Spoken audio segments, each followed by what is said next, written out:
the parties had earlier stipulated that none of the exhibits would be available from the preliminary hearing, would be available for inspection or copying. I understand that publishing the exhibits in the courtroom may technically be different than that, but whenever the court is ready to deal with that issue, we just want to make sure that we do so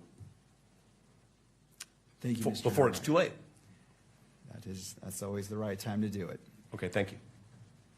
Turning to the state and defense, do we anticipate this being a long argument, or is it something that we can handle, that there are some stipulations that we can address right now, and then the remainder we can address on an exhibit-by-exhibit basis? Mr. Grunander. Judge, I don't know that we have any stipulations, but with that said, it is correct, Mr. Novak's correct, we did meet and consult on this issue. I wanted to give the court just a brief roadmap, but part of that was exhibits 7, 8, and 9 that we propose introducing will be graphic in nature. And those were the exhibits I was referring to at the last hearing, where we would like to take a short break before they were published, if they are published, whether it be by way of video and or audio. Judge, I don't see any TVs or monitors here in the courtroom today with respect to publishing something that would go beyond counsel table and Your Honor's bench. So I don't know how much this is of an issue this is going to be anyway, at least with respect to pictures or video. Thank you. That's a great point. And the court's thought about this issue in regards to publication of exhibits. Obviously, the court will entertain all motions before any, but after considering it, here's the 2 points that I wish to address. In regards to the exhibits, there is benefit to publication of certain exhibits, but I also do not, and this is going to the camera operator, do not want them to be displayed on TV. I believe it is important that the parties know that the exhibits are being viewed by the judge in real time and in open court. However, what I will do is have the monitor placed against that wall to reduce the possibility of it being broadcast. And so on the exhibits that the court grants to be published in court, and not going to Mr. Novak's point, not to be given copies to, and the court is trying to be mindful that if it's shown on TV, that's essentially giving a copy to. And so the court is taking Mr. Novak's point in consideration. And so the anticipation is, and I know I'm catching staff a little bit off guard, is placing that television right behind Jeff, our bailiff, to minimize the accidental capture by the camera and in allowing it to be displayed. I recognize that that is not the ideal spot for viewing, but I'm also trying to balance the rights and important considerations that defense has made. And again, this will be on an exhibit-by-exhibit basis on what is published or what is not. But for the exhibits that the court rules can be published in open court, that is going to be the location of the monitor.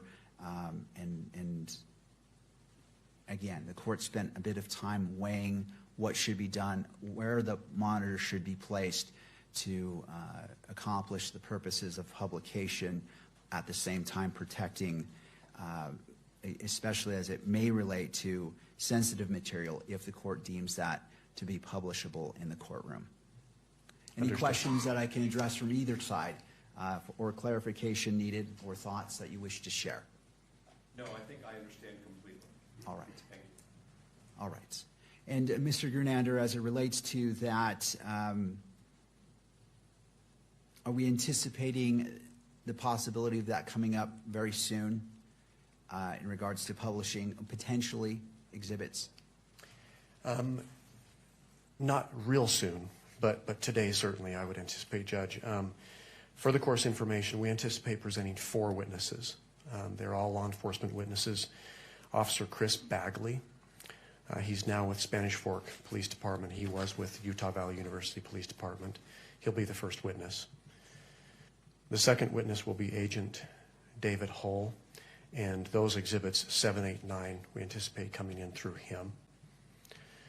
The third witness will be Agent Brian Davis, again with the state of Utah, a case agent who's here presently.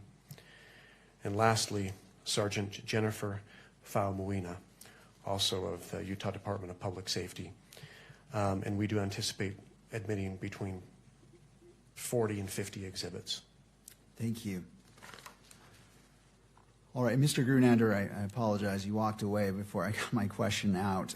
If we anticipate taking a break around 10:30, do you anticipate any potential exhibits for publication being requested prior to 10:30? I do, Judge. Okay. I do. I think the first several exhibits should be published. So. All right. Well, let's do this. I want our preliminary hearing to move smoothly and with the least amount of delays as possible.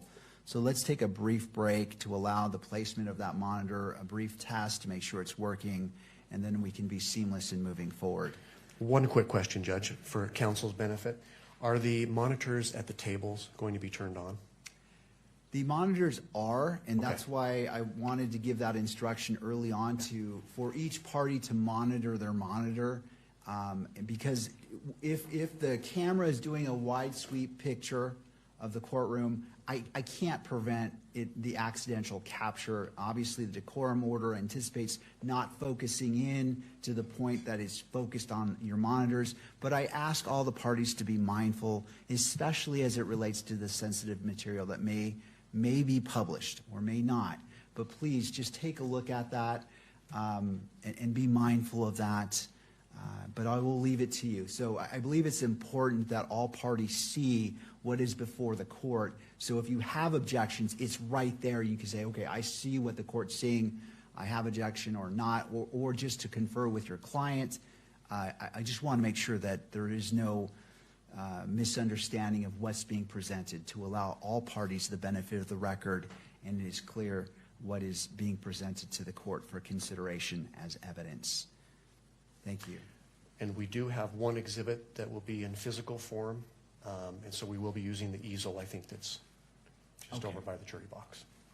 All right. Thank you, Mr. Grunander. Before we break, I do wish to remind the parties that this is a preliminary hearing. It is a probable cause standard. And if you could keep that in mind as you're presenting your evidence, this is not intended to chill what you present, but keep in mind that the standard is probable cause, and that is what the court as a magistrate will be looking to. All right, with that, let's, how much time do we need for the placement of the monitor?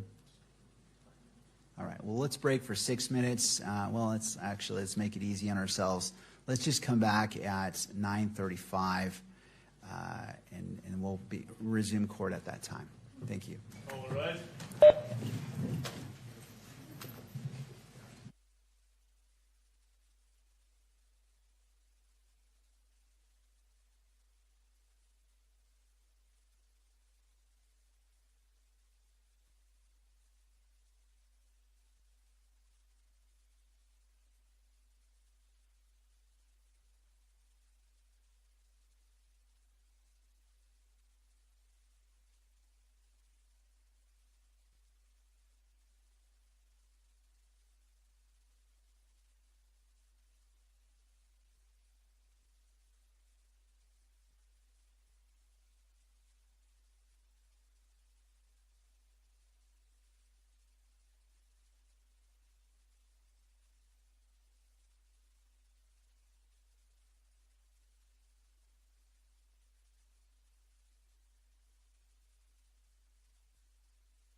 Please be seated.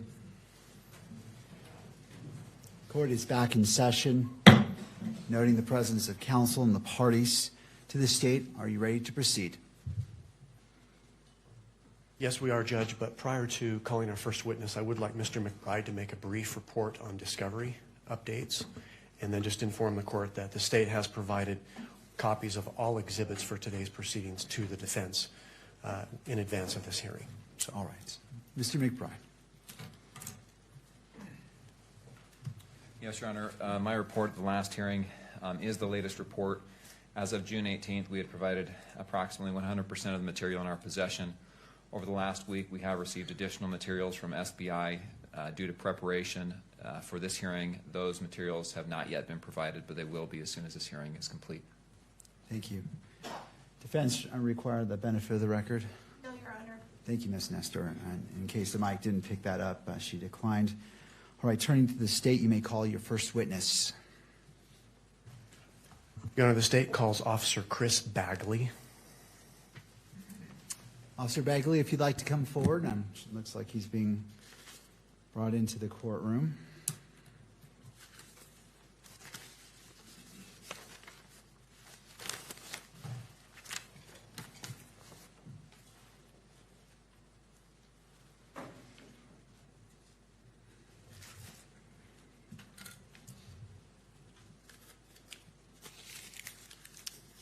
All right, Officer Bagley, if you wouldn't mind coming forward past the lectern and being sworn in.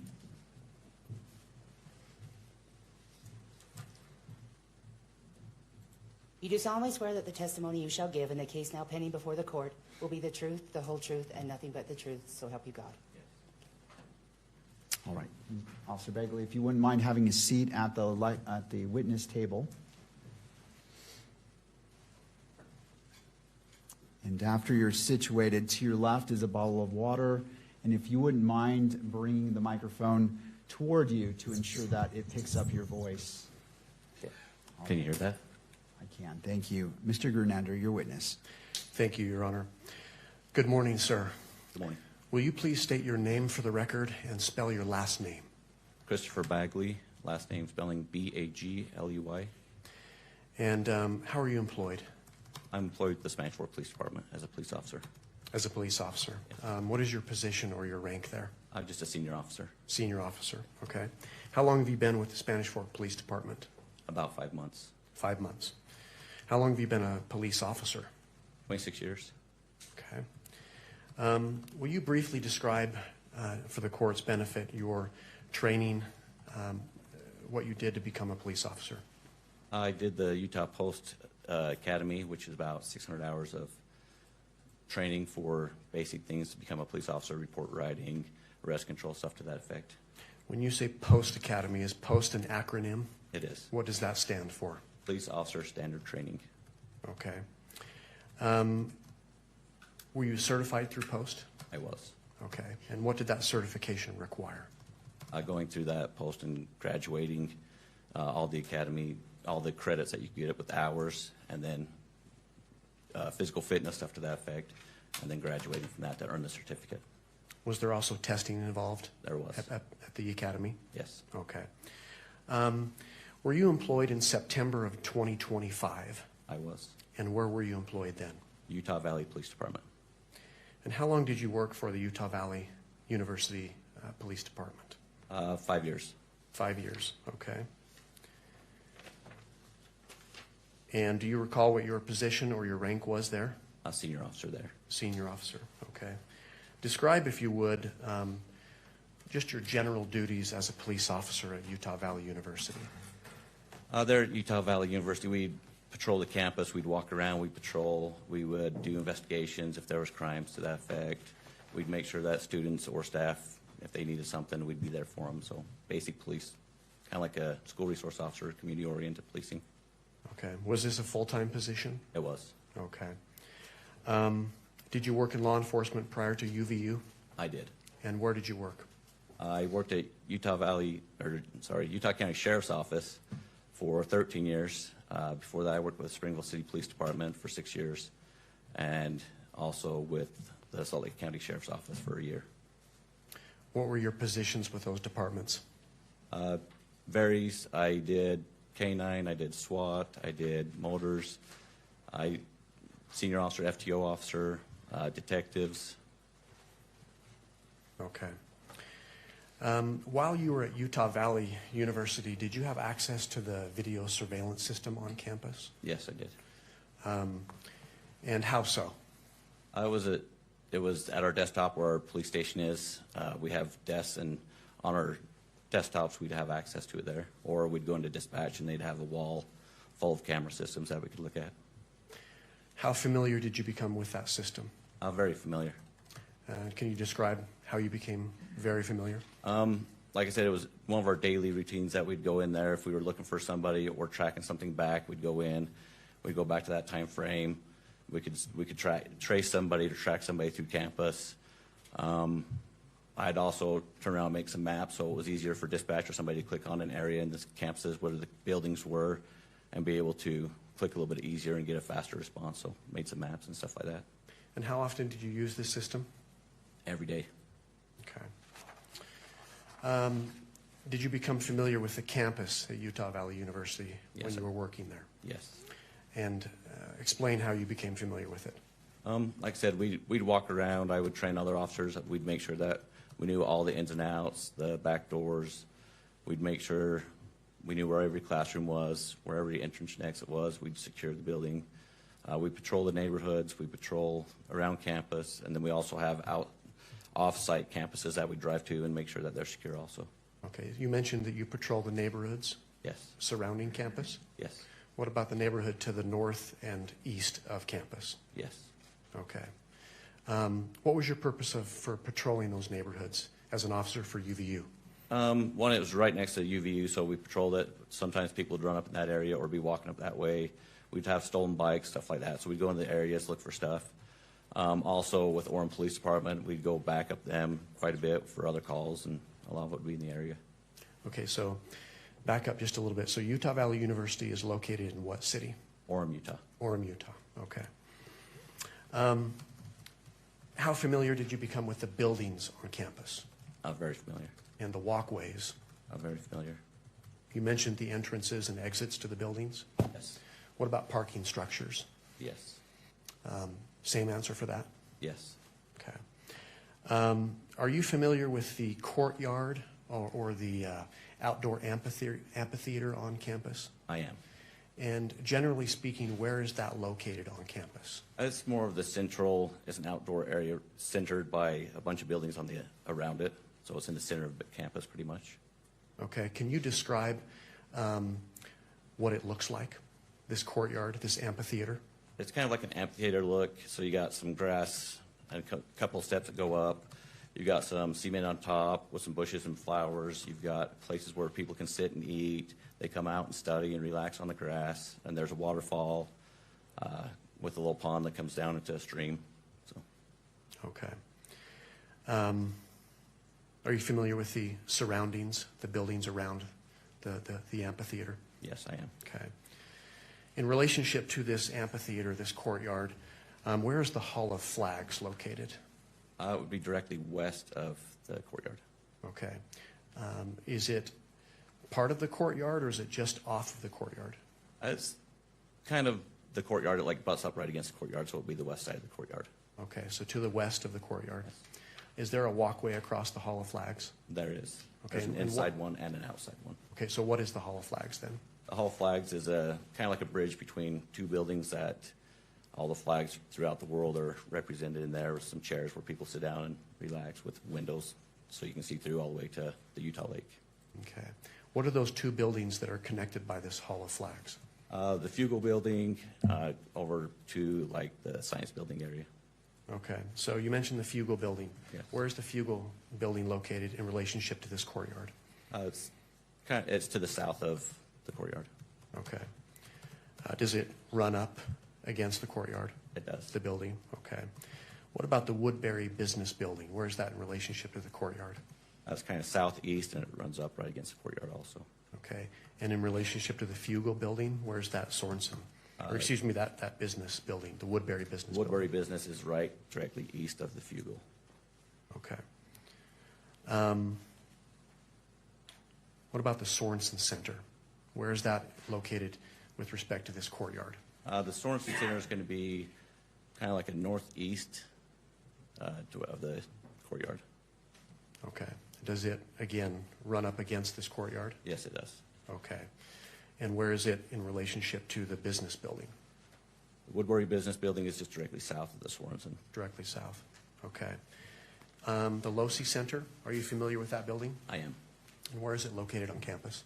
Directly east of the courtyard amphitheater area. Okay. Does it run up to the courtyard, the Losi Center? No, not really. Okay, It doesn't so- run right up against it. So the Sorensen Building is kind of like right between those two. Okay. In relationship to the Sorensen building, what direction is the Losi building? East. East. Okay. Are you familiar with the LDS Institute building on campus? Yes, I am. And where is that located? That is going to be located north of the Losi Building, and just kind of like northeast of the courtyard. Okay. And is there a parking structure next to this Institute building?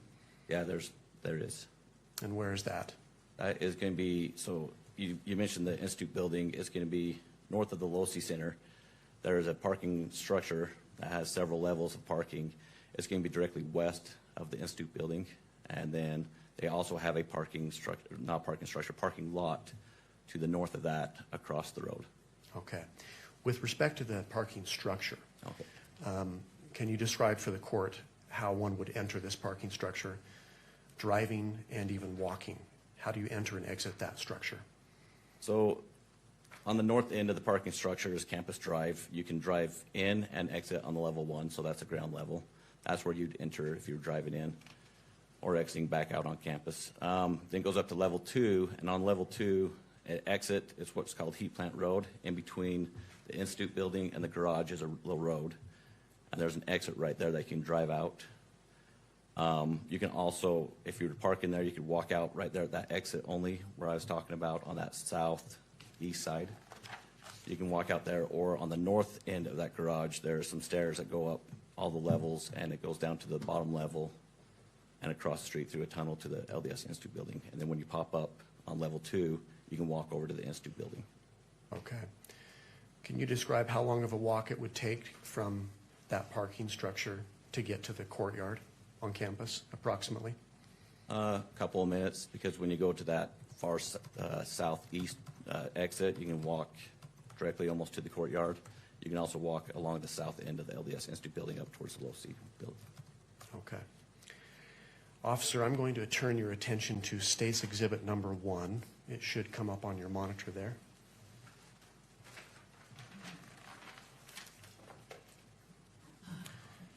Let me know when you can see that. I can see it. And just for staff, let's go ahead and not publish it until it's admitted into evidence, so we're going to take it off the monitors. But for the witness, he should be able to see the exhibit.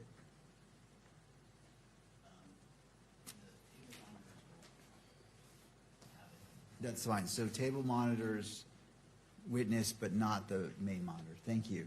All right, Mr. Grunander, thank you. Thank you, Judge. Do you see that Plaintiff's Exhibit Number 1, Officer? I do. And do you recognize that exhibit? Yes, I do. And what is that? This is an area of the buildings plus the courtyard in the middle, is all the grassy area. So this is an area of the campus at Utah Valley University. Is it a photograph? Yes, sir. Okay. Are you familiar then with what's depicted in this photograph?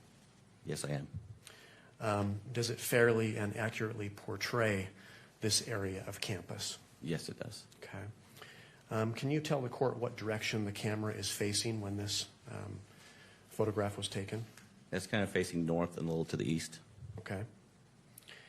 Does it depict a number of the buildings that we've talked about today? Yes, it does. For example, the Hall of Flags, does it show the Hall of Flags? Yes, it does. The walkway of the Hall of Flags? What about the Sorensen Center? Does it show that? Yes, it does.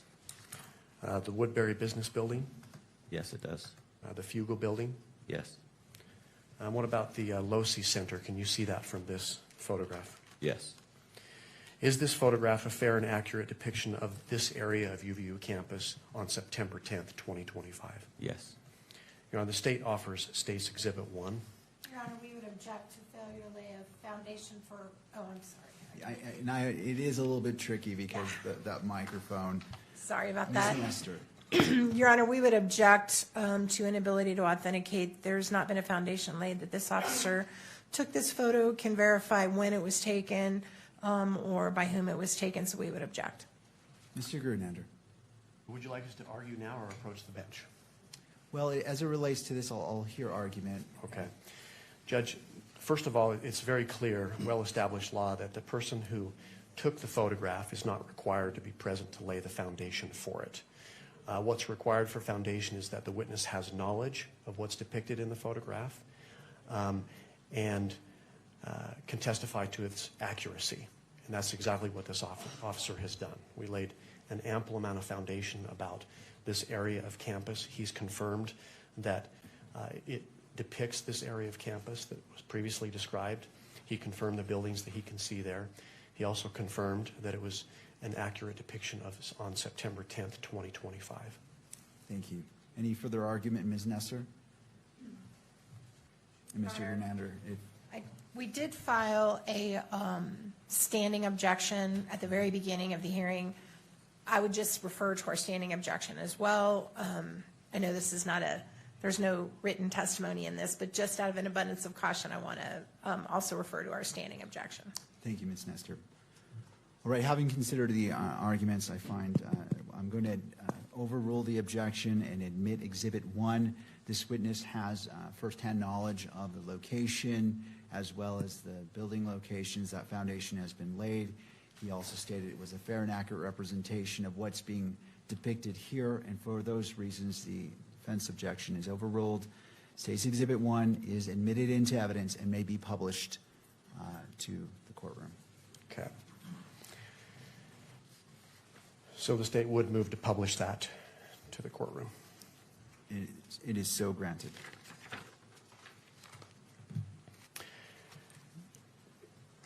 Officer Bagley, are you able to see the monitor that's here in the court that's pointed towards the gallery? Yes. From where you're seated, are you comfortable in describing where the courtyard is on that photograph, on that exhibit? Yes. And for the record, where is that located? So all the grass that looks like a triangle, the amphitheater look, that is going to be the courtyard amphitheater area. It's got the tent in it, the white tent that's at the bottom on the far left of the picture. That would be the courtyard area. That's surrounded by buildings, more of the grass area.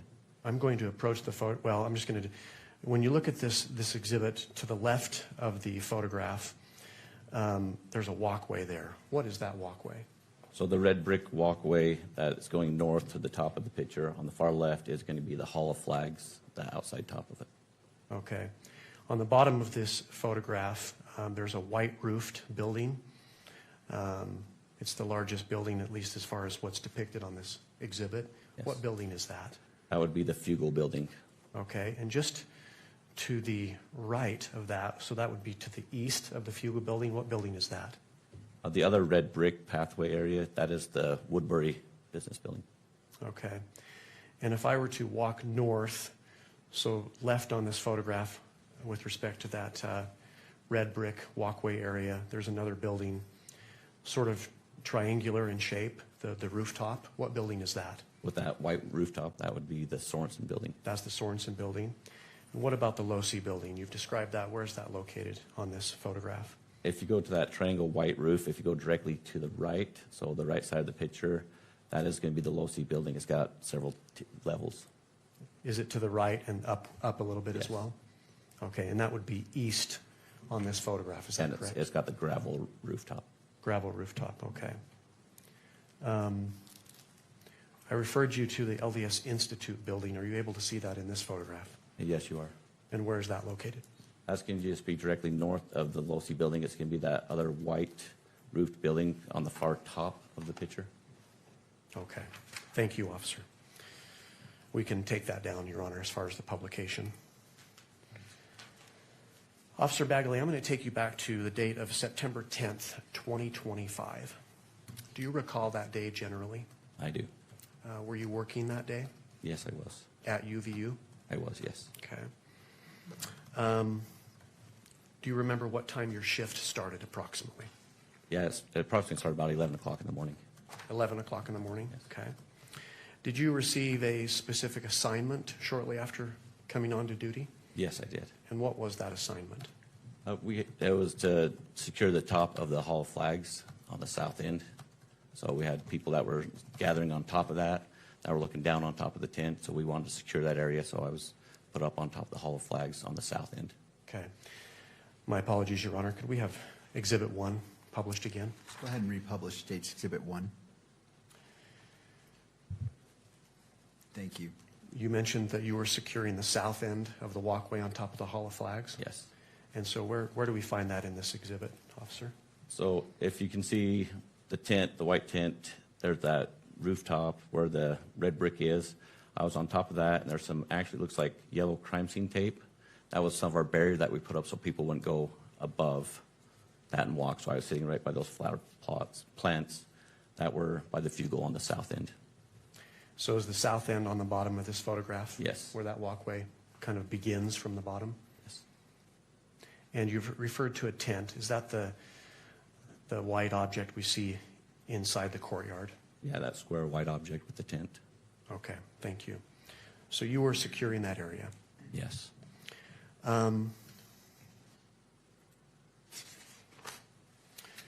Did you have the opportunity that morning, you mentioned you checked on about 11 o'clock, Yes. that morning and later to walk around campus that day? Yes. Did you walk along the Hall of Flags that day, I did. that walkway? Yes. Did you visit the courtyard that day as well? Down below, yes, on the south end. I was down there. Okay.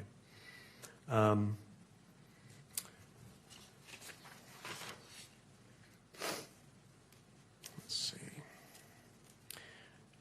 Officer, I'm going to turn your attention to State's Exhibit number 2. And that should come up on your monitor there. Let me know when you see that, if you would.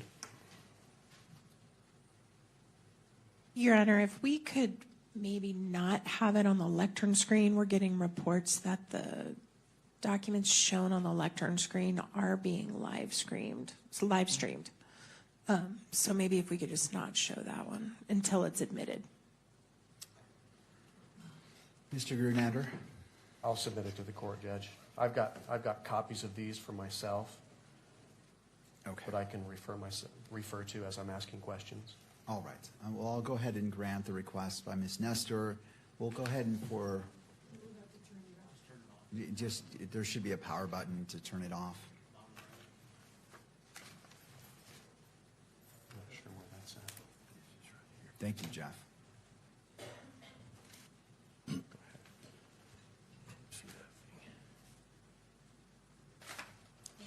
Okay, you're good. And if at any point, Mr. Grunander, you do need to use the monitor, let's revisit that. And obviously, Ms. Nestor, you can renew your objection if needs be. But for now, the monitor's turned off. Let's go ahead and proceed. Thank you. Officer, do you see State's Exhibit number 2 on your monitor? Yes, I do. And do you recognize that? I do.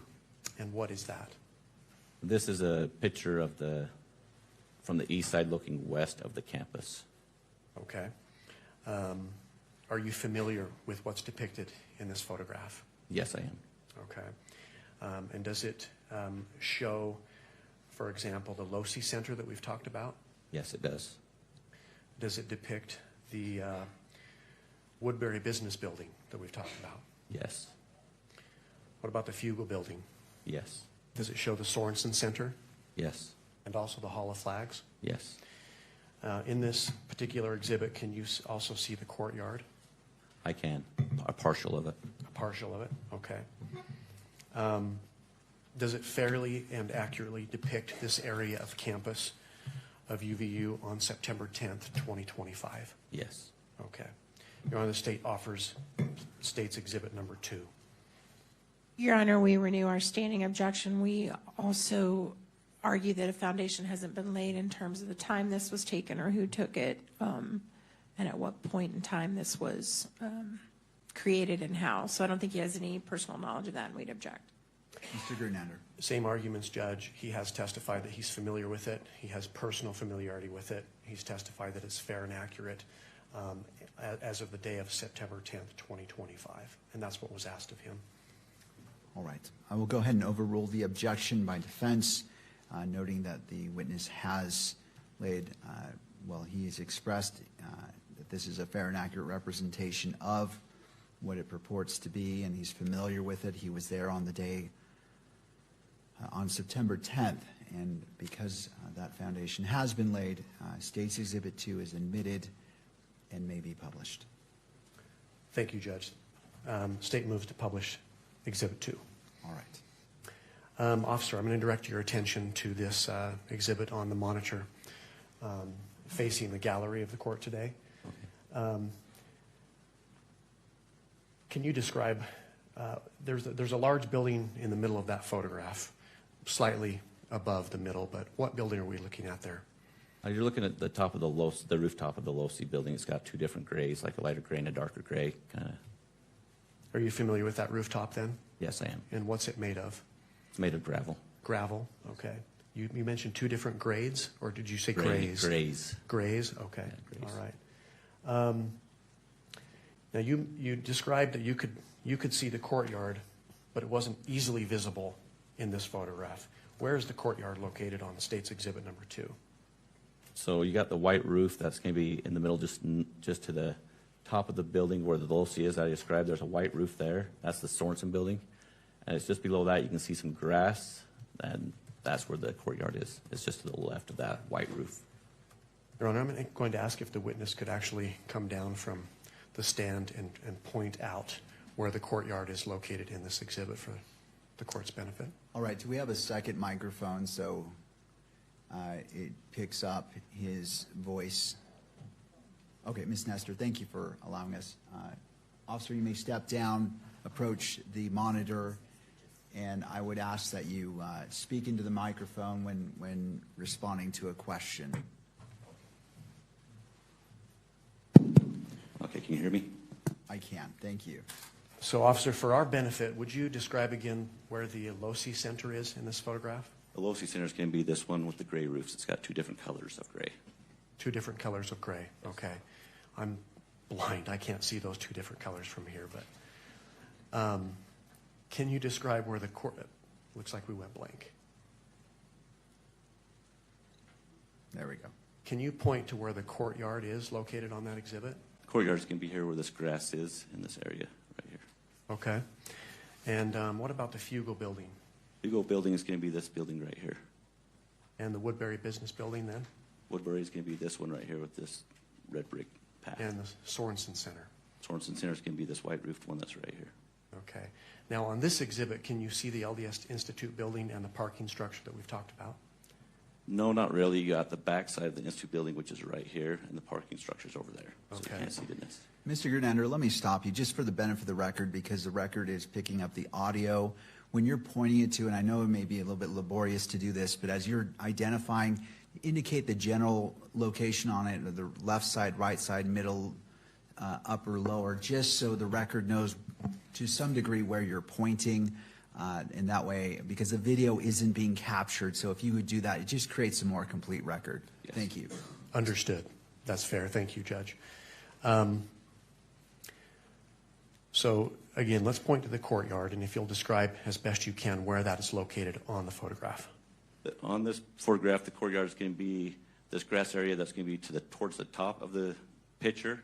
The baseball field's behind it. It's closer to the surrounding buildings. There's some grass in there. That would be the courtyard area. Okay, we've talked about the Hall of Flags and the walkway above that hall. Where is that located on this photograph? The Hall of Flags is going to be right by the courtyard, just to the west of it. There's a red brick towards the top of the picture. There's a red brick pathway that goes from the Fugel building, which is on the left of the picture, towards the right of the picture, which is the science building area. Okay, and then the Sorensen Center, is that the building in the middle with the large white roof? Yeah, it's going to be kind of towards the upper part of the picture, middle of it. It's going to be a white roof. That will be the Sorensen Center. And just to the north and east of the courtyard? Yes, north and east. Okay, and then finally, if you would describe the Losi building, the location of that on this exhibit. The LoSI building's going to be pretty much in the middle on the right side, so middle to the right. It's going to have two different colors of gray, a darker gray and a lighter gray. There's a red pathway, and that will be the LoSI Center. Okay. You mentioned, officer, that there were different stories on the LoSI building. How many stories does the LoSI building have? There's 4. 4 stories? Okay. You mentioned that you were familiar with the rooftop. Do you know how to gain access to the rooftop of the LoSI building? Yes, there's actually an outside stairway right here that comes up. It's going to be just to the south of LoSI building. There's a red pathway right directly in the middle of the picture. Off to the south of that, on the left side of the picture, is an outdoor stairway. Is that open to the public? It is. And how would someone access the roof from that stairway? If they came up, they would put them right here on this pathway that goes between the LoSI Center and down towards the computer science building. There's a red pathway. There's actually a little handrail, like a little guardrail, probably about a couple feet high, that somebody could jump over. Is that area restricted? Is it off limits? Yes, it is. There's kind of like a natural barrier with the guardrail, and from there on, there's no path. It's gravel roof, so it's not paved like everything else. But someone could hop over that railway? Yes. Okay. Thank you, officer. You can take your seat again. Thank you.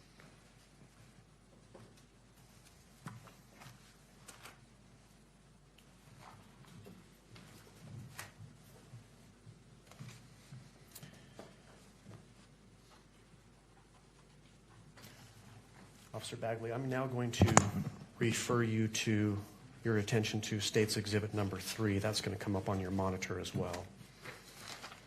Let me know when you see that.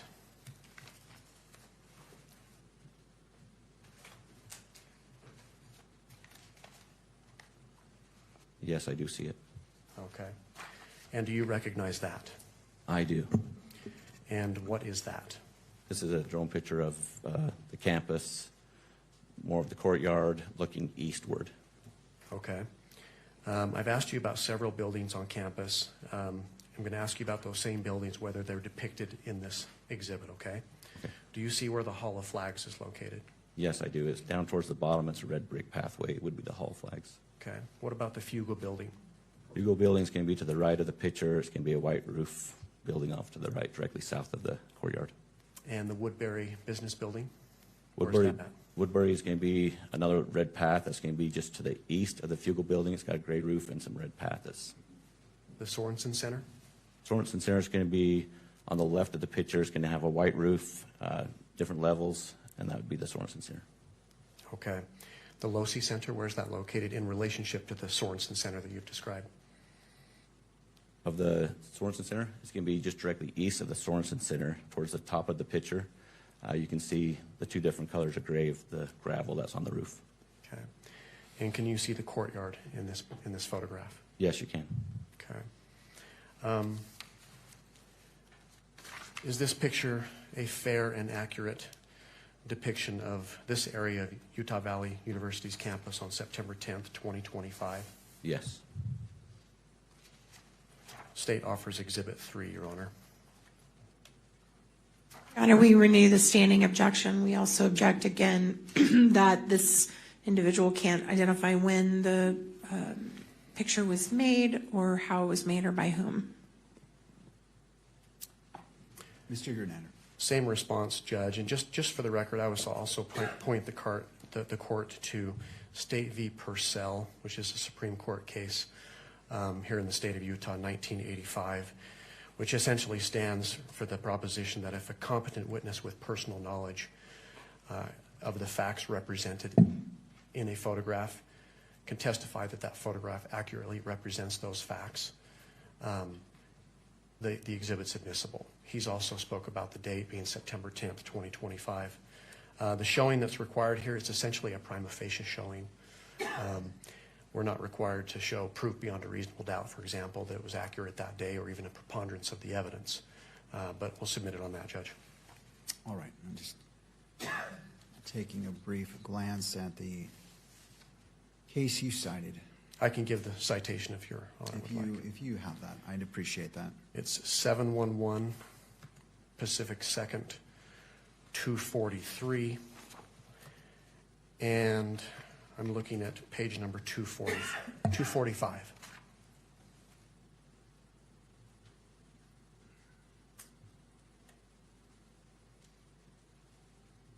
All right.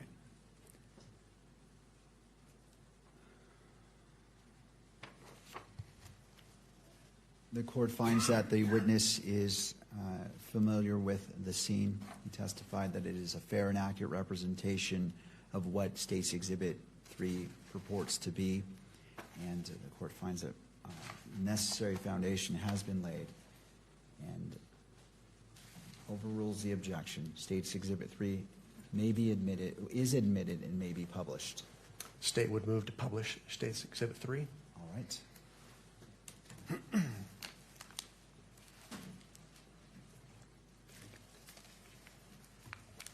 May I approach the witness, Your Honor? You may.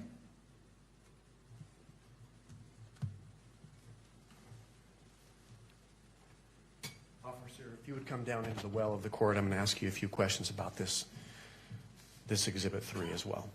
Okay. Can you point out where the Hall of Flags is located and describe that for the record? The Hall of Flags is going to be down here on the bottom of the picture. It's going to have a red brick pathway with some flowers along the top of it. You mentioned that you were securing an area of that. Yes. That hall, that walkway. Where were you stationed? I was down here by the end of the flower pots, which is down here on the south side towards the Fugal building on the far right of the picture. Okay. In relationship to where you were stationed, where is the Fugal building then? The Fugal building is just to the right of me, so it would be on the south end of me. Okay. And so it's on the right side of the photograph there? Far right side of the photograph, yes. What about the business building?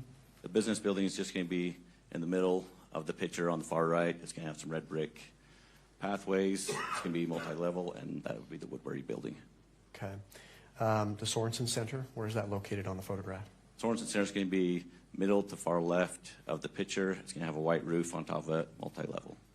Okay. And the Losi Center, where is that located? Losi Center is going to be towards the top of the picture, kind of off-centered a little bit, but it's going to have the 4 or 5 floors that are, the 4 floors that are sitting right there. Okay. Can you describe those stories, what we're looking at? Where do you find 1, 2, 3, 4, and possibly 5? So this is ground level where the courtyard is. So this, as you go over in towards the Losi building inside, there's an elevator that would be ground 1, level 1.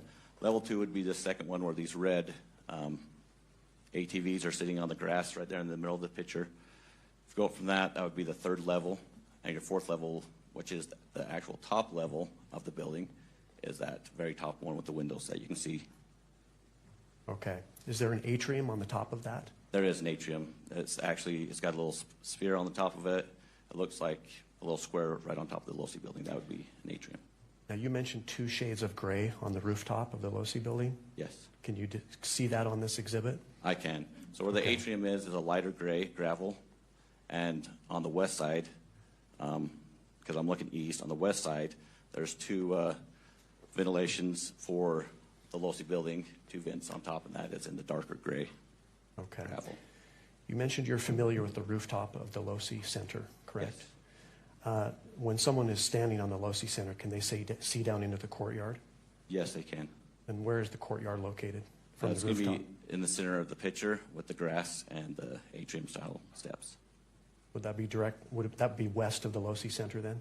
Yes, it would be directly west of the Losi Center. Okay. Now, in a couple of the other exhibits, we saw a tent that was down, set up in the courtyard. Can you see that tent set up in the courtyard in this photograph? You cannot in this picture. You can't. It would be where I explained where the Hall Flags is. It's directly underneath the Hall Flags, like just on the grass right there. Okay. Is there a clear line of sight between the tent and the top of the Losi Center, the rooftop? Yes, there is. Okay. Is some of it obstructed? Yes. Obstructed by what? The Sorensen building that's right here, this white roof that's going to be, this kind of obstructs a little bit of the view of the courtyard. So where would you have to be standing or perhaps lying down on the Losi Center to see into the courtyard where that tent was? On the far south side of the Losi building, you could have a line of sight towards the courtyard. And that's the top roof? The top roof, yes. With the darker shade of gray that Yes. you see? Okay. Thank you, officer.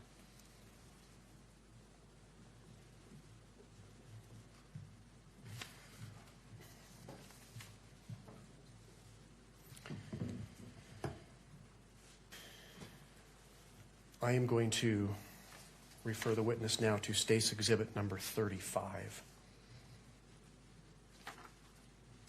And Officer Bagley, when you see that, go ahead and let me know.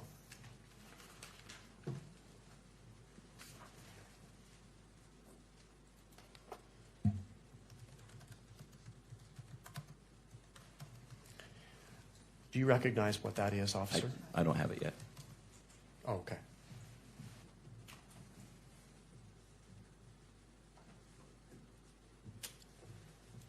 So we don't have this in electronic form? We do, okay.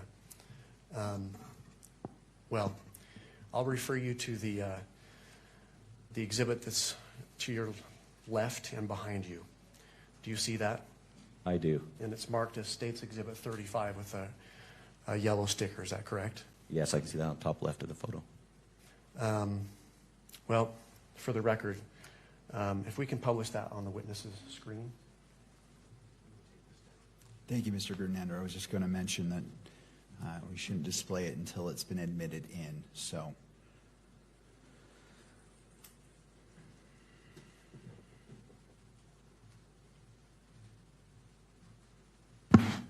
Do you see State's Exhibit 35 in your monitor? Yes, I do. Okay, do you recognize that? Yes, I do. And what is that?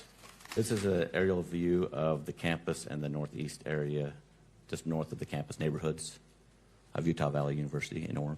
Okay. And how can you personally tell that this is a photograph of the campus and the neighborhood to the northeast of campus? I can tell because I recognize all the buildings, the roads that are around it, the streets, the roundabouts, the neighborhood to the north or towards the top of the building or picture also. Now, I've asked you about several buildings and landmarks on campus. Are you able to see the courtyard on this exhibit? Yes, you are. And just for the record, can you describe where this is located on the exhibit? So right in the center towards the bottom, there's a white triangle roof. That's white. That would be the Sorensen building. It's the patch of grass that's just directly south of towards the bottom of that on the picture. So it's kind of centered, but more towards the bottom, right in the middle. On this exhibit, are you able to see the Fugel building? Yes, I am. And in relationship to this courtyard, where is that located? That's going to be south of the courtyard with the white roof. What about the Woodbury Business Building? Woodbury Business Building is going to be to the east, and it's going to have a red brick path top. Okay. Can you see the Hall of Flags on this? Yes, you can. And where is that located in relationship to the courtyard again? It's directly west of the courtyard. And the Losi Center. Can you see the Losi Center? Yes, you can see the Losi Where's Center. that at? It's going to be kind of northeast of the courtyard. The two patches of gray that's almost in the center of the picture, just to the slight right of the center. Okay. I've asked you previously about the LDS Institute building. Can you see that on this exhibit? Yes, you can. And where is that located in relationship to the Losi Center? It's directly north of the Losi Center. It's got a white roof, and it's almost directly in the center of the photo. Okay. And as we've talked about a parking structure that's nearby the Institute building, do you see that? Yes, it's just to the west or left side of the picture of the Institute building. Okay. Is this a fair and accurate depiction of Utah Valley University's campus and the surrounding neighborhood to the north and east on September 10th, 2025? Yes. State offers State's Exhibit 35. Your Honor, renew the standing objection and object on the grounds that there's no indication on this photograph of when it was taken in terms of relation to the actual incident at issue here. Thank you, Ms. Nestor. Mr. Gernander. Same response, Judge, but I would just add one more case for the court's benefit. This is State v. Wager, or Wager, W-A-G-E-R. This is a Utah Court of Appeals case from 2016. The citation is 372 Pacific 3rd, 91. And the significance of this case, Your Honor, at issue there was a photograph of the defendant there who was smoking methamphetamine allegedly in his bathroom. The witness that was testifying that laying the foundation at trial was not present when the photograph was taken, could not tell the date on which it was taken, but he had been in the bathroom before, was familiar with the defendant's bathroom and familiar with the defendant. He testified to that personal knowledge, and the court found that was sufficient foundation. So that case, in addition to the other case, the Purcell case, and my previous arguments, and I'll submit it to the court. Ms. Nestor, anything else you wish to add? No, Your Honor. All right. Given the testimony of the witness who's testified he's familiar with this location, he went in detail describing the various neighborhoods and location. He mentioned the roundabout and identified the buildings in State's Exhibit 35.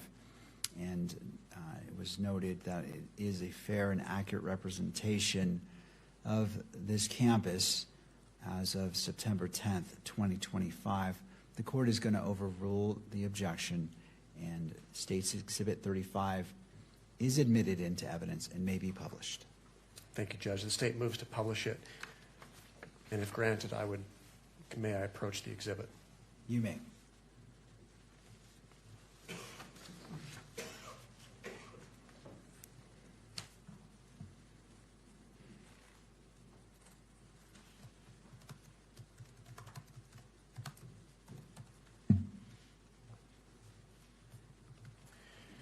Officer, I've asked you about a number of the buildings located on campus. I'm just going to ask you a couple of questions about those and to help orient the court to what the judge is looking at, and then ask you about some of the streets in the neighborhood, okay?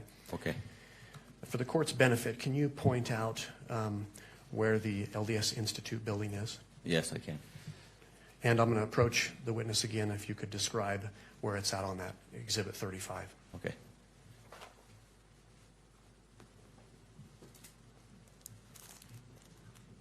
Okay, can you hear me? Yes. Okay. So you want the LDS Institute building? Is what you're Yes, asking? please. That is this white roof right here is the Institute building. Is that in basically the center of the exhibit? It's almost exactly in the center of the exhibit. Okay, and where is the LOSI Center located on that?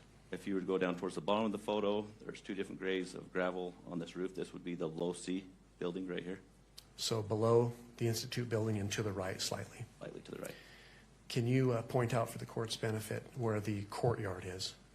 The courtyard is going to be to the west or left side of the picture.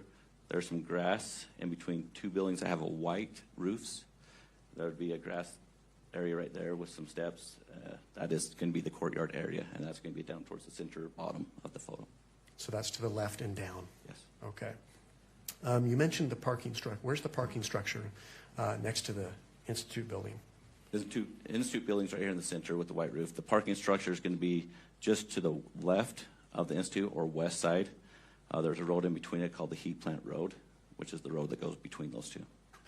And can you point out for the court's benefit how one would enter that or exit that parking structure by way of vehicle or walking? By entering, you can enter and exit right here on the north side of the parking structure. There's an entrance and exit right here. That's For a into vehicle? level 1 For a vehicle? for vehicles. And I guess someone could walk in there as well. Yes, if they were to park into this LDS Institute parking lot over here on the north side of that, there's a tunnel that goes underneath the road that still comes out into the parking structure itself. And then they can exit out here on the second level onto Heat Plant Road, which is that road between the LDS Institute building and the parking structure is the Heat Plant. They can exit there and go back towards Campus Drive. So you could walk out either up here on the northeast side of the parking structure and cross over to the LDS Institute, or you can come out here to the southeast side and you can exit there and walk down to the courtyard or behind the LDS Institute building towards the LOSI Center. Okay, thank you. You mentioned Campus Drive. Where's Campus Drive located on that? Campus Drive starts right up here towards the top left of the picture. It's almost like a T. And it's the curved road that comes all the way down in front of the Institute building and the parking structure. And it goes all the way around campus, comes back down to the bottom of the picture where the roundabout is, and that would be Campus Drive. Okay. Are you familiar with where 800 South is in Orem? Yes. Is that depicted on this exhibit? It is. Where's that at? It's at the top of this photo. It's going to be the long straight road. That's right here at the top of the photo. Okay. What about 850 South? Are you familiar with that street? I am. 850 South is going to be towards the right of the photo, top right of it. There's going to be a street that goes east to west. It looks like a horseshoe, kind of. It's going to be the road that goes east to west. In the middle of that horseshoe would be 850. Okay, so 850 is parallel to 800 South. Yes. And just below on this photograph. Yes, Okay. Are you familiar with 600 West? I am. And where's that street in relationship to 850 South? That would be on the far right side of the horseshoe, so towards the right side of the picture, and it's going to be the right side of that horseshoe, And that runs north and south? north and south. Okay. What about 720 West? Are you familiar with that street? Yes, I am. And where's that at? That's going to be to the left side of the horseshoe. That runs north and south, and it comes down towards the bottom. Okay. And finally, 925 South. 925 Is that south depicted? is going to be on the bottom of the horseshoe that connects those other two wests. Okay. So just in summary, will you describe the horseshoe and what streets make up that horseshoe? So the horseshoe comes up off of 800 South, and directly south of that, you'll have 850 South, which is going to be running east to west. On the left side is 725 West of the horseshoe, and it comes down into 925 South, which wraps back around to 600 West on the far right side of the horseshoe, on the right side of the picture. Okay. Thank you, officer. You can be seated.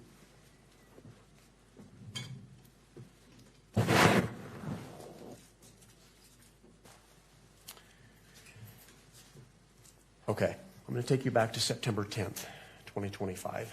You mentioned you were on campus. You had a particular assignment. Yes. Mr. Grenada, I'm sorry. We're just going to pull down the exhibits. Okay. Thank you. You may continue. Would you like me to take this exhibit down, Judge? Are you referring to it in your line of questioning right now? Not right now, I'm not. Okay, let's go ahead and take it down.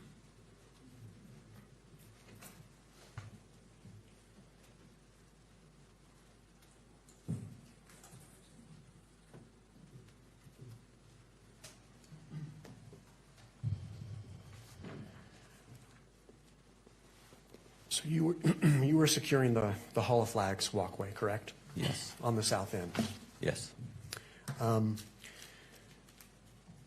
What was happening that morning, that day at campus at UVU? I came in to do a shift for a special event where we had a guest speaker come in and was going to talk to the students and people around the neighborhood. Do you know who the guest speaker was? I do. And who was that? It was Charlie Kirk. Did you see Mr. Kirk that day? I did. When did you first see him? When he arrived on campus, just behind the west side of the Hall of Flags, I saw him pull up. And can someone access the courtyard through that area? Yes, they can. How so? Where he pulled up underneath the Hall of Flags is a opening to where you could drive a car underneath.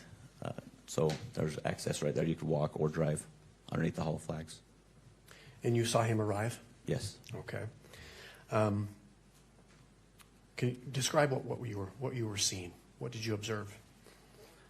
On that day, I observed Charlie going back, doing some meet and greet with some people, getting some photos taken. He then came underneath the Hall of Flags and went to his tent, and he was there answering questions and talking to individuals that would ask him questions. The tent you're referring to, is that the tent that we see when it was set up in the courtyard? Yeah, that white square tent. The white top? Yes, he was Okay. under that. Fast forward to about 12:20 or so a little bit after noon, the noon hour. What happened? What did you see? What did you hear? I heard an individual talking to Charlie, and I happened to kind of glance over the edge of the railing about that time. I could see the right side of Charlie's shoulder, so not his whole body, because he was underneath the tent, so I could only see probably the right side of his body. He was answering a question. Kid asked him a question, and then I heard a shot fired. Do you know what time that was? Yes, What time was that? 12:23. What did you see? At that moment, I saw him lean to the left, so When you say him, you see Charlie. Charlie? Kirk. So I saw him go to the left because I could no longer see the right side of his body. So he went further underneath the tent to the north side of the tent, so left. Okay. Can you describe the reaction of others that were there? Yeah, so then everybody started getting up and starting to run in more of a chaos kind of situation. Before you continue, can you describe a little bit? So you mentioned Mr. Kirk was answering questions, talking to individuals. Yes. Were there others present? Yes. Any idea about approximately how many? How would you describe it in your terms? In my terms, I'd say when I was up there looking down, I'd say there were several thousand people because you had it on the grass that was jam-packed, in the amphitheater sitting on the grass. You had people standing on the back up along the cement. You had people that were on the second level, the Sorensen, and over by the Woodbury building. There's another level there where a lot of people were standing and watching. So it was pretty packed, Okay. several thousand people. You mentioned you heard something. What did you hear again? I heard a gunshot. Okay. And can you describe you described Mr. Kirk's reaction? Was that simultaneous to hearing the gunshot? Yes, it was. When he fell to the left? Yes. Did you see the reaction from the crowd? Yes. What was that? Everybody kind of got up. They all said, a lot of people were screaming, standing up, and starting to run in all different directions away from the center of the tent. Okay. You're a police officer helping to secure the area, correct? Yes. What did you do? At that moment, I recognized it as gunfire. I left my post, which was right there on the south end of the Hall of Flags. I proceeded to right where the Fugle and the Hall of Flags meet. There's some outside stairs that I was starting to run down. As I was trying to get down to the bottom of the stairs, people were running up, people were laying down on the steps. I'm trying to jump over people to get to the bottom of the stairs so I can help stop an individual that's probably shooting. What happened next? By the time I got to the bottom of the stairs, I was informed on the radio that we had a shooter in custody. So I thought at that moment, I was like, oh, that was kind of fast. Obviously, it was closer range probably because we had an individual in custody. Another officer came on and said we had an individual in custody. So I decided to, since the threat is gone, now I can assess for anybody that's injured and start looking for any medical needs that's needed at that moment. I started canvassing the area. As I canvassed the area, I was looking for anybody that was injured. I saw a kid on the ground that was on about the second or third tier in the grass next to a wheelchair, and he was almost convulsing. I thought he'd maybe been shot. Talked to the dad as I was running over there. He said that he was just having a seizure, that he was fine, he was not injured. So then at that moment, I observed that there was no other injuries that I could see at that moment. Okay. Was your attention drawn to anything else at that time? Yeah, so after we got some people kind of cleared away a little bit, I thought I needed to start preserving the scene because we had a crime scene. And with some of my experience and training to that effect I decided now we need to contain the scene and help preserve as much evidence as we can. So I started pushing people off the grass out of the courtyard area because I knew that's where the crime scene was. So as we started pushing those guys out, my Chief Long, that was right next to me, I looked down and saw an empty pistol holder that was sitting just on top of the grass. And at that moment, things had died down just a split second. I realized that the shot I heard was more of a rifle shot and not a pistol shot. And what causes you to say that? Just from being around firearms through all my trainings, the difference is, a handgun is more of a short bang pop sound.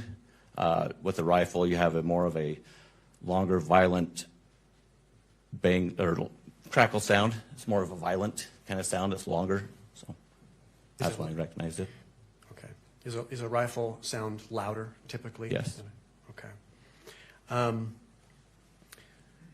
Going back to when you heard this gunshot, could you tell where it came from? As far as direction? Yes, I knew it came from the east of me. From the east of you. Yeah. Okay. So you see this realization comes to your mind. What did you do next? At that moment when I saw the holster, the empty holster, I turned to my chief and I said, that was a rifle shot. And he said, I agree. And I looked up at that moment, right in the line of sight, I could see the Losi building had a direct line of sight. So I proceeded to go look at that and see what was going on up there. Okay. Can you just briefly describe your route to the Losi Center? So from the courtyard, you can go into the Sorensen Center, and like I said there earlier, there was on level 1, there's some elevators or there's stairs. I ran up 4 flights of stairs, got to the 4th level of the LOSI building, and proceeded to the south of the LOSI building. There's some stairs, which is at breezeway between the computer science building and the LOSI building. There's some stairs that go up to the top of that, and so I went to the top of that. Is that the stairway that you previously described? Yes, on the outside of the LOSI building. Just, Okay. And it's a public stairway? yeah, Okay. Did you make it to the rooftop? I did. Do you know about what time you got there? I got it there at 12:44. Okay. What did you do when you got on top? When I got on top, I hopped over the guardrail. I noticed that there was an object which was sitting right about 10 or 15 feet in from the other side of the guardrail in the gravel. That looked out of place to me. And in relationship to where you hopped over the guardrail, what direction was that object? To the west of the guardrail. Okay. And did you recognize the object? I did. And what was it? It was a red and black screwdriver. Okay. Did you touch that object? I did not. Okay.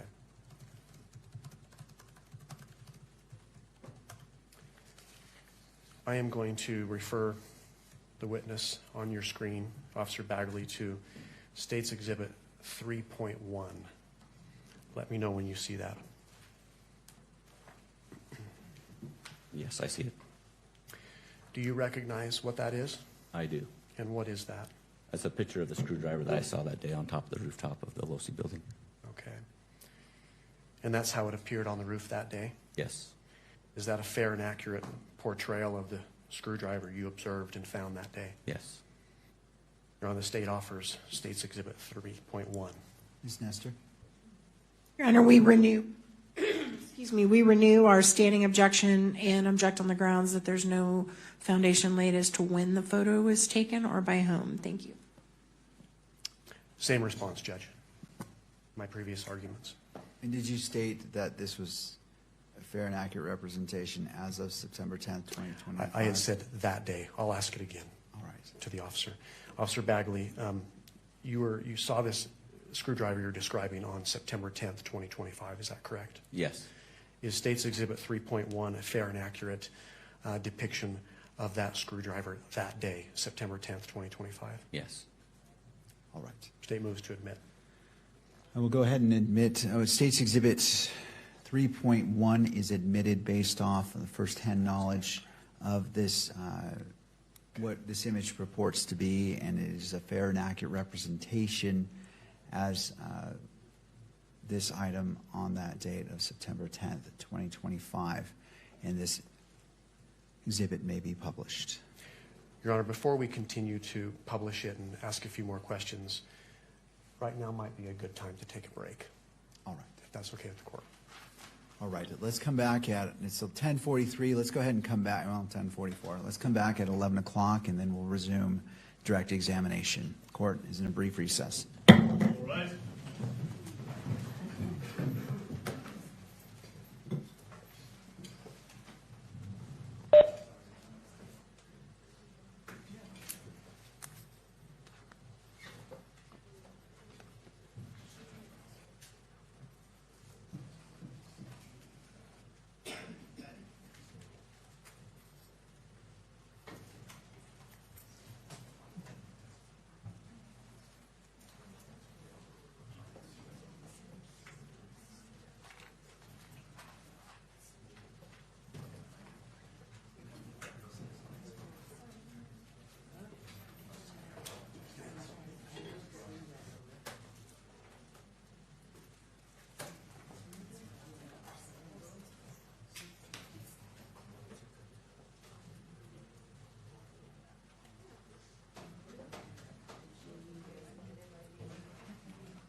set up.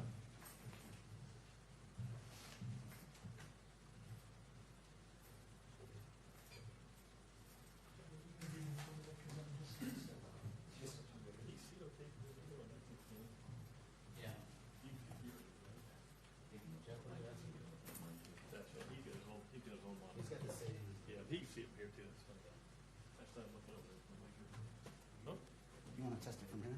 Yes, sir. It should be up now. Well, this is turned off right now. Clerk controls it. I just have to publish and they'll decide what monitors it's going to go on.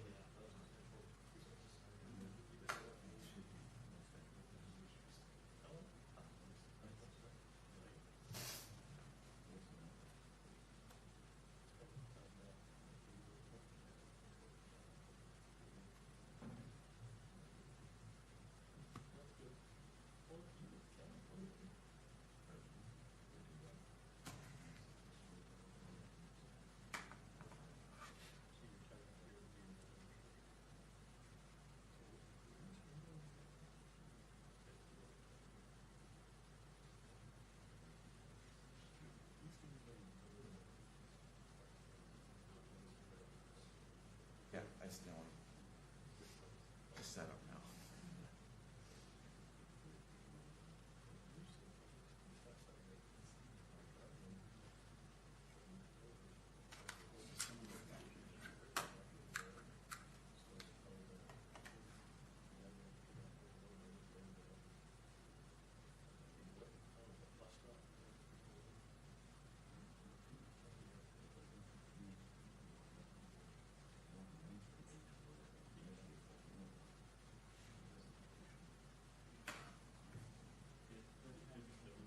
Way back then, I could get.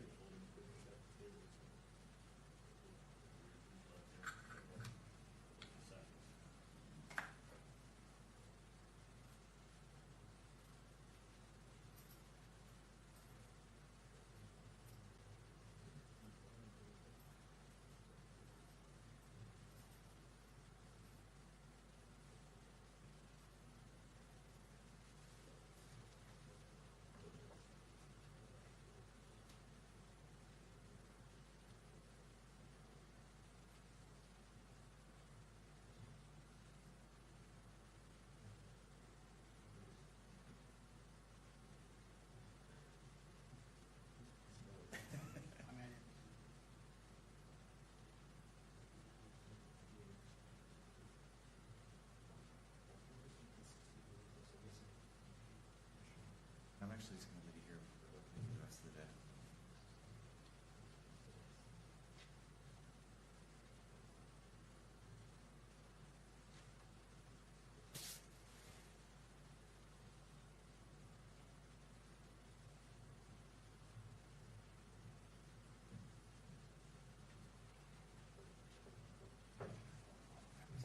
No worries, it's fine.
I'm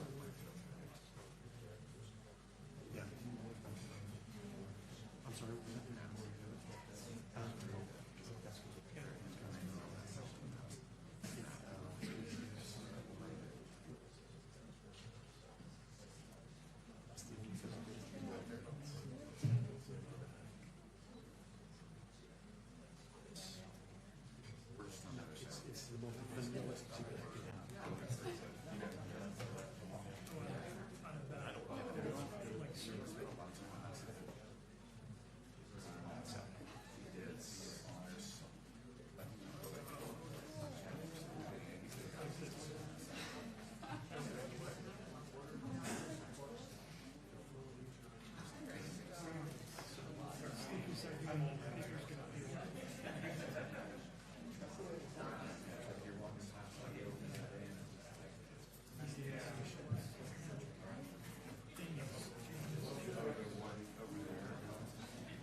Please be seated.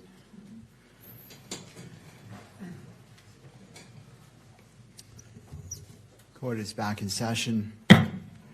Before we get started, I want to clarify on the record that pursuant to the Utah Constitution, Article 1, Section 28, where victims and victims' representatives are entitled to be treated with dignity and respect, that if they choose to leave the courtroom, they can come back whenever they wish. They're not prohibited to coming back solely at the break. So I just wanted to clarify that in case there was any question about that. In addition, I want to talk about the exhibits as it relates to their admission and publication of the exhibit. So whenever there is an objection to an exhibit, I would ask that the attorneys are clear specifically what they're objecting to. There's basically three levels of objections that could be objected to. First, the admittance of the exhibit itself. Second is the publication of the exhibit to the gallery. And third is the publication which is electronically captured by the media. So, counsel, I'll leave it to you in regards to what you object to or what you wish to respond to. If no objection to the publication media capture of the exhibit is specifically raised, the court will presume there's no objection. So, being that the monitor was introduced today by the court, I wanted to offer that guidance to the parties in regards to your objections. With that, let's go ahead and return to the witnesses. I do note for the record that the counsel is present and all the parties are present, and let's go ahead and proceed. Mr. Grunander. Thank you, Your Honor. We left off Officer Bagley with just having admitted State's Exhibit 3.1. I believe the court also granted our motion to publish 3.1. So we would ask the court to publish that to the gallery, 3.1. Ms. Nestor, any thoughts? No, Your Honor. All right, we'll go ahead and publish Exhibit 3.1.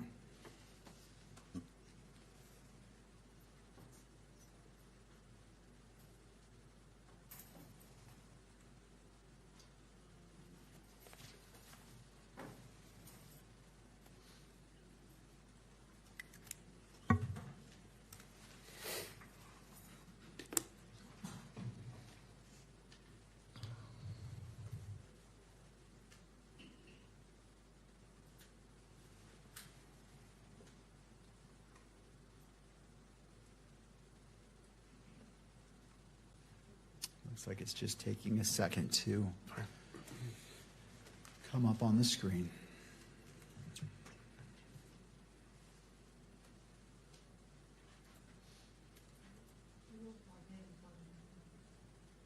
Let's go ahead and unplug and replug in the monitor to see if that brings it back to life, to display.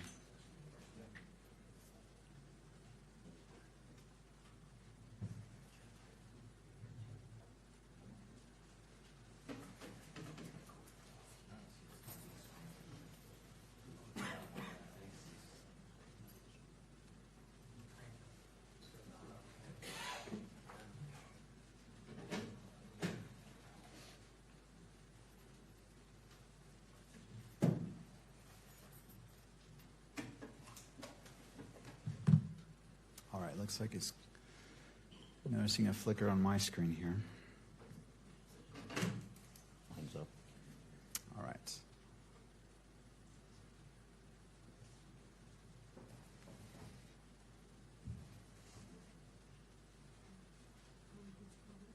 Yes.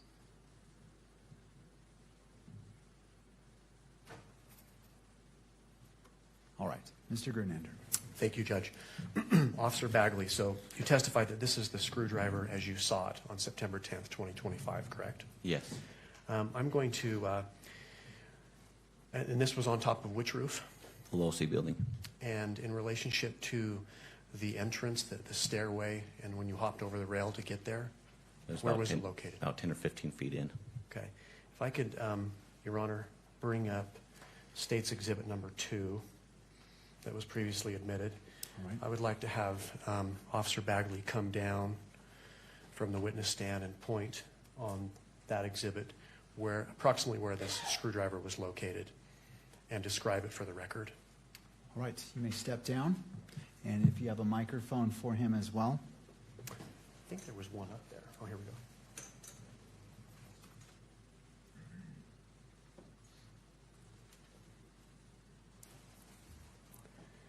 So if you can describe where you saw that screwdriver, point to that. Yeah, so this is the Losi building right here with the light gray. Here's the guardrail in the center of the picture with the red brick. Just over that, about 10, 15 feet in, about right there. About right there. Okay. Now on this exhibit, Exhibit 3.1, there's an evidence tag, yellow number 5. Was that present when you found the screwdriver? No. Okay. So that was left there by an evidence tech. Yes. Okay. Thank you. You can take your seat again.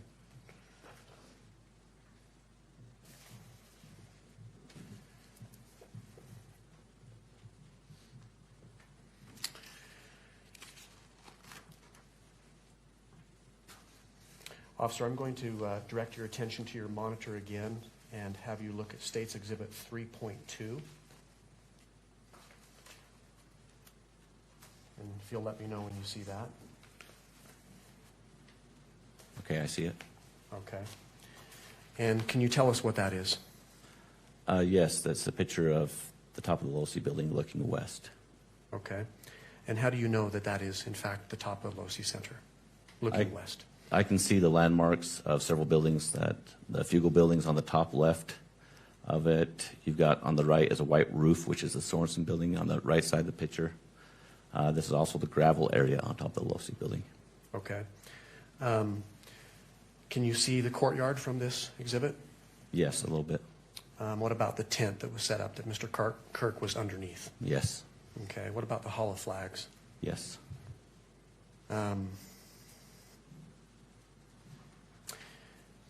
Did you mention that this was facing west? What direction are we looking? We're looking west towards Utah Lake. Okay. Officer, is this a fair and accurate depiction of what you observed on September 10th, 2025 on top of the Losi building? Yes. State offers State's Exhibit 3.2, Judge. Ms. Nestor? Your Honor, I think that we renew our standing objection. There is an evidence tag here, which begs the question that it's not a fair and accurate representation of how he saw it. And we also don't have any indication about when this picture was taken or by whom. So we object to its admission. I see. Thank you. Mr. Grunander? Officer, one more question, Judge. Officer Bagley, apart from the evidence tag, do you see an evidence tag on that photograph? Yes, I do. Was that present when you were on top of the Losi Center and observed this? That was not. Okay. Otherwise, is it fair and accurate? Yes. State moves to admit. Anything further? No, Your Honor. All right, thank you. Given that follow-up question, noting that the evidence tag, it appears to be number 2 on State's Exhibit 3.2 was not present, but otherwise it is a fair and accurate representation, as stated by the witness to State's Exhibit 3.2, the court will admit it into evidence, and it may be published at the discretion of, or the request of counsel. Your Honor, the state would move to publish it. All right.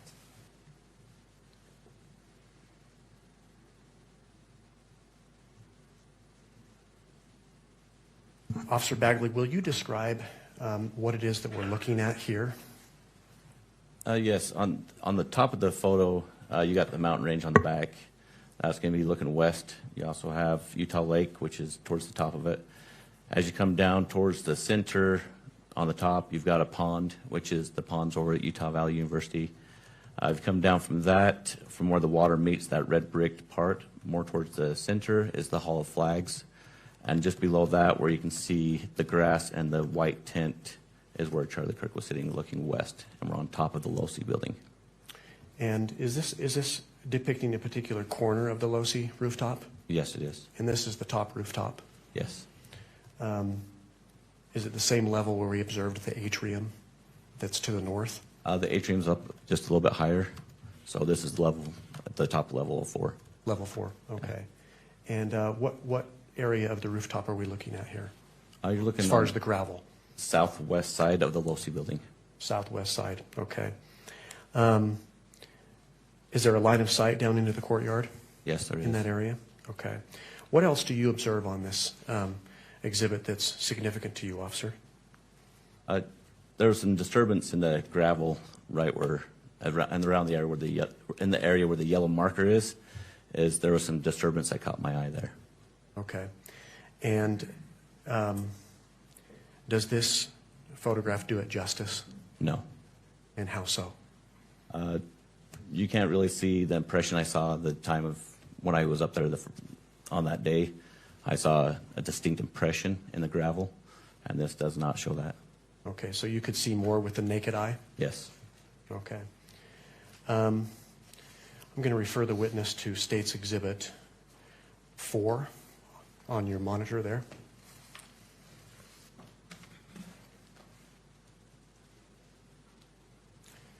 And let me know when you can see that. Okay, I can see it. And do you recognize that exhibit? I do. And what is that? This is a nighttime view of that same photo. That was just last, same view, looking west, and I can see the disturbance in the gravel. And what tells you that this is the same photograph as the last one, as Exhibit 3.2? You can see the hall flags. That's direct, almost the top of the photo. In the middle, you got the hall flags. You can see the tent in the grass area, the direct line of sight with the Sorensen building, and I'm on top of the gravel of the LoSI building, southwest side.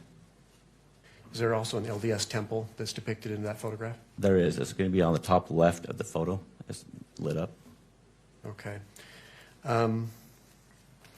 Do you know who took this photo? I do. And who took this photo? Melissa Richards. And who is Melissa Richards? She's the lead senior forensic for the state of Utah Okay. examiner. And how do you know that she took this photograph? I spoke to her. Okay. Just renew the objection to hearsay that's in our standing objection. Thank you. Mr. Grunander, do you want to respond to the objection about hearsay? Yes, Judge. Under Rule 1102, hearsay is admissible to establish the foundation for the authenticity of any exhibit. That's found in 1102 sub B sub 3. I would also point out for the court that under Rule 1101, which is the applicability of the rules, in subsection C1, the determination of questions of fact preliminary to admissibility of evidence when it's determined under Rule 104, which are preliminary questions, the rules of evidence do not apply. 104 speaks directly to laying foundation for an exhibit, so even at trial, hearsay is admissible to establish the foundation of an exhibit. I would also just point the court to State v. Griffin. This is a 2016 Utah Supreme Court case. The citation is 384 Pacific 3rd 186, which stands for hearsay evidence is admissible to establish the foundation of an exhibit, even at trial. And we're at a preliminary hearing today, Judge. All right. Anything further, Ms. Nestor, before I issue a ruling? No, Your Honor. All right. I'm going to overrule the objection to hearsay. I note the standing objection by defense. I also note Rule 1102, and I also look to Article 1, Section 12 of the Utah Constitution, which states nothing in this Constitution shall preclude the use of reliable hearsay evidence as defined by statute or rule in whole or in part at any preliminary examination to determine probable cause or at any pretrial proceeding with respect to release of defendant if appropriate discovery is allowed as defined by statute or rule. For those reasons, I'm going to overrule the objection, and as it relates to reliable hearsay, in this instance, you may proceed. Officer Bagley, did you ask Ms. Richards if this was a fair and accurate depiction of this scene on the LoSI building on the night of September 10th, 2025? Yes. And what did she tell you? She said it was. Okay. Your Honor, the state offers State's Exhibit 4. Ms. Nestor? Just object to relying on what Ms. Richards told him in terms of creating the foundation and refer back to our standing objection. The state will submit it. All right, well, as I look at State's Exhibit 4, and again, I'm just looking at it before me, it said it was a fair and accurate representation. There's a notation, I mean, in the previous exhibits, there's a marker, exhibit marker, and I see 2, but it also appears to be other artifacts on this image that I haven't heard any testimony about, and so. I will follow up, Judge. All right. Officer Bagley, do you see an evidence tag in that exhibit? Yes, I do, a number 2. A number 2, and that's yellow and black? Yes. Do you see other evidence markers that are red in color? Yes, they are, to me, they're orange, but they're triangular shaped. Okay. Were those markers, the evidence tag 2, as well as the orange or red markers, present when you observed that scene that day? No. Okay. Were they present, however, when Ms. Richards took this photograph? Yes. And she indicated to you that that is a fair and accurate representation of what she observed that night? Yes. State would move to admit Exhibit 4, Judge. Ms. Nestor? Objections, Your Honor. Thank you, Ms. Nestor. I'm going to go ahead and overrule the objection, noting that the marker, evidence marker, as well as the red or orange markers, I can't tell which color it is, was not present originally. With those included information, State's Exhibit 4 is admitted into evidence and may be published. Thank you. The state would move to publish that. All right. And I would ask for the witness to come down to explain the exhibit. All right, officer, if you'd like to step down, use the microphone, and as previously noted, describe, when you're describing something on the image, where it is located on the image for the benefit of our recording.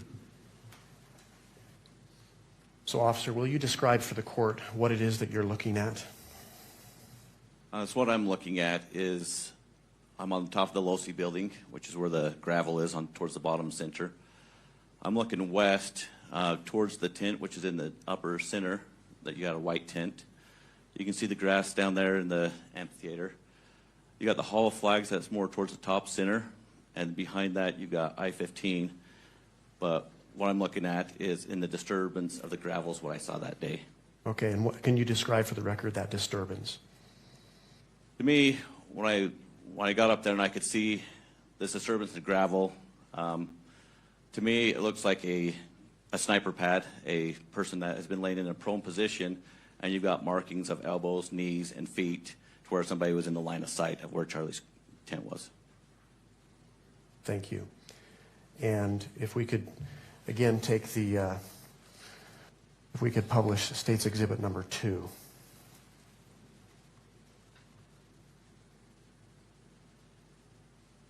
You recognize that, right, officer? Yes, I do. Where on the Losi rooftop did you observe this disturbance in the gravel?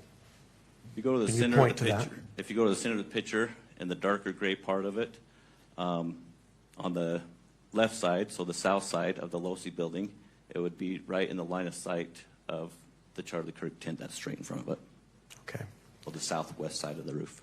thank you. You can take your seat.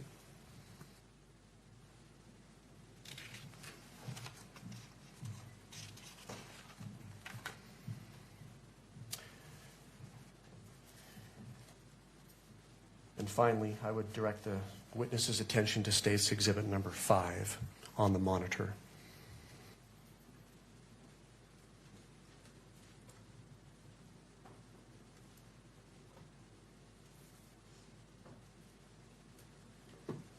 Let me know when that's there. It is. It is Yes.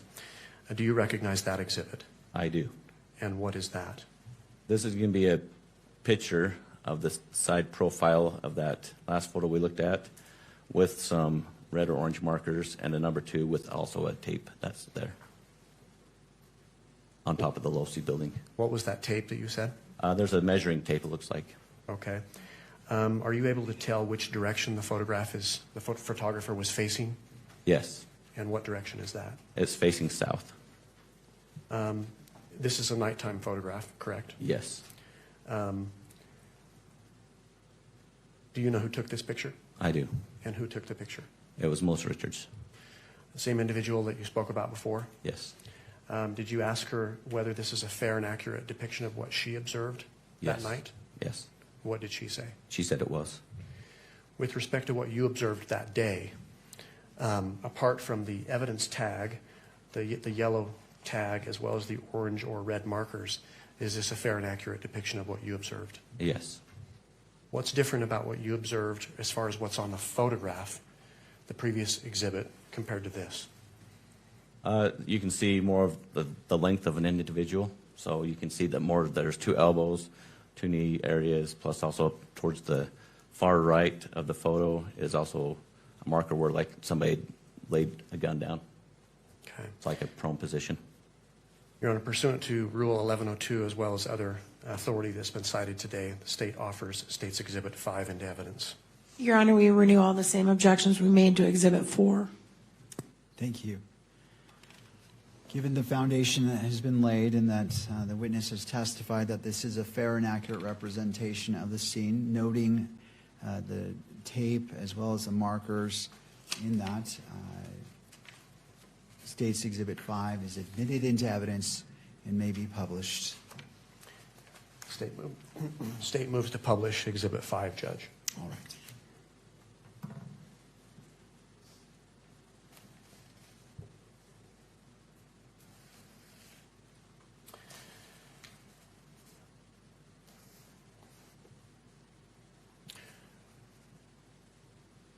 Before turning to what you did next on that day, taking you back to the daytime of September 10th, 2025,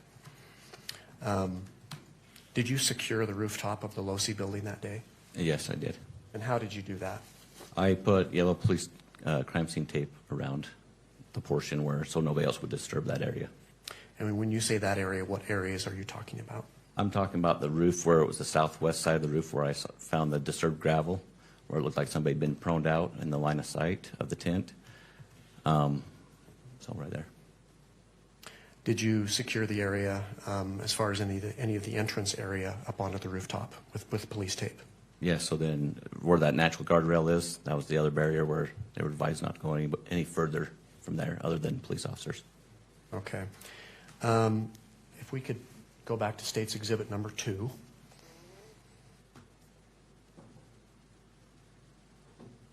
If we were to zoom in on this photograph, are you able to see the police tape that you put up on the rooftop of the Losi Center, officer? Yes, you would be able to. Kimberly, if we can zoom in.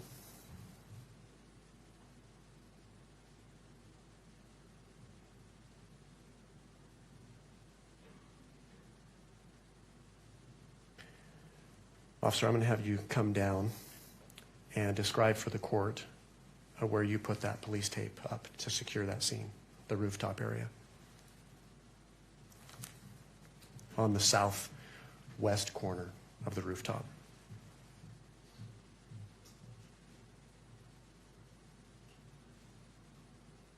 So this is the top of the Losi building. You got your 2 different grays. The southwest is towards the top, center of the picture. You can see some yellow tape that spans from over here on the far right side of the picture by these black pipes, goes around a silver vent, comes back down around to the corner of that silver to keep everybody out of that area where that prone position was at. Okay. On that photograph, are you able to see where you put the tape up as far as the access way to that roof near the stairway? So it was right here, actually, this natural barrier where you have to climb over the guardrail. So this is the other barrier that I had to set up. And you put police tape on that? Yeah. Okay. Did you eventually leave that area? I did. Do you recall about what time you left that area? Oh, I have it in my notes. It would be, when I left that area, it was almost 1 o'clock, about 1:03, 1:01. Okay. Before leaving, did you leave the scene with anyone? I did not leave the scene. Or did I leave the scene to somebody? Yes, I Just did. to someone else? Yes. And who was that? It was a county deputy, a female. Did you provide instructions to her? I did. And what were those instructions? I advised her not to let anybody inside the crime scene Okay. without being a police officer or an investigator. Okay. Thank you. You can take your seat again.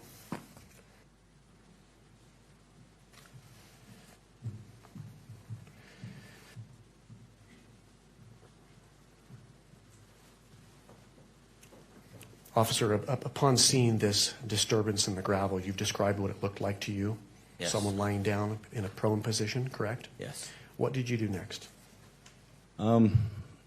So when I got to the top of the Losi building during that day, I noticed a screwdriver, kept going to the edge, found that prone position. At that moment, I realized, because it was direct line of sight, plus the disturbance in the gravel, where I could see somebody laid down in a prone position or a sniper position, and asked dispatch to get on the then I realized that we probably didn't have our shooter in custody. From that moment, I asked dispatch to get on the camera system and to see if anybody was on top of the Losi building during the time of the incident. Were you advised of anything? I was. Dispatch came back and advised me that there was a male individual on top of the roof that was there at the time of the shooting. Did they describe what his movements were? They did. They stated that he ran to the edge, dropped down, crawled, got in a prone position. I'm going to stop you right there. Ran to the edge. What direction and what edge? Running west and southwest of the Losi building, so ran towards the tent of where Charlie Kirk was, so they could get a line of sight. And then the individual stood up after the shooting and ran northeast on the top of the Losi building. Okay. You mentioned that this individual on the video dropped off the edge. Did you get that? I haven't far? mentioned that. Oh, what happened? What else was described to you? Then, well, at that moment, so I knew that there was possibly a shooter on the run. Your Honor, can we just have a continuing objection to all of the hearsay that's being testified to here? Thank you. And Judge, my response to that was I'm not actually offering this for the truth of the matter asserted at this point, simply for the effect on the hearer. So I'm not offering what's been described in the video as substantive evidence. All right. Ms. Nestor, with that clarification, any thoughts?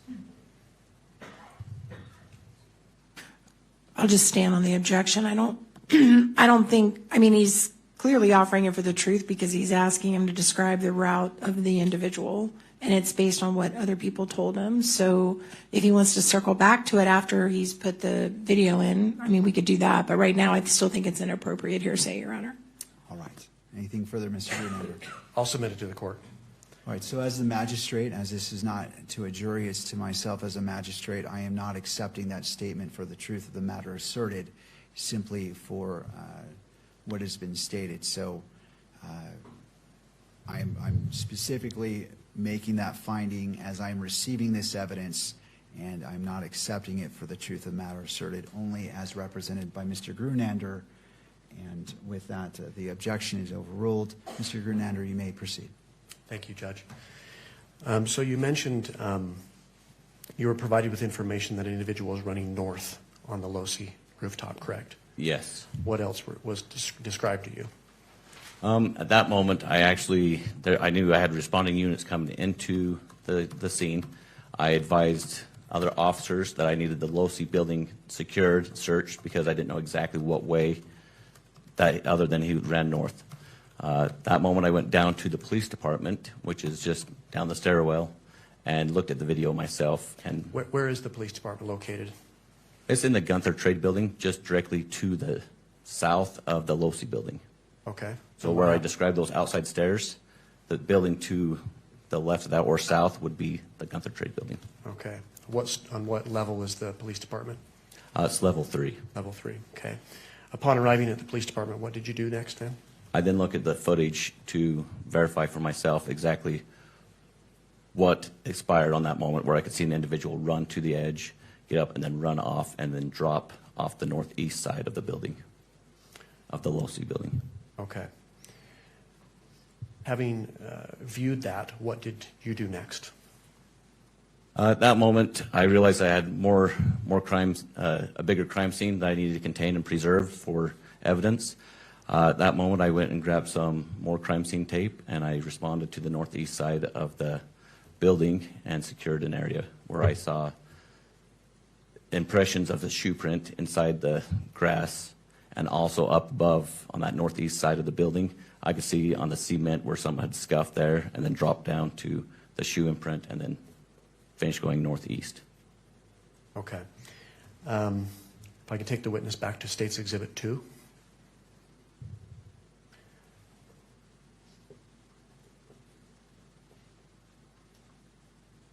You mentioned seeing an individual drop down. Could you come down and point that area out to the court? Yes.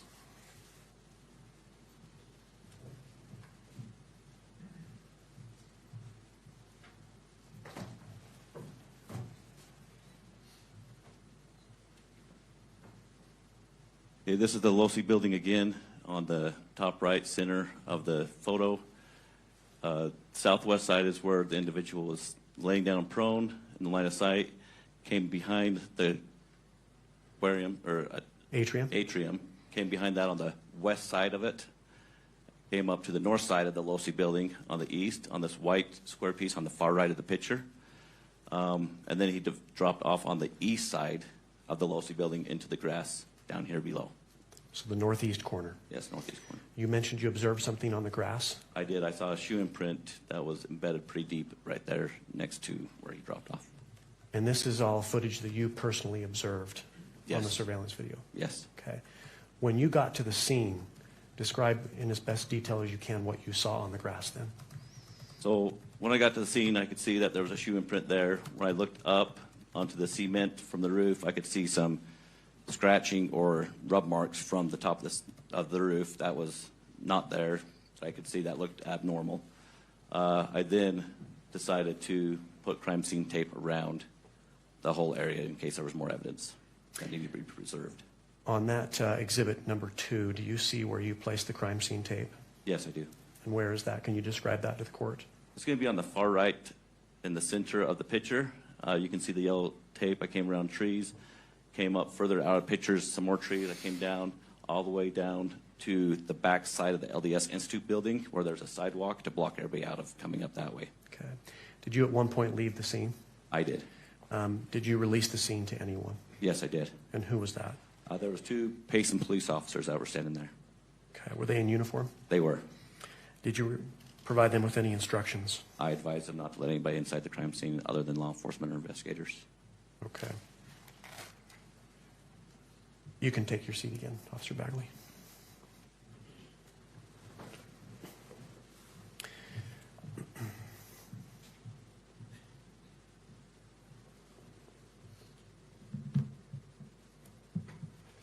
You've talked about the disturbance in the gravel that was observed on the Losi building. Yes. Did you walk through that disturbance in the gravel? I did not. Did you otherwise touch it in any way? No.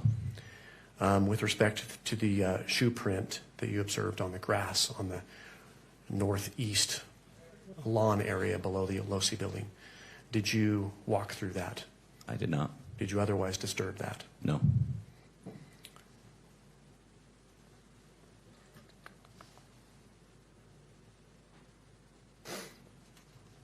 Officer Bagley, what did you do next? From that moment, I then released the scene. I went down to the Fugal building and knew that where the Incident Command Center was at, so I could relay information that I'd found to responding units and people in charge. If I can have just a moment, Judge. You may. State will pass the witness, Judge. All right. Ms. Nestor?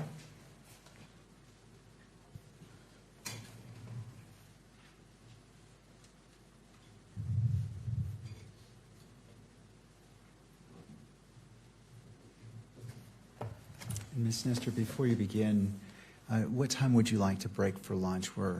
I don't want to interrupt a line of questioning, and so I just want to make sure that we're just taking a look at the clock and when you feel is a good time to break, roughly in that 12:10 range. I will aim for that, Your Honor. That shouldn't be a problem. Okay, thank you. You may proceed. May it please the court.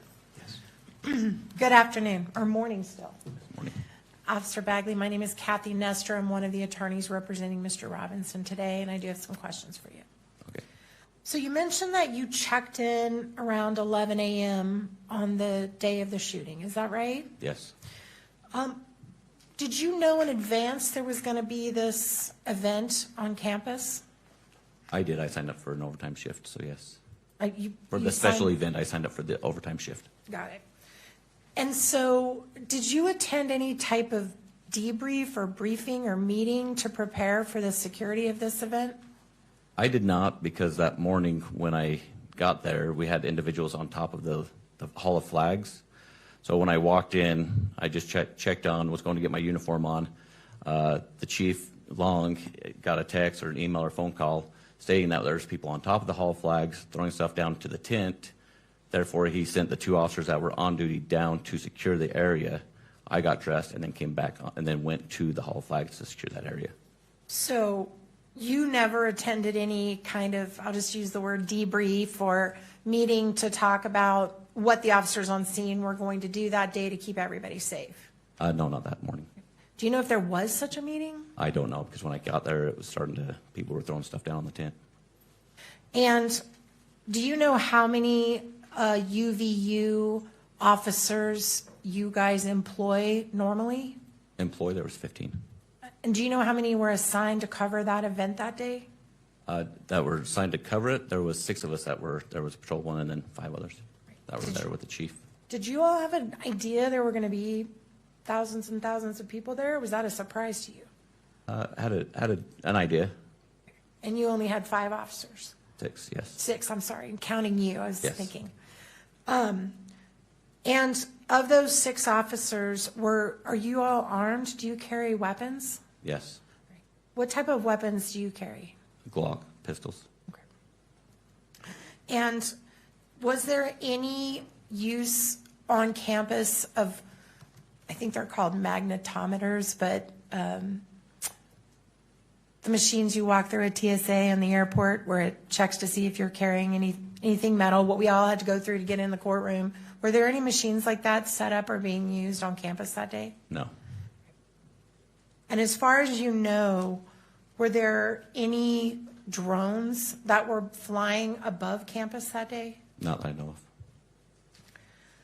And did anyone ever talk to you about covering anything near or on top of or in the Low C building? Were you ever assigned that area before the shooting? No, Do you know who was? I don't.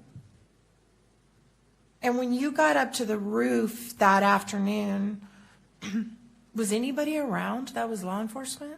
No, Nobody on the roof? no, Nobody on the stairway? no, Nobody on the walkway? no. Okay. And in the state of Utah, is a campus a gun-free zone? Are students allowed to have guns on campus? It's an open carry state, so yes. And did you see anybody that was armed that day other than law enforcement? I did not see.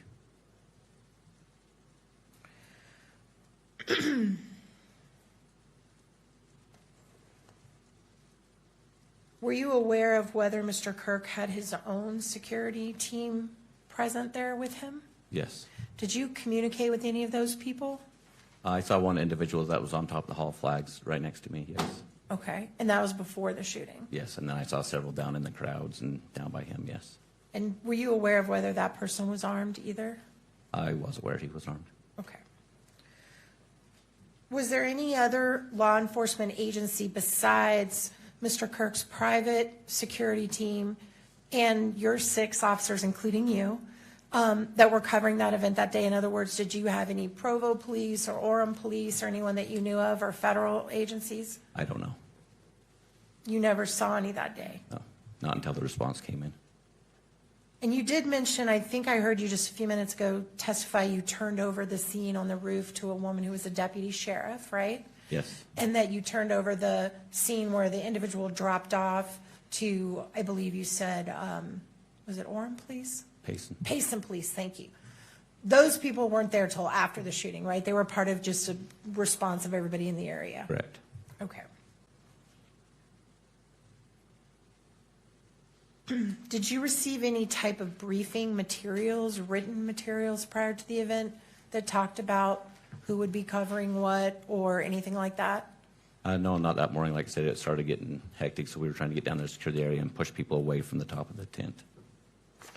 Now, when this event was over, you prepared a report, is that right? I did. And in the report, it covers a lot of what you testified to with Mr. Grunander, doesn't it? Yes.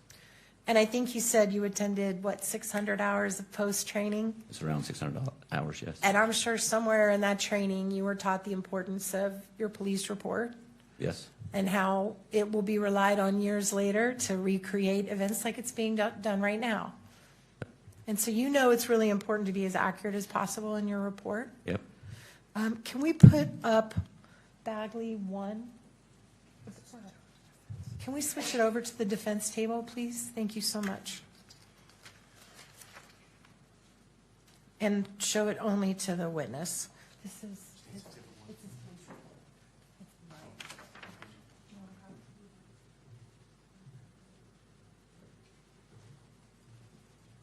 All right. Do you see that report in front of you? I do. And is that the report that you prepared, or did you prepare this report? I didn't. I did a supplement on it, but I didn't prepare the report. So, because the incident was a big agency assist, so obviously it says it has all the responding officers to that effect. Oh, we need to go to the page. Thank you for pointing that out. Can we please move to page 3 or 5, maybe? Let me look and see.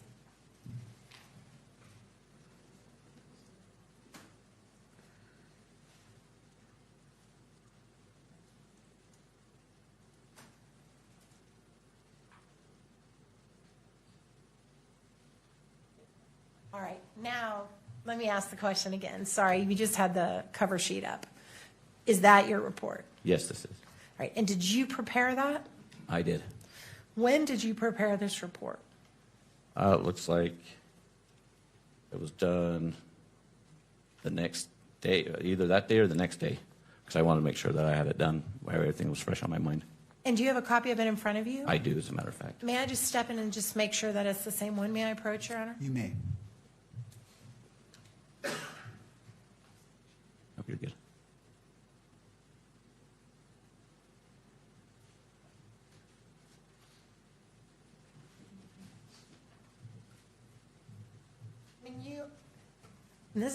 We got to ask this now. Did you use AI to help you prepare your report? I did not. Okay, good.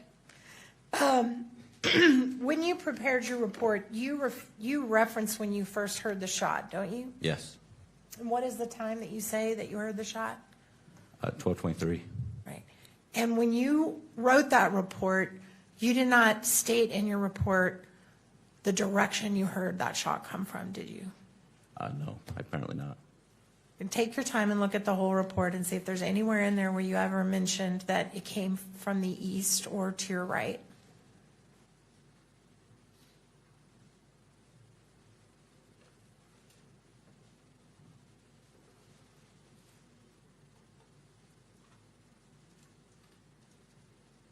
I don't see a direction. Okay. And you also, I believe, in your report, you also don't state whether or not, you don't mention anything about thinking it came from the Low-C building or anything like that, right? Later on, when I recognized when I saw the empty holsters, I think I actually said that in there, where I see the empty holster, that I realized the line of sight. Okay, so let's talk about that holster for a minute. So you heard the shot, and you only heard one shot, correct? Yes.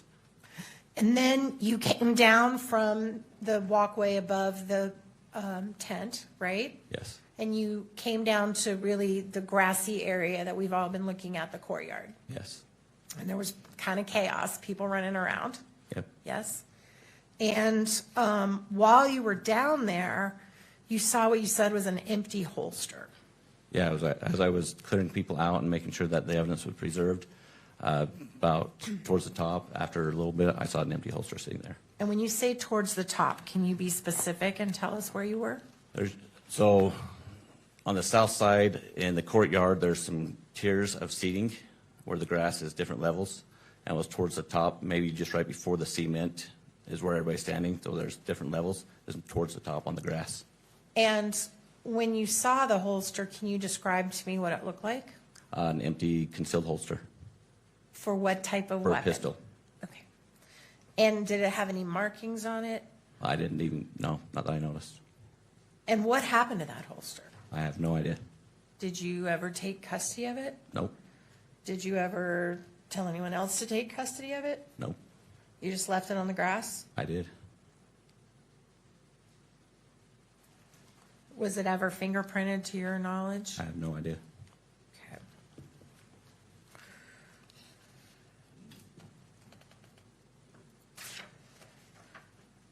At some point, there were drones in the air. Is that right? Did you become aware of that? Yes, I was made aware of that. Right. Do you know who put the drones in the air? Sergeant Cam Nelson with the Provo Police Department. Right. So it wasn't UVU. No, Did you guys even have drone capability? Did you have a drone on campus that you used? no, All right.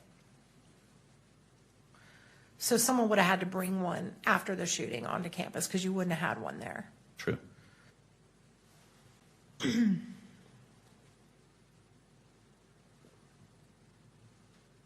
Right.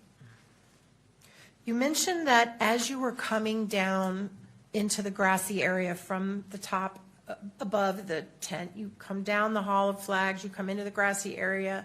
You mentioned that you heard, I guess on your radio, that they had a suspect in custody. Yes.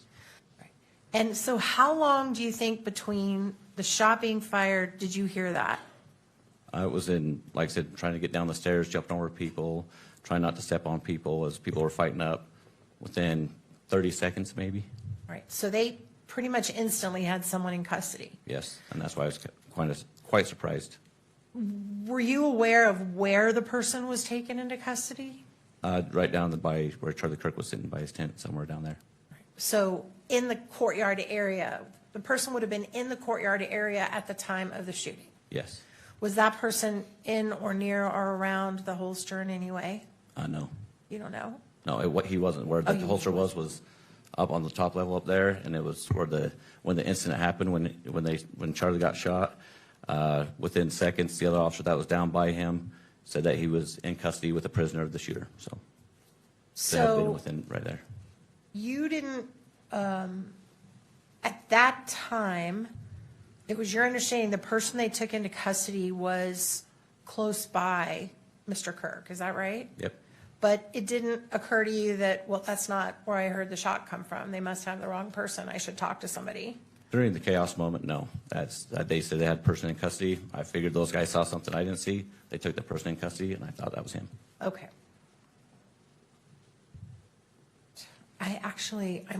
This would be a good stopping place because I'm about to start another section. Okay. So maybe we could go 5 minutes early for lunch. Absolutely. All right. Thank you. Thank you, officer. We're going to go ahead and break for lunch. We'll come back at 1 o'clock. I do want to note for the camera operator, if you would just be cognizant and turn off the microphone during breaks and when we break for recess, that would be helpful. Does either party need the benefit of the record before we break for lunch? Not the state, no. All right. We are in recess.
it looked like he had a pistol.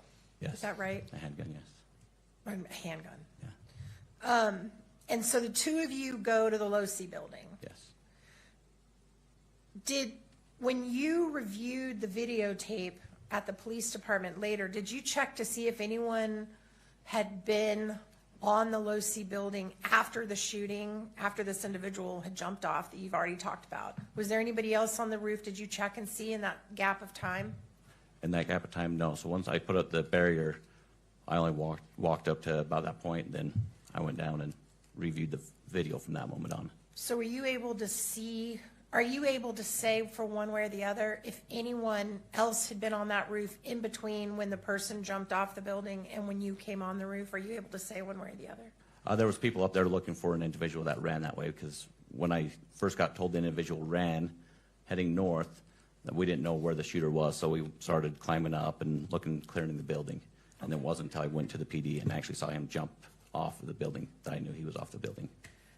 Let me rephrase that, because I think I either asked it badly or you misunderstood me. So let me go back again. So from the time that the individual that you spotted on the video jumped off the roof, right? The individual that you thought was in the prone position. Okay. Between that and when you got on the roof, did you ever check to see if anybody else had been on the roof in that period of time? Yeah, and I didn't see anybody. So you I did didn't watch? notice anybody. Yeah. You didn't, did you look on the video to see that entire, okay, that's what I'm asking. So you did not review the video to see if there was someone between you, that individual jumping off and you coming on, if anybody had been on or disturbed No. that scene in any way? Okay. But once you put the tape up, then we're confident from that point on the scene was preserved, right? By the way, where did you get that tape? Officers responded on the scene that he was down on the bottom and threw it up to me, so Okay. So you didn't have it on you? no, And you didn't leave the scene to go get it? no, Someone threw it up? yes. Great.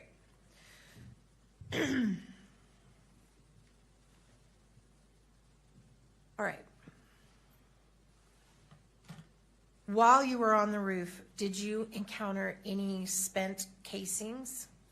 As a matter of fact, no, that's why when I saw the prone position where a person would be laying down as a sniper, being around guns and snipers all the time, I was looking for a spent shell casing. I couldn't see one. I was looking over the edge, looking all over the place, making sure the gravel wasn't disturbed, and I couldn't find a shell casing at that moment. And that would be, the reason you would be looking for that was because some types of guns, when they shoot, eject a casing automatically, right? Some Yes. do, some don't. Yes, All right. And then you also didn't find any unshot bullets? no, Okay. Are you aware of there being a bullet found on another roof? in I'm the not aware. Vicinity? Were you aware of another bullet being found on the scene, not on the roof of the Losi building? I know. All right, your body cam footage that I reviewed appears to end while you're still on the roof. Do you know why that is? I think the battery went dead. It was just right at that moment. Okay. And do you know, did you ever turn it back on that day or go get it, I don't know, what do you have to do, charge it or stick a new battery in it? I don't even know. Usually dock it, but no, I didn't go back. It was too chaotic running around. So that 27-minute and 35-second body cam that starts when you're at the Hall of Flags and ends while you're still on the roof, but haven't put the crime tape up yet, that's the only body cam you have that day? Yes. All right. You mentioned when you went to the police department, you watched the video where you saw an individual up on the roof, Yes. right? And that individual was in the vicinity where you saw the disturbance in the gravel. Yes. And when you looked at that video, were you able to identify the individual's face? I know. Were you able to identify any markings on their clothing? I know. Were you able to identify their height? No. When we looked at the picture of the, I think you called it the sniper perch, so I'm gonna use your words. It looked like there was a measuring tape laid out next to it. Were you present when they measured like the distance, like how tall that person would have been? I was not. So you don't know what that is? I don't. Were you able to tell the person's weight from the video that you saw? I can tell he wasn't a heavy set, so Okay. more of a skinnier person. Could you identify what shoes they were wearing? I could not. Could you identify anything about a hat or what was on their head? At the moment, no, I couldn't. Okay. And did you see a gun in the video? I saw a long black object in the left hand as he was running over across the roof. And in fact, did you describe that in your report as a bag? I don't know. I have no idea. I don't know why. All right, let's pull that report back up, please.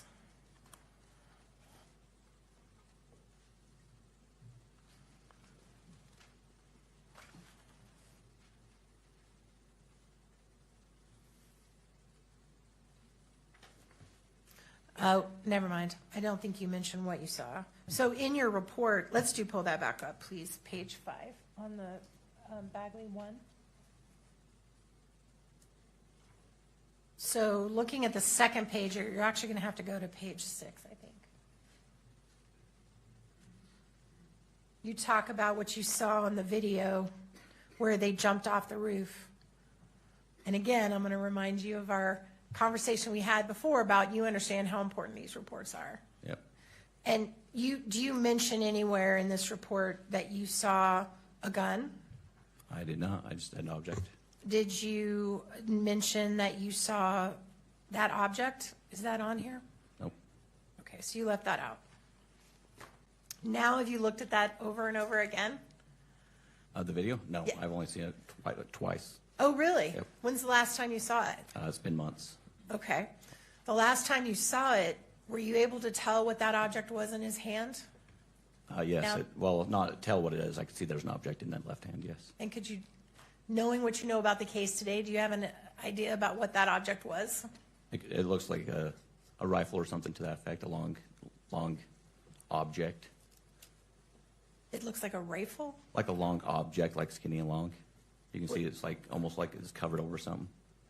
So you saw the cover, which was the towel, right? Yes, and the shape of it is long.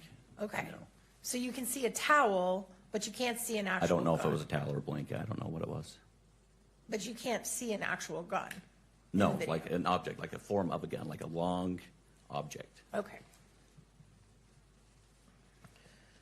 All right.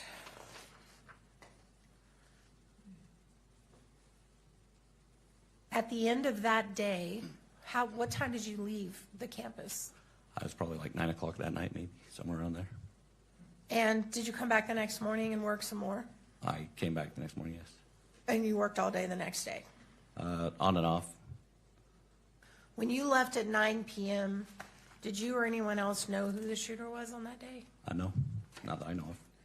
And when you came back the next morning and worked that afternoon, all that day, did you or anybody on that campus know who the shooter was? Not that I know of. Okay.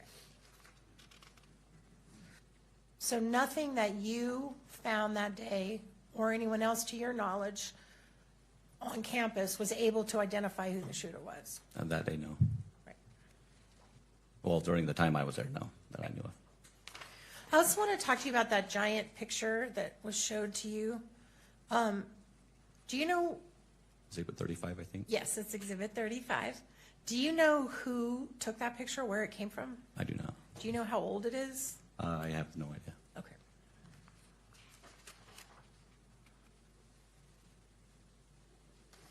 And the pictures you were shown, Exhibits 1, 2, and 3, that you got up and kind of talked about and showed all the buildings and everything. Do you have any knowledge about where those pictures came from? Or who Yes, took they them? were drone footage, just taken from a drone. Do you know who was operating the drone? Like Sergeant Cam Nielsen from Provo Police Department. Provo Police Department. Had you seen those pictures before today? Before today, yes. When did you see them? A couple weeks ago. And then that was just in preparation for testifying? Yes. Prior to that, had you ever seen those pictures?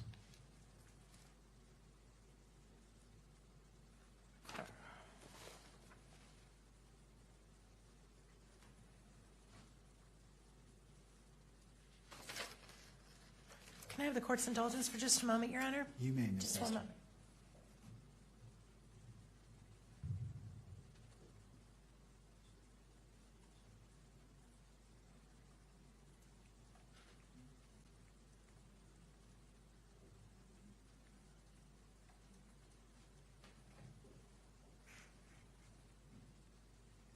One last thing I want to clarify. We heard you testify that Ms. Richards, or I don't know if she's Deputy Richards, She's a state employee for the forensic lab. so Ms. Richards. Melissa. She is the one who took those nighttime pictures of this stuff on the roof? Yes. And you testified that she told you that that was what they looked like that day? Yes. When did you meet with her? I talked to her on the phone. It was several weeks ago in preparation for the trial. So prior to a couple weeks ago, you never discussed those pictures with Yeah, her? because I'd never seen them. Oh, so a couple weeks ago is the first time you saw them? Yeah. Right. And did you write any kind of supplement to your report, to add on to your report, other than what we've gone through today, that one report you wrote? Have you ever written another one? I have not. Okay. That's all I have. Thank you, Your Honor. I tender the witness. Thank you, Ms. Nestor. Mr. Grunander, redirect. Just one question, I believe, Judge. All right.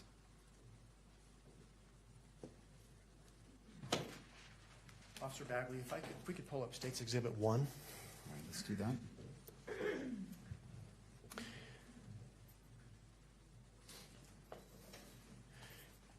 You've talked about this handgun holster that you observed Yes. on the grass in the courtyard. Yes. I'm going to ask you if you would approach the monitor when it comes up and point out as best you can where you observed that holster, okay?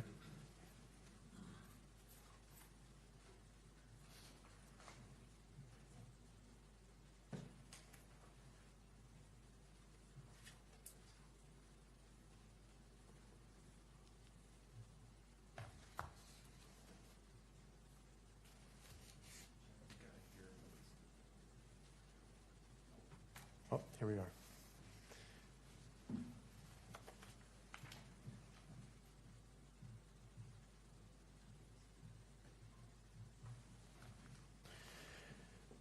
So again, the question is where was that holster lying when you observed it?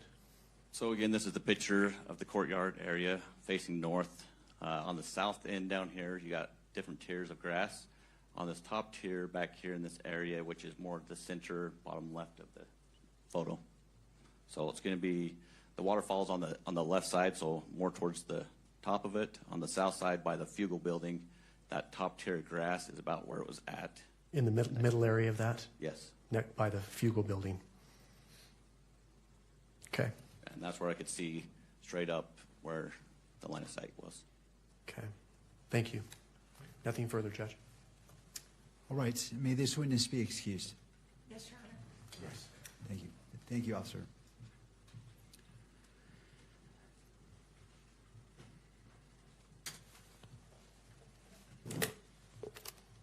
And just for the benefit of those in attendance, you may have noticed that I drink some water. Please, if you have water and what's been previously approved, don't hesitate. You can drink, just don't spill it. And let's go to the state. Ready to proceed with your next witness? Thank you, Judge. The state calls David Hull. All right. Would you like to come forward and be sworn in? You do solemnly swear that the testimony you shall give in the case now pending before the court will be the truth, the whole truth, and nothing but the truth, so help you God. All right. If you'd like to be seated right here at the witness in the witness seat, and once you're situated, there's a bottle of water to your left. And if you wouldn't mind, after you're seated, bringing that microphone closer to you so it picks up your voice. All right, counsel. Thank you, whenever Judge. You're ready. Good afternoon. Afternoon. Would you please state your full name and spell your last? David Hull, Hull. And are you employed? I am, yes. Who are you employed by? I'm employed by the Department of Public Safety. And how long have you worked for the Department of Public Safety? I'm in my 12th year. Are you a peace officer? I am, yes. Are you post-certified? I am, yes. When did you receive your certification? 2015. And since that time, has your certification remained intact? In other words, has it lapsed or been taken away or anything like that? No, it's been continuous. I think you said you're in your 12th year. Did you already say that? Your 12th year with the DPS? Have you worked for any other law enforcement agency besides the DPS? No, just the state of Utah. What is your current assignment with the Department of Public Safety? Currently positioned as an investigative sergeant at Peace Officer Standards and Training. Was that your assignment in September of 2025? No, it was not. What was your assignment then? I was under the State Bureau of Investigations, Major Crimes Division as an investigator. Okay. Is SBI an acronym or an acronym that's commonly used to describe the State Bureau of Investigation? It is, yes. I can refer to it as the SBI, and we're all on the same page, right? Yep. Okay. How long were you with the SBI? A little over 7 years. And what exactly did you do? What was your assignment with the SBI? I spent just under a year in the Alcohol Bureau and the undercover unit, and then the remainder of that time was with Major Crimes. Major crimes. What did that entail?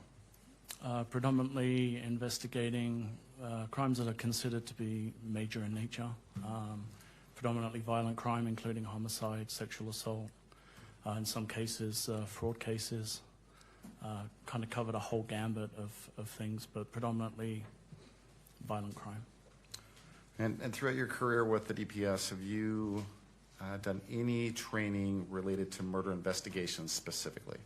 Yes, I have. And could you just briefly describe what that specific training entailed? I've done internal and external courses around lead homicide investigation, officer-involved critical incidents, child deaths and unexplained deaths in children, aquatic homicide, and then just continuing investigations related to homicide itself. And throughout your career with DPS, have you either played a role in or led a homicide investigation? I have, yes. How many do you think? Either directly or indirectly, I've probably been involved in approximately 40 or so. And is that throughout the state of Utah? Yes, we assist throughout the state of Utah. Were you working September 10th of 2025? I was, yes. And did you work shifts? Did you work a certain shift that day, or how does it work at the SBI? Kind of work 24/7, 365, but predominantly Monday through Thursday, office hours. Okay. On that date, were you asked to respond to the campus of Utah Valley University? I was, yeah. I was at the office in Taylorsville, and I was asked to respond down to Utah Valley University. Okay. And what did you understand was going on at UVU that day? I didn't know much. I had been told that there was some kind of an event and an individual had been shot. Did you have a name? Someone had told me that Charlie Kirk had been shot. At that point in time, were you familiar with Charlie Kirk? I was not, no. Okay. Did you end up responding? So when you found out that there was an event and that it was Charlie Kirk that had been shot, that was while you were still up in Taylorsville at your office? Yes, we hadn't been asked to respond at that point. Another agent in the office showed me a video of the shooting, and I went back to work because we hadn't been asked to respond at that point. At some point, though, were you asked to respond or directed to respond to Utah Valley? Yes, we were. We were asked to make our way down to the university to provide any kind of assistance that was needed. Okay. And do you recall who directed you to come down to Utah Valley? I believe it was Lieutenant Jensen. And is that something, responding to a scene like this, on a report like that, is that something that's done frequently within the SBI? Yeah, SBI functions as a supplementary investigative division for really anybody in the state who needs it, whether it's a smaller local agency that just needs additional resources. We often respond with the crime lab to help process crime scenes. But it would be normal for us to be called out to assist another agency. Okay, so we understand correctly, when you were first directed to come down to Utah Valley, you were just coming down to give whatever help you could provide. Correct. Okay. That eventually changed. Yes, yeah. Okay. My assumption was we were responding to assist process a crime scene, essentially. Prior to September 10th, 2025, how familiar were you with the Utah Valley University campus? Not very. I think I maybe had been there once before. How about from September 10th onward? Did you become more familiar with the campus? Became a lot more familiar with the campus, Okay. yes. And in what way or how? Both in walking the campus and looking at the incident scene, in viewing surveillance video of the campus and the surrounding areas, and just my general involvement in the investigation. I became a lot more familiar with the buildings, the amphitheater and the surrounding area, and the campus itself. All right, and we'll come back to that here in a moment. Who else responded to UVU from the SBI? Originally, I thought it was just myself and a couple of others. I remember Sergeant Falmina, Sergeant Bricker, Sergeant L. Schultz, Sergeant Clark, Agent Brian Davis, and a number of other agents were arriving or were on scene when I arrived there. Do you recall if other law enforcement agencies responded that same day? Yes, there was a large law enforcement presence. Federal entities, I believe the FBI, the DEA, ATF, I think some U.S. Marshals. There was obviously our state presence, and then there was county and city and local agencies on scene also.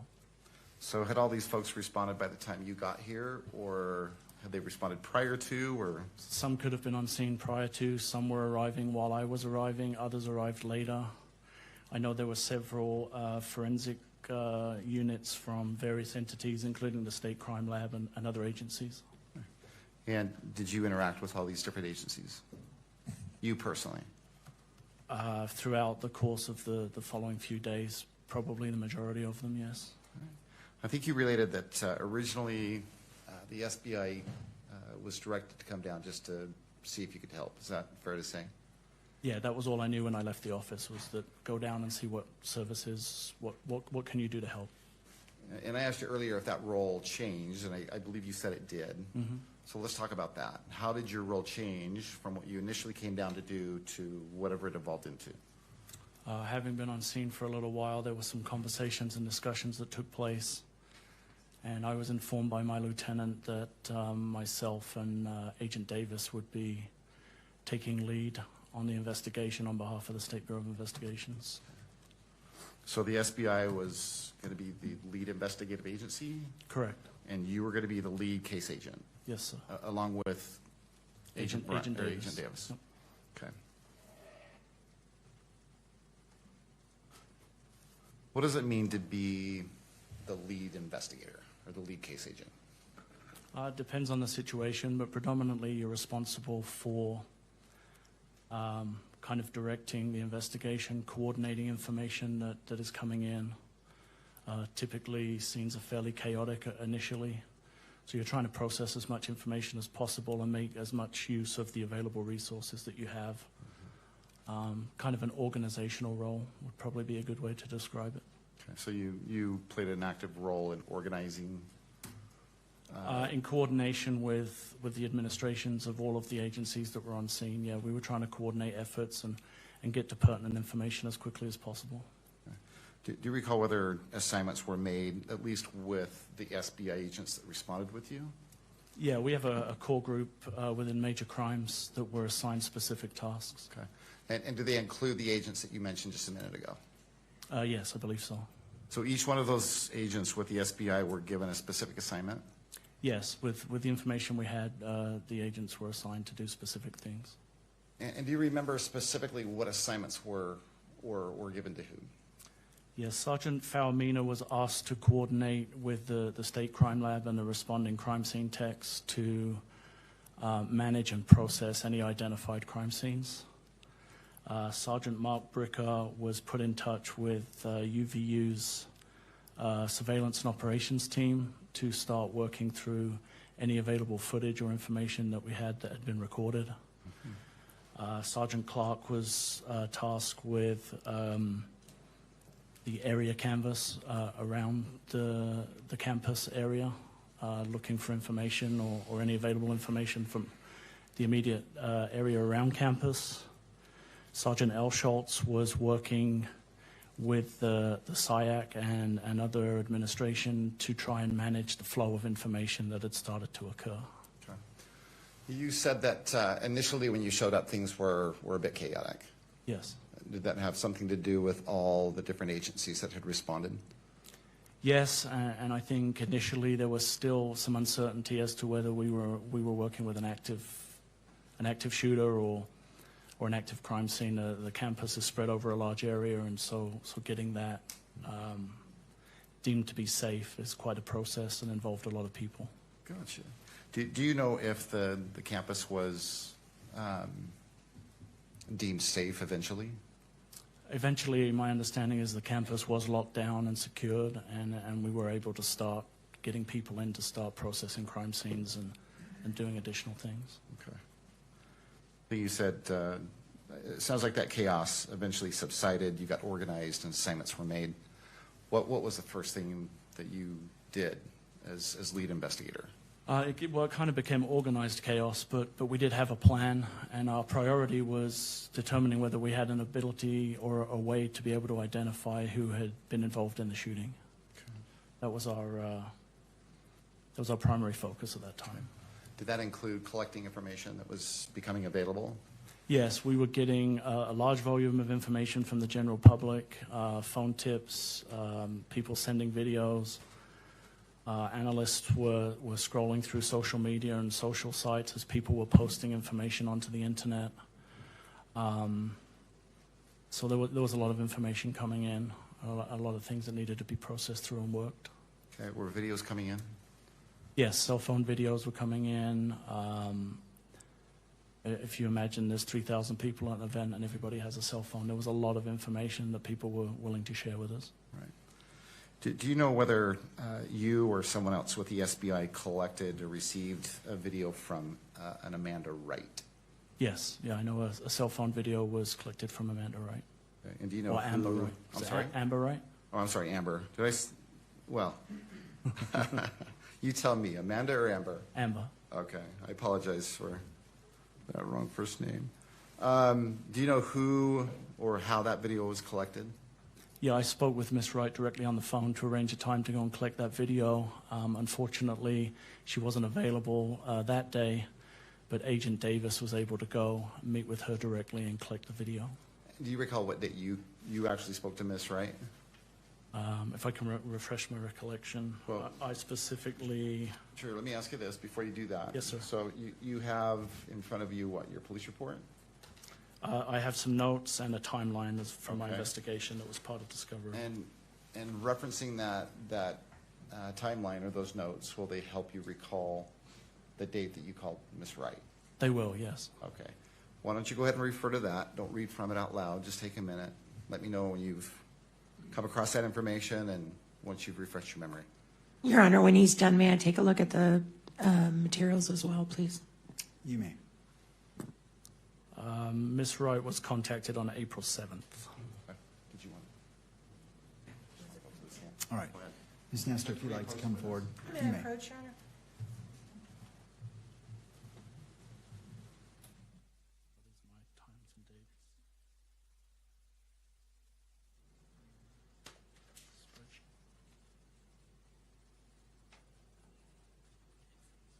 Yep.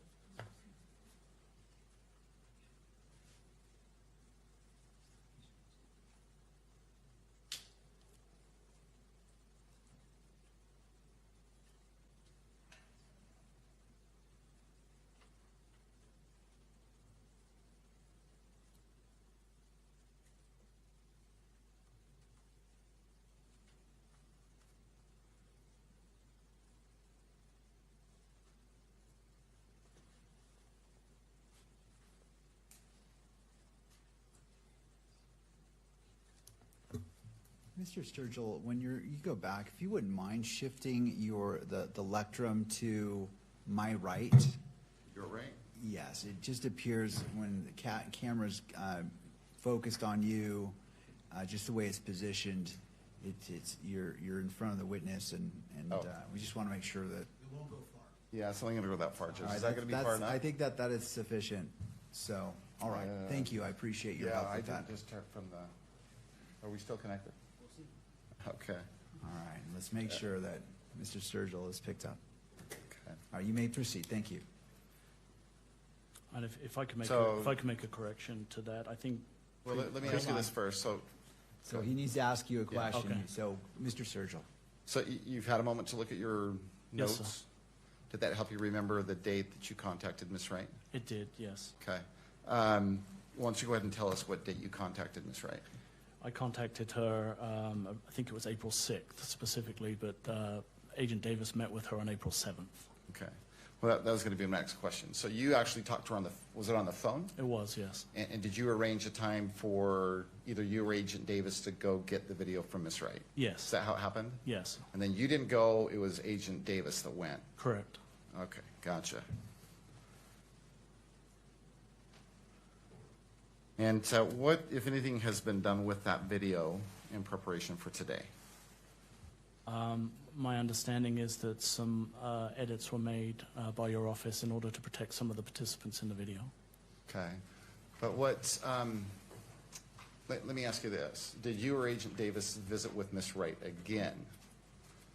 Yes, that was in April, and that was where my correction was. The video was originally provided to Agent Mortensen. Okay. So I misspoke. Okay. Let's go back and let's make sure this is very clear. Sure. Okay.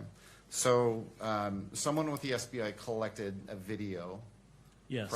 from Amber Wright. Yes, Agent Mortensen contacted Ms. Wright on October 8th, and a video was provided to him electronically on October 11th. Okay. And now I'll ask the next question. What, if anything, has been done either by you or another agent with that same video in preparation for today's hearing? We contacted Ms. Wright to arrange a meeting so that Ms. Wright could review the video and that we could verify firsthand with her that the video was what she had taken on September 10th at the event at UVU. Okay. And who had that follow-up visit with Ms. Wright? That was Agent Davis. I was not able to attend. Okay. And you know that happened because you spoke to Agent Davis? I spoke to Agent Davis, and he provided me with a written statement that Ms. Wright had completed Okay. at 11:02. And so you have seen that written statement? I have, yes. Okay. And you've read through it? I have.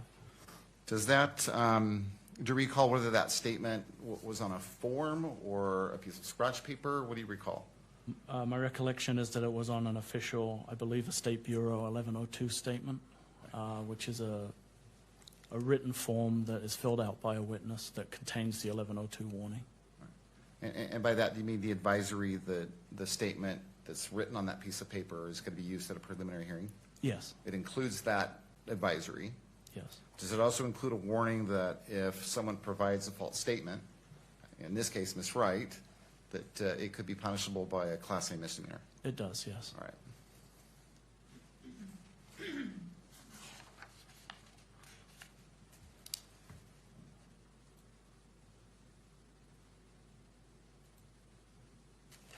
And what do you recall is the essence of that written statement from Ms. Wright? I mean, what does it basically say? Object, Your Honor. At this point, we want to assert our standing objection to the constitutionality of allowing in Ms. Wright's statement when she is not here present in court to be cross-examined.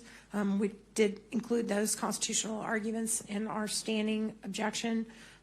Also, this does fall under the type of document that should be safeguarded under Rule 4-202.02, Parent 8, Parent F as in Frank, and or should be classified as protected under subsection 5O as in orange, because the disclosure could jeopardize the life, safety, or property of the witness. It's also technically a victim's. I mean, if she's present under the current theory and the information, she's technically could be classified as a victim of the event. So it also should be protected under that. So we would object to it being read in public. It would not be admissible at trial in the current format that it is due to its hearsay nature.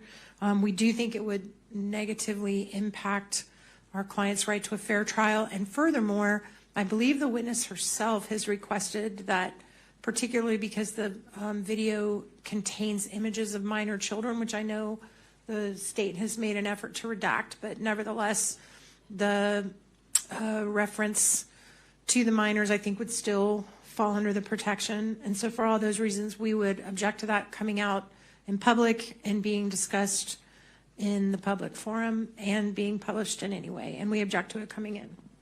All right, and so if you wouldn't mind just restating the rule that you're relying upon, so I can fully look at your objection. It's the UCJA, the Utah, Code of Judicial Administration. I just blanked. The Utah Code of Judicial Administration for Rule 4-202.02, parenthetical 8, parenthetical F as in Frank, and or parenthetical 5 and parenthetical capital O. All right, thank you. I'm just Yes, sir.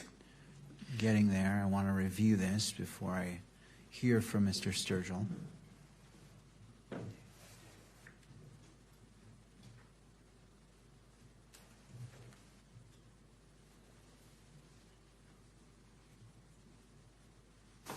All right, I've reviewed that. Mr. Sturgill. Well, Judge, let me address, I guess, a couple of things. Ms. Nestor actually brought up, I think, both the 1102 statement that we intend to introduce and sort of referred to the video. So let me address each of those one at a time. With regards to the 1102 statement that was prepared by Ms. Wright, Judge, it was gathered in compliance with the Utah Rules of Evidence 1102, specifically subsection B8. It's a statement that was gathered by an SBI agent. It was prepared with knowledge of the advisory that it was going to be used at the preliminary hearing, and it also included the warning that if a false statement is given, it's going to be a Class A misdemeanor. Judge, I don't know what additional foundation you'd like. Well, that's kind of where I was going, Judge, is I was trying to lay a little bit more foundation just to introduce that statement alone. I haven't got yet to the video. But with regards to the 1102 statement, it has been collected in compliance with Rule 1102. As I stated, B3 or B8. And as we all know, Rule 1102 allows reliable hearsay, as does the state constitution, Article 1, Section 12.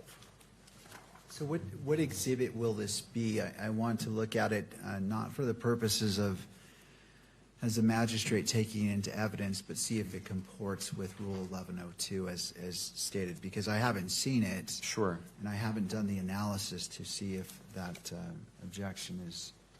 Judge, it is State's Exhibit 6.1.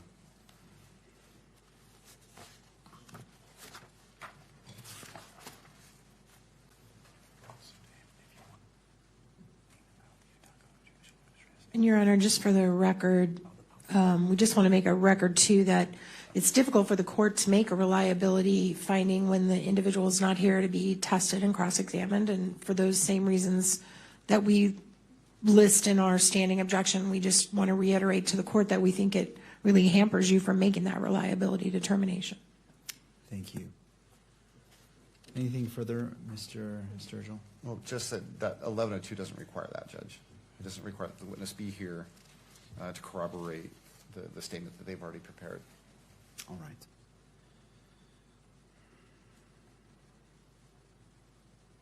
All right. I've had a chance to review State's Exhibit 6.1, taking into note what Ms. Nestor noted, UCJA 4-202.02, and referencing the section she did. Well, and Judge, I don't mean to interrupt, but I had not yet addressed that rule. I would simply just add to that judicial rule, it has nothing to do with admissibility. It's simply publishing it. Right, and I'm sorry. So, okay, so let me just hear your full Yeah, argument. I didn't realize you wanted to hear all of it. I thought you were going to rule on the 1102, but. Well, I want to focus on the 1102. I want to keep this clean. So let's Right. focus on the 1102, Okay. and we'll stop Sure. there, and I can make my ruling. And then if there's any objections, I just need to take it one step at a time to be thorough. So Sure. I'll hear all your arguments about the 1102 statement. I'll return to Ms. Nestor for any final thoughts, and then I'll make my ruling, and then we can move to the next I stage. appreciate that, Judge. And I think I think I have addressed the 1102 question. As far as admissibility under Rule 1102, I thought that's what you wanted to rule on first, and then I would address the UCJA 4-202.02. And if you want me to do that now, I can do that, and it's just simply that it has nothing to do with admissibility. It has everything to do with publishing that, and Judge, I think if you'll look at that written statement, I believe Ms. Wright's personal information, for the most part, has been redacted. Other than that, and beyond that, Judge, I'll leave it up to your discretion. Well, as it relates to, well, let me take it one at a time. Let's start with the last statement. What I have in front of me, Plaintiff's Exhibit 6.1, has her full information in here: address, phone number, social security number. Okay, Judge, I apologize for that. I thought we'd provided a redacted version of that. Yeah.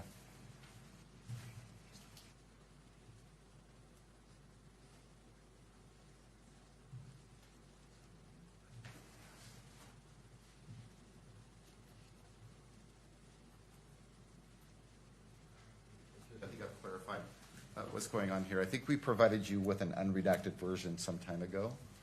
The version that we have and are prepared to present today is a redacted version. Could I have a copy of what you're intending to admit into evidence so I can consider what's before me?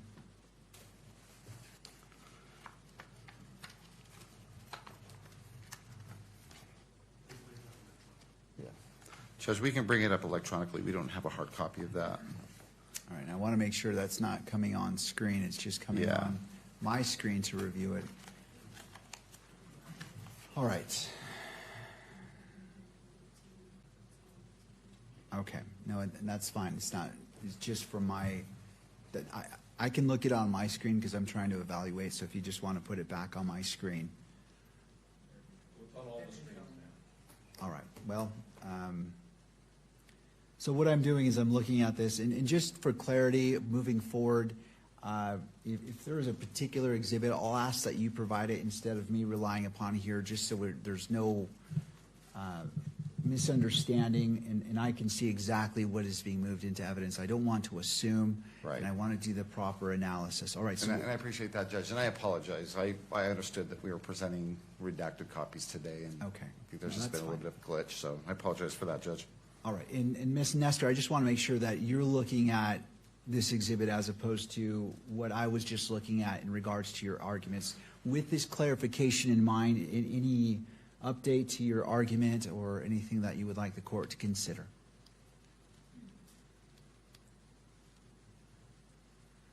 The only other issue I think that exists with this that I haven't already raised is that there's clearly two different authors in the body of the document. One wrote something on the very top line, and then it looks like Ms. Wright wrote the rest of it, which we don't have any indication of who wrote that top line and when they filled that in, if it was before or after she signed the document. So I have some concerns about authenticity with respect to that as well, and that's all I have. All right, and as I'm determining it, it does appear that the writing is different. Did you want to lay additional foundation, Mr. Sturgill, Certainly, or Judge. provide information for the I'd court? be happy to do that. Do you have in front of you State's Exhibit 6.1? I do, yes. Okay. You've heard the discussion that just took place. It appears as if there's two different styles of writing on that form. Yes. Okay. I imagine that you have the writing that includes the personal information for Ms. Wright, and then directly below that, I think there's a line there that appears to be arguably writing prepared by someone else. Is that in fact accurate, that that is a different That's correct. author of that writing? What do you know about that writing on that first line just below statement of incident? Because we were asking Ms. Wright to verify a specific video, the file name for that video was written on the statement in her presence. And then that video with that file name was then shown to Ms. Wright to verify that it was, in fact, the video that she had provided to us. Okay. And so was it you or SBI agent Davis that prepared that? Based on the writing, it appears to be Agent Davis's writing, but it's not my writing. All right. But that is the routine, or is that kind of how you commonly do this? In this case, because we were specifically asking them to verify a specific digital file that had a specific digital name, and we didn't want there to be any errors in how that name was presented. We wrote the file name on the document for the individuals. All right. Anything further, Ms. Nestor, with that additional information before the court makes its ruling? Your Honor. All right, thank you. Could you leave that on the screen for me, please? I appreciate that. And scroll down to the bottom. I just want to review it one last time. All right. And I believe this is Exhibit 6.1. Is that correct, Mr. It is, Sturgill? Judge. And Right, I would move to admit 6.1. Thank you. So considering the arguments made by Ms. Nestor and Mr. Sturgill, I rely upon Rule 1102 as well as Utah Constitutional Article 1, Section 12, as I previously mentioned, that final paragraph. It states, nothing in this Constitution shall preclude the use of reliable hearsay as defined by statute or rule in whole or in part at any preliminary examination to determine probable cause or at any pretrial proceeding with respect to release of the defendant if appropriate discovery is allowed as defined by statute or rule. I have examined this and clarification was made. The previous version of this would fall afoul of having identifiable personal information of Ms. Wright, and so that was removed, and this one with the redacted portion of the identifiable information, personal information for Ms. Wright, is before me, and based off that, State's Exhibit 6.1 with redactions is admitted into evidence and may be published. Thank you, Judge.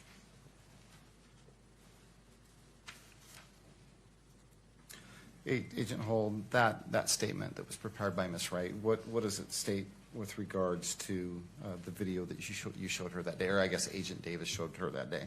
It states that she's confirmed that she did review the video and that it was a true reflection of the video that she took on September 10th, 2025. And did she identify who's in that video in her statement? Herself and her 2 young children. If we could just have a clarification on the court's ruling. So I understand the court overruled and published, and I accept the ruling, but I thought under the court's previous order that the media was not going to film exhibits.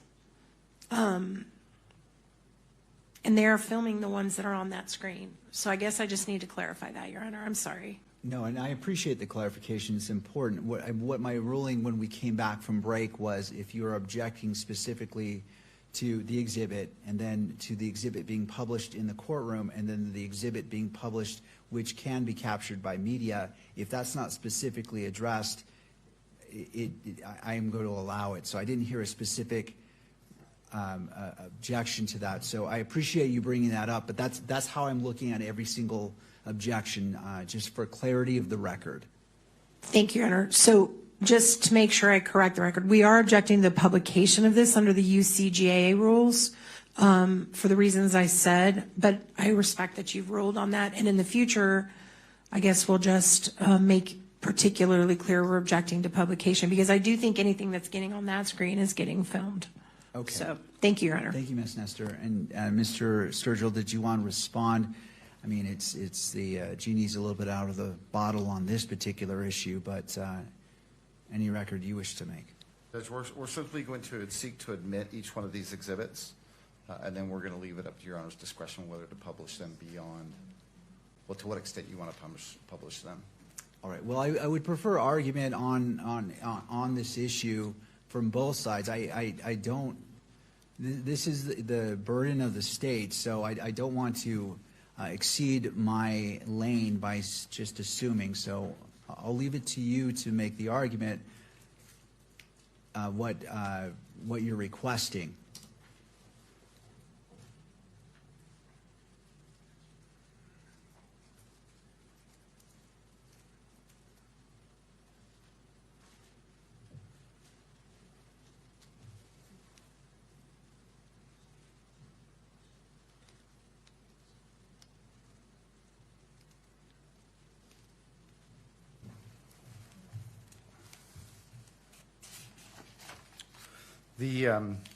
Sorry about that. So before you're moving on, Mr. Sturgill, as it relates to yes. this, I want to put this to bed and then we can move on. Were you requesting for it to be published on, so the three, you moved it into evidence, which I approved. It isn't moved into evidence, but I didn't hear anything in regards to publishing to the courtroom and then lastly publishing, which it would be captured by the camera in the background, in the back. Judge, we believe these are public documents, and so we would ask that they be published both to the audience and to the public at large. All right. Well, given that we've gone past the gate on this one, it's been published. Right. But I think we're all on the same page in regards to how objections may be made and how the court is going to consider it, so we can move forward. All right. Thank you, Mr. Sturgill. Thank you.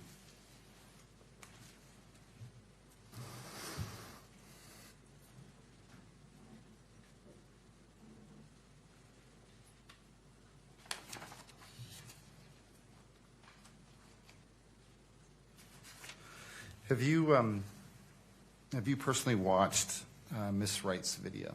I have, yes. Right. And what is depicted in that video? It's a view of Ms. Wright's position in the crowd at the event on September 10th. Okay. And absent the written statement from Ms. Wright, can you at least recognize the location that's displayed or depicted in this particular video? Yes, it's the amphitheater at the Utah Valley University where Mr. Kirk was doing his event. Okay. On your screen, Exhibit 6.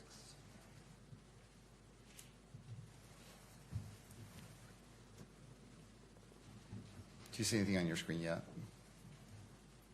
Just the very beginning. It's there now. It's there now. Do you recognize what's depicted on your screen right now? I do, yes. And what is that? In the background is the Hall of Flags, and then you have the gazebo under which Mr. Kirk was presenting his event from, and then the crowd between where Ms. Wright was and the stage. Okay. But do you recognize what this is the beginning of? Yes, this is the beginning of Ms. Wright's video. Okay.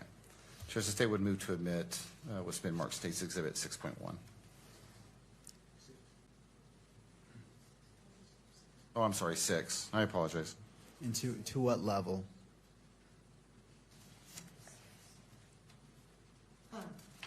Your Honor. Hold on, Ms. Nestor. I just want to get the clarification, and then I'll certainly turn to you. So the levels of admitting into evidence, then the next level is publishing it to the courtroom, and then the next level is publishing it in a way that is captured by the media. What is your full request? Judge, we'd ask that, first of all, it be admitted, that it be published here within the courtroom, and then that it also be published to the public at large. All right, and I'm not quite sure what this particular video is showing. Could you lay a little bit more foundation or proffer that what this is? Sure. You've seen this video, Agent Hall? Correct. What's depicted in this video? The crowd and the beginning of Mr. Kirk's presentation to the audience in the amphitheater at UVU on September 10th, 2025. Okay. Does it depict Ms. Wright? I believe towards the end of the video it scrolls back and Ms. Wright shows the people that she's with at the event and herself, yes. All right, is there any act of alleged violence in this particular No, there is clip? not, Judge, but there is not. Okay, I just needed that clarification. Ms. Right. Nestor, I'll turn to you. I just wanted to make sure I understand the full scope of this exhibit and then hear from your objection, if any. Your Honor, with respect to admission, we object to its admission on the grounds that it's not properly authenticated, as Ms. Wright herself is not present in. For all the constitutional reasons we raised in our standing objection, we object to that. As far as its publication, we object to its publication. It definitely is something that in its current form without her here would not be admissible in any place other than a preliminary hearing. And we feel like this would really impinge on Mr. Robinson's right to a fair trial. And so we're asking it not be published, and certainly if the court does publish it, that it certainly not be filmed. Thank you. Mr. Sturgill, any response? Judge, Rule 901 addresses authenticating or identifying evidence to satisfy the requirement of authenticating a document, or I guess authenticating a piece of evidence. The proponent, which in this case is the state, must produce evidence sufficient to support a finding that the item is what the proponent claims it to be. And then the rule goes on to explain or provide examples of how this rule can be satisfied. And at the very top, under subsection B1, is testimony of a witness with knowledge. That goes on to say that testimony that an item is what it is claimed to be satisfies this authentication rule. Judge, you have an 1102 statement prepared by the person who actually caught these images on her camera or on her phone, and so, Judge, I think that alone sufficiently authenticates the document, and then even further than that, you have Agent Hull, who has reviewed the video himself and authenticates it, at least with regards to location. Thank you. As it relates to admissibility of this exhibit, I believe this is State's Exhibit 6, is that? It is, Judge. All right.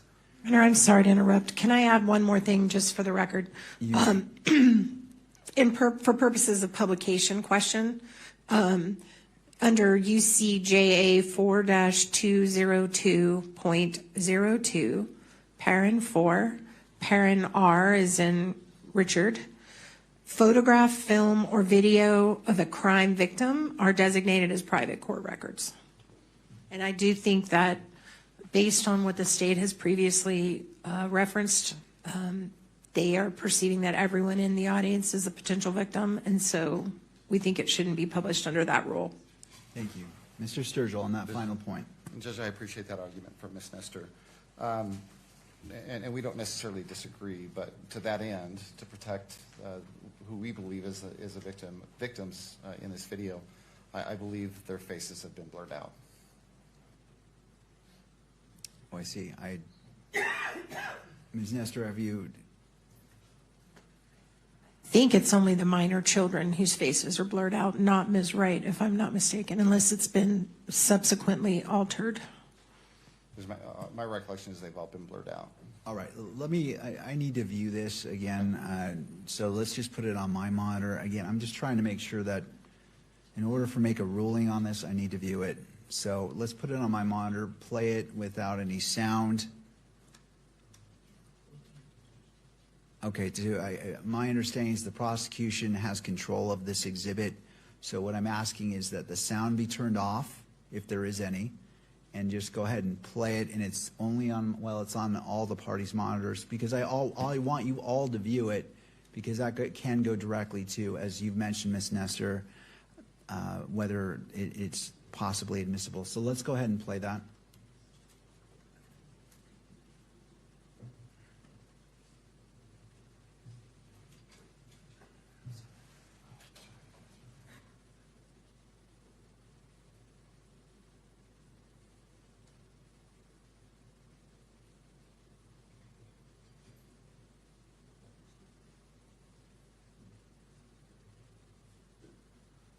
All right, thank you. Based off what I've watched, there was some blurring of faces, but not of all the faces, and so I'm going to rule that it is admissible.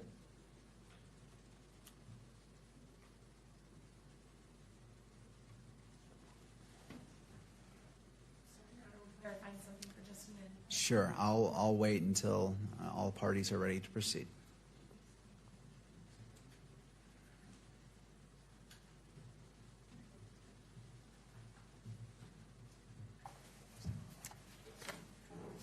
So anything further? I just want to make sure. No, Judge, you've had a chance to watch that. I did. So I'm ruling that it is admissible into evidence, again, taking into consideration the analysis the court's talked about regards to 1102s and this particular piece of evidence as it relates to the 1102 video, or the 1102 statement 6.1, and I'm going to allow it to admit it into evidence, and because the faces of the alleged victims are not all obscured, there are some that are visible. It's not going to be published to in-court monitor, and obviously not to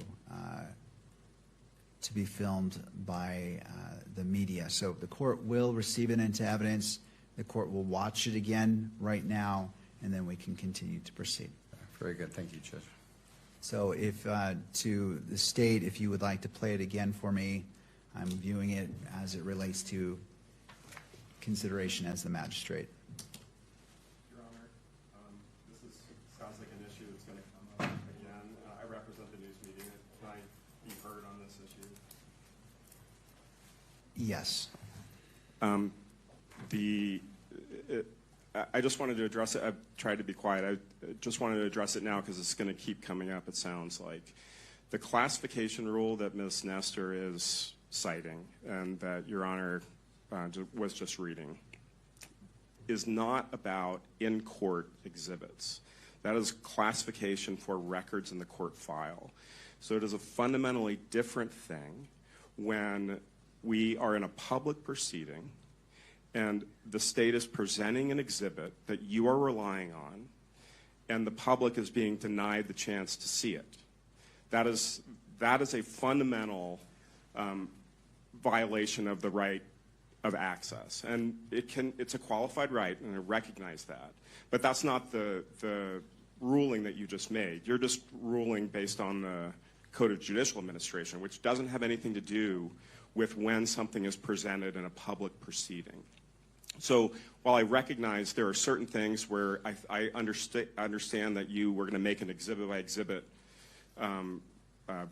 evaluation based on certain exhibits that may, be somewhat, may cross the heavy threshold of being so prejudicial that they cannot be shown in public. That is not this. And so I just wanted to make clear that the things that are in Rule 202 are not, when it is presented in open court as an exhibit for you to rely on, the public is entitled to see what you're seeing so that they can understand what your decision-making process is. And so this one, it doesn't sound like, this sounds pretty anodyne to me. It's not even depicting the shooting. I just wanted to clarify that the classification issue about when, we're filing things with the court and we say, like this, maybe we file a motion to classify. That's not the decision that you're making today. The decision you're making today is the state is presenting something to you. You're watching it. You're making a decision based on it. And the people in the gallery have the right to see that. Whether you allow EMC of it is a different question. And we think that the EMC should be allowed to, for reasons that we've briefed. But I do think that it at least should be published to the courtroom. Thank you. Thank you, Your Honor. To the parties, do you wish to respond? State is not. We'll submit it. Well, Judge, I'm sorry. Oh, hold on. Okay, so I'm sorry. we'll go to Ms. Nestor Go first ahead. and then to the state. No, Your Honor, thank you. Mr. Sturgill. The only other additional observation I'd make is, with regards to this video and this video only, the state doesn't believe that the defense really has standing to make an argument on behalf of the victims in this case. All right. All right, based off of what's been presented in recognizing the argument from the media, I see the differentiation and how they are differentiating the rule that was cited versus what was presented. So I'm going to go ahead and rule that this may be played in the courtroom but not be captured on video. So to the camera operator, I just want to make sure that it's going to be playing on that, but I don't want it captured. I appreciate the patience of the parties as we were going through the many layers that need to be addressed on exhibits such as these. So we'll go ahead and, once that's ready to be played, let's go ahead and do that.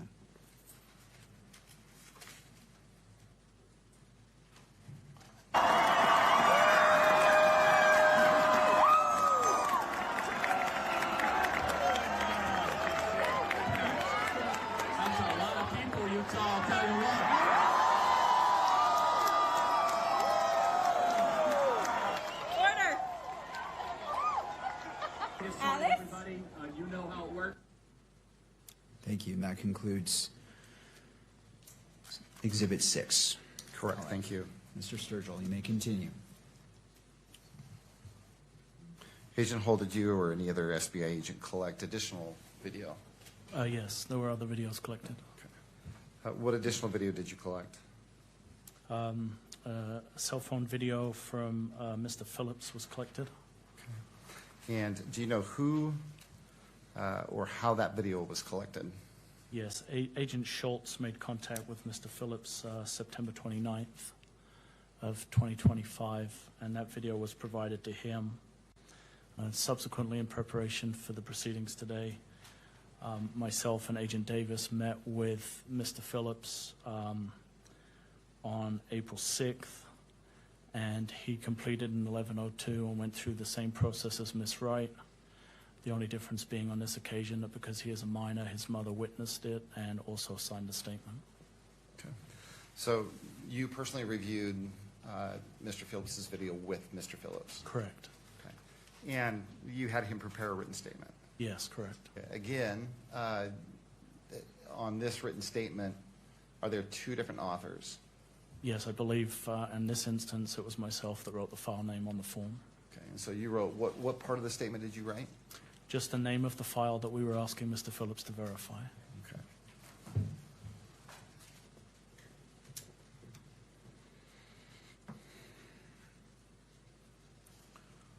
I'm going to have exhibited on your screen what's been marked States Exhibit 7.1. And this should just be for Agent Hall. That's on my screen. Is it on your screen? Do you recognize what that is? I do, yes. What is that? The State Bureau of Investigation 1102 form completed by Mr. Phillips. Okay. And did you gather that from Mr. Phillips? I did, yes. And again, does this statement include the advisory that is going to be used in lieu of his testimony at prelim? It does. And does it also include a warning that if he makes the author makes a false statement, that it could be punishable by being charged with a Class A misdemeanor? It does, yes. Okay.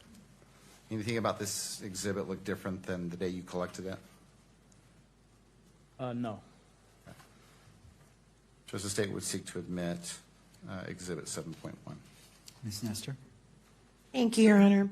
We would object to the admission on the grounds that this video does in fact show a close-up view of the shooting of Mr. Kirk and grievous injuries in very stark relief. And because of that, we are particularly concerned about our constitutional claims we have made and our standing objection in terms of our ability to get a fair trial if this is published. And I think, again, we have the same issue with the court, being in a position where you're having to make a reliability determination without the opportunity for this individual to be cross-examined. Also, I do think the fact this is a minor that completed this form does make it protected. He's also potentially a victim under the same theory that has been stated for Ms. Wright, and under the UCJA acts for the same reason, the UCJA rules for the same reason, these should be protected private court records, and private means it shouldn't be played to court and it shouldn't be played to the public through the media. So we would object to its admission, we would object to its publication, and we would object to its filming. Thank you. Any final response? Judge, let me address, there's two things here, right? Let me address first the 1102 statement. Judge, I believe again that this statement was gathered in compliance with Rule 1102B8. Just double check. And the agent has explained that although Mr. Phillips is a minor, his mother was present. And that explains, I believe he said, the second signature on the form. With regards to publishing it, the 1102 statement, that is, Judge, we believe again, the presumption is this is a public record, and that it should be not only admitted but published here in court, and also published so that media can record it. With regards, do you want to address the 1102, and then I'll move on to the video?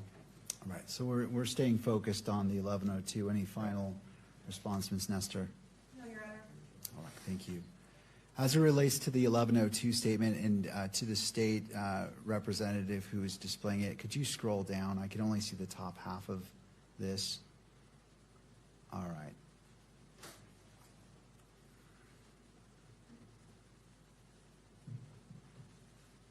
And just go to the very bottom so I can look at the totality of it. This is 7.1.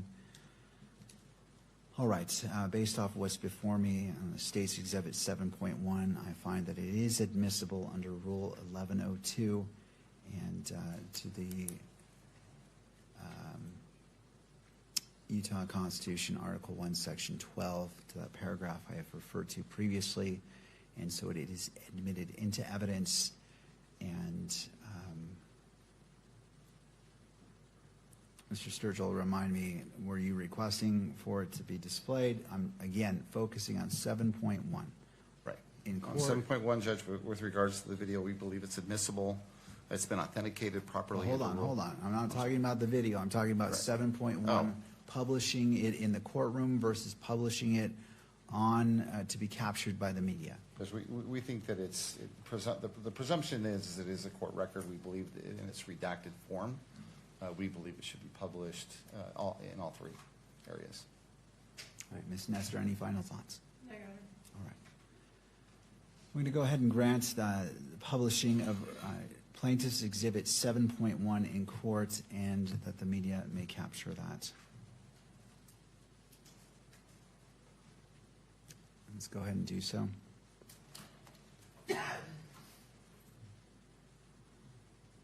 Scroll up. Slowly scroll down.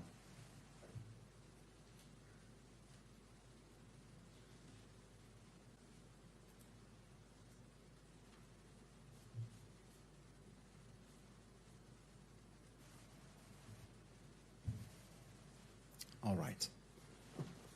You may proceed. Did you admit Exhibit 7.1? It is admitted into evidence and it was All published. right. Have you personally watched Mr. Phillips's video? I have, yes. Okay. And what does it depict? It's a graphic video. Mr. Phillips was positioned towards the front of the crowd, and it does depict the moment that Mr. Kirk is shot. And independent of the 1102 statement prepared by Mr. Phillips, you watching that video, do you recognize at least the location of this video? I do. It's consistent with the event that Mr. Kirk was presenting at UVU on September 10th, 2025. Okay. Judge, at this point, the state would move to introduce, or would move to admit what's been marked State's Exhibit number 7. We would simply ask that it be admitted. We would ask, however, that it not be published beyond that. Ms. Nestor. Due to the graphic nature and the sensitive nature of the video. All right.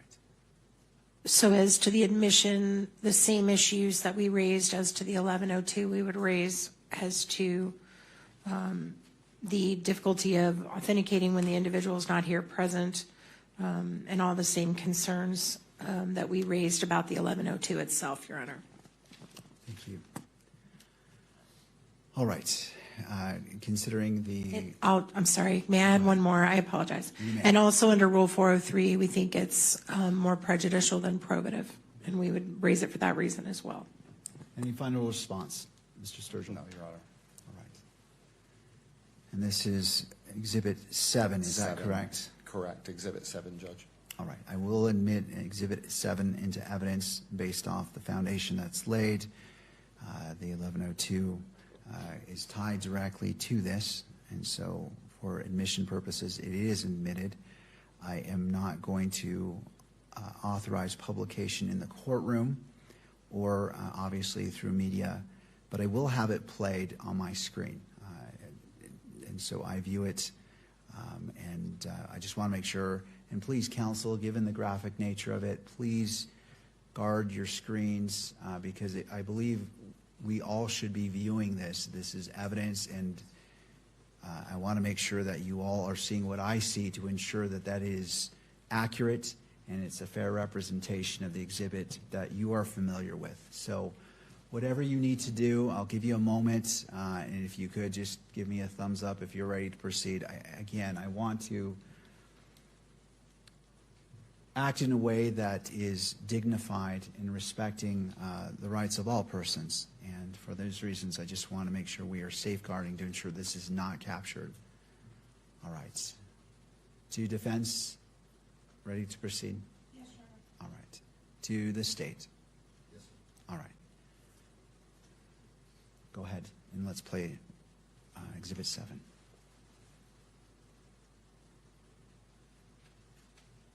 Is there sound? There is. All right, let's make sure that, thank you.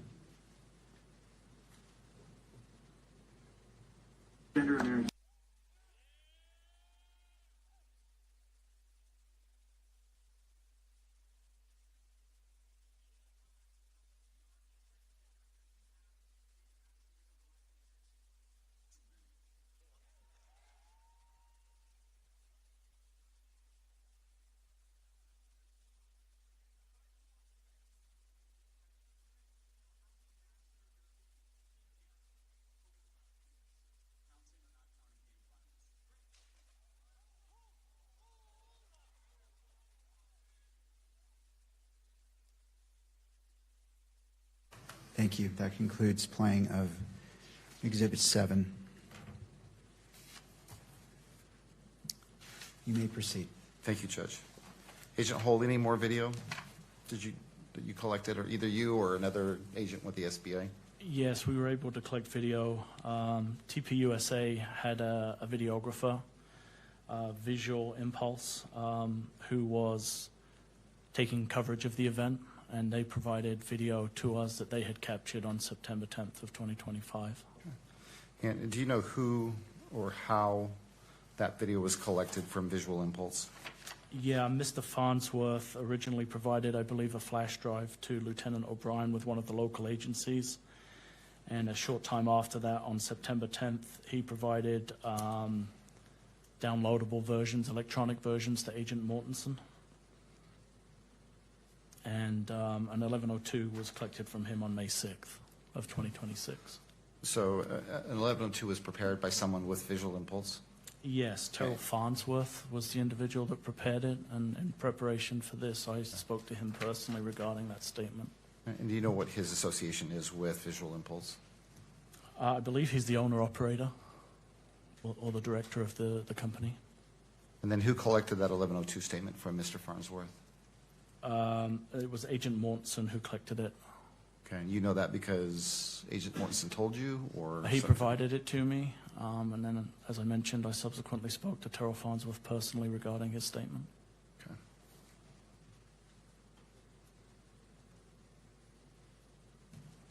You got a chance to look at Mr. Farnsworth's 1102 statement? I have, yes. Okay. And again, does that statement include an advisory that any statement that he provided would be used at preliminary hearing in lieu of his live testimony? Yes. Did it also include a warning that a false statement would potentially be punished by a Class A misdemeanor? It did, yes. Okay. I'm going to have exhibited on your screen what's been marked State's Exhibit 8.1. Let me know when that comes up. That's come up.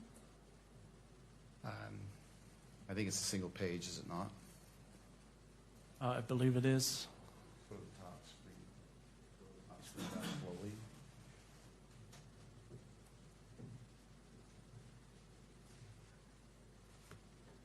Do you see that, Agent Hall? Yes.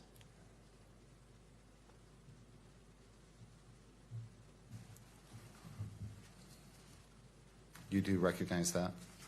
I do, yes. Okay, and again, that is what? It's the 1102 statement that was provided to me, completed by Mr. Farnsworth from Visual Impulse, who is the videographer for TPUSA for the events that they do. Okay.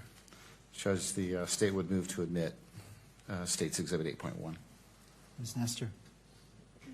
Thank you, Your Honor. At this point, we renew our objection. This is hearsay.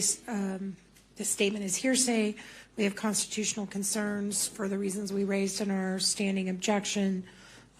We also would like to cross-examine Mr. Farnsworth about whether or not and to what extent these videos may have been altered in any way. It is clear that clips were being made out of the larger videos because he sent, even his own statement says he sent larger videos, and this is just a small portion of them. So obviously someone made clips, and we don't know who, and we don't know how, we don't know what they did.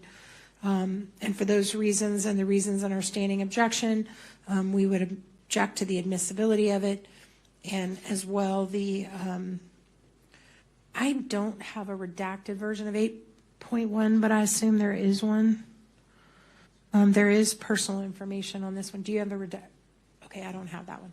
All right. And we would object to publication just on our concerns for fair trial, the same issues. Yeah, gotcha. Yeah, I think so. Thank you. And for all those reasons, we would object to its admissibility, its publication, and its ability to be filmed by the media, Your Honor. Ms. Nestor, I just wanted to check, did you get a copy of the redacted? I was just handed it. Okay, I just wanted to make sure that right. you had copies. Thank you, Your Honor. So, okay, thank you. Mr. Sturgill, would you like to respond? Sure, Judge, thank you. With regards to the admissibility of the statement, Judge, I think the foundation has been laid that this statement was collected in compliance with Utah Rule of Evidence 1102, subsection B8. It constitutes reliable hearsay. It's a statement that's been made by a declarant that's written and is under oath, or not under oath, but pursuant to a notification of the declarant that a false statement made is punishable. I think there's been foundation to support that. In addition, Judge, Article 1, Section 12 of the Utah Constitution makes it very clear the state at preliminary hearing can rely upon reliable hearsay. All right. Anything further before I make my ruling? Thank you.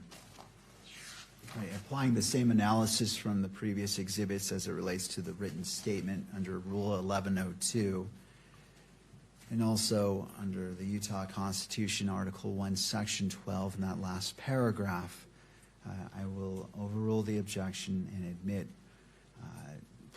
State's Exhibit 8.1. Let me hold off on that final phrase. If you could scroll down to the state representative and just stop right there. Thank you. I just want to make sure I fully review it before I make that ruling.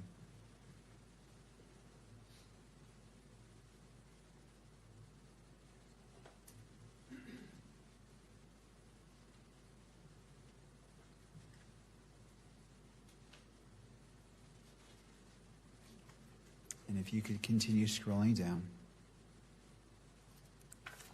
And just go ahead and scroll down to the end. I don't believe there's anything else, but I want to make sure. Thank you. So I do rule that, overrule the objection, and State's Exhibit 8.1 is admitted into evidence and may be published. Well, Judge, let me speak with regards to that. With regards to the 1102 statement prepared by Mr. Farnsworth in its redacted form, we believe that the presumption is this is a public record and that it should be published both here in court and made available to the public by virtue of the camera. Ms. Nestor. I just stand on the objection I made before, Your Honor. Thank you. All right. Looking at the same analysis, it is admissible under Rule 1102 as well as Article 1, Section 12 of the Utah Constitution. And being that the person's identifying information is redacted and not viewable, I'm going to overrule the objection, the standing objection, and have it published both in court and may be published by the media. So let's just get it situated. And what I'll have you do to the representative of the state, pause on the screen and then in 10 seconds scroll down to the full text portion, and then 10 seconds later just slowly scroll to the remainder of the document. Thank you.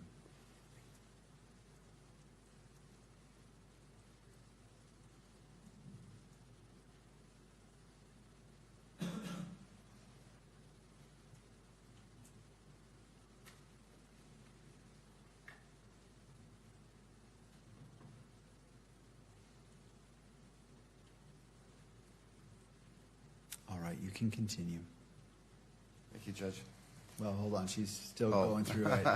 She's going to show You the were whole talking to me. document. Well, I should have clarified. Thank you. All right, and that concludes State's Exhibit 8.1, the publication of that document. Mr. Sturgill. Judge, thank you. I appreciate that. Agent Hull, have you personally, so the video that's referenced in Mr. Farnsworth's 1102 statement, have you watched that visual impulse video? Yes. And what is depicted in that video? It's a view from the cameras that Visual Impulse had established at the event, actually looking out from the stage into the crowd. It too is graphic in nature and shows the moment that Mr. Kirk is shot. Okay. Does it also show Mr. Kirk throwing hats out into the crowd? Do you recall? If my recollection serves, Mr. Kirk used to do that at the beginning of his events, and I believe the video does show him engaging with the crowd prior to becoming seated on the stage. Okay. Judge, at this point, the state would seek to admit what's been marked State's Exhibit 8. With regards to publication, Judge, it's our position that it not be published here in the courtroom and that it not be published so that the cameras can display it. Thank you, Mr. Sturgill. Turning to Ms. Nestor.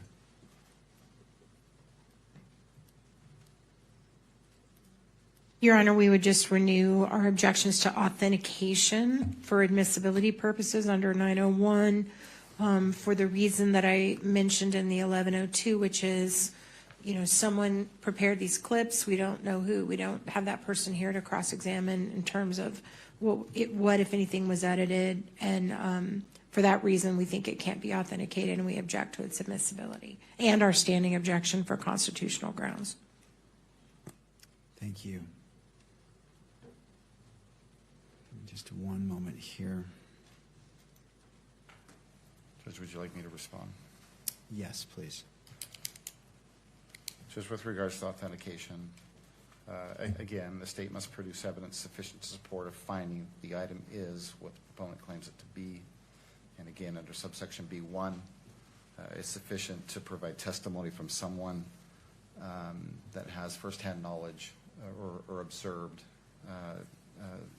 has firsthand knowledge regarding the authenticity of that video.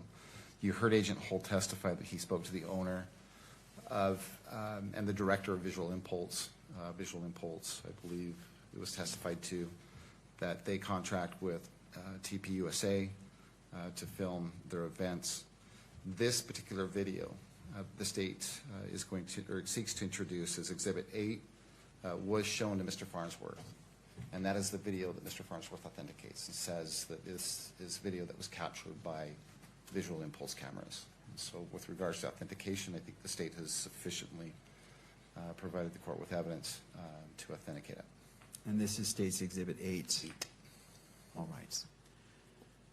I'm going to overrule the objection and admit State's Exhibit 8 as it relates to publication, citing to Article 1, Section 28, 1A, that this is Declaration of Rights of Crime Victims, and it states to be treated with fairness, respect, and dignity. And to those 2 points of respect and dignity, the court is not publishing this in the courtroom, nor is it being published, obviously, online. But the court will watch it in court. And again, to the parties, if you could protect your screens however you choose to, and then I'll check to see when we're ready, and then we'll have it played. So turning to defense, is more time needed to? Okay, thank you. Turning to the state, to your screens.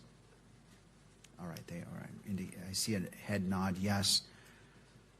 And let's go ahead and play this video only on the monitors, and if there's sound associated with it, the sound to be played as well. And you may proceed.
And that concludes State's Exhibit 8.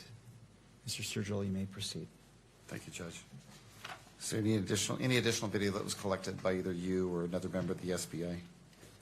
Yes, the campus itself, UVU, is very well equipped with cameras throughout, and they were willing to work with us to provide video from those cameras, and so that was collected as part of the investigation also.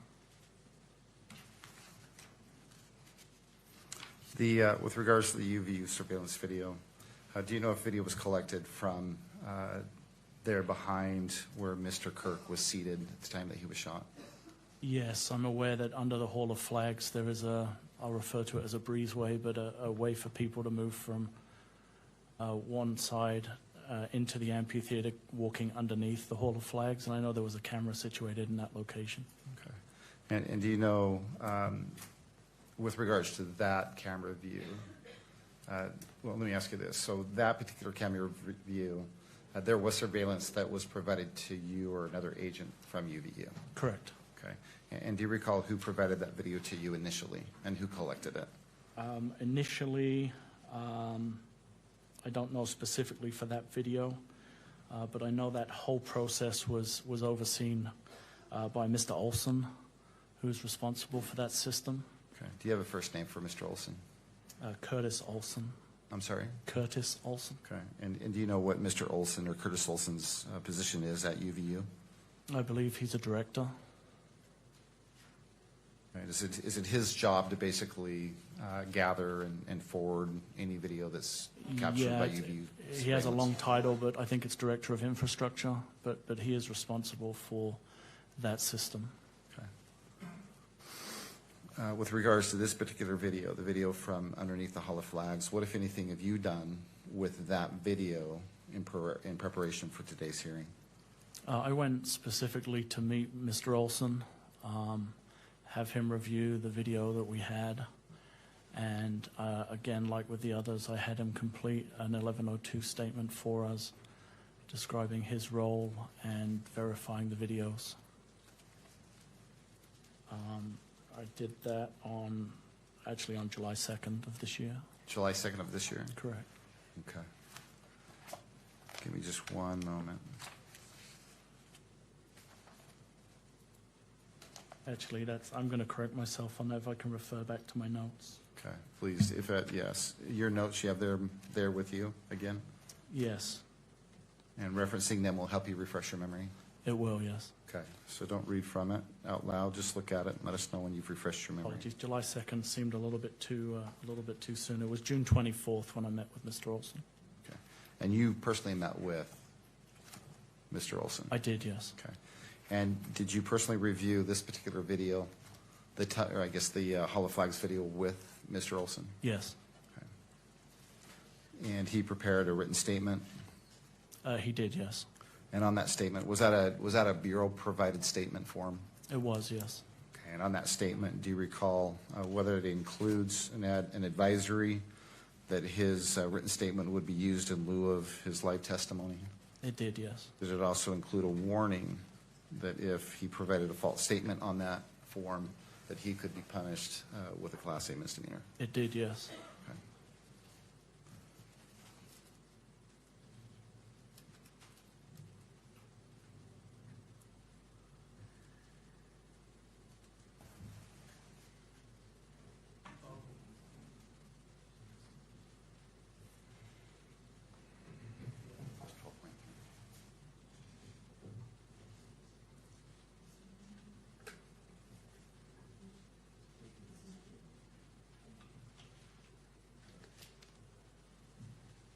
Is there something displayed on your screen right now?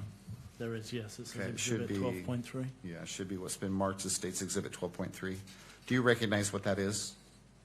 Yes, it's the State Bureau of Investigation's 1102 statement completed by Mr. Olson. Does it appear to be in the same condition as when you collected it? It does, yes. As the state would seek to admit what's been marked State's Exhibit 12.3. Ms. Nestor. Thank you, Your Honor. We would again renew our concern about hearsay and our constitutional concerns about that raised in our standing objection.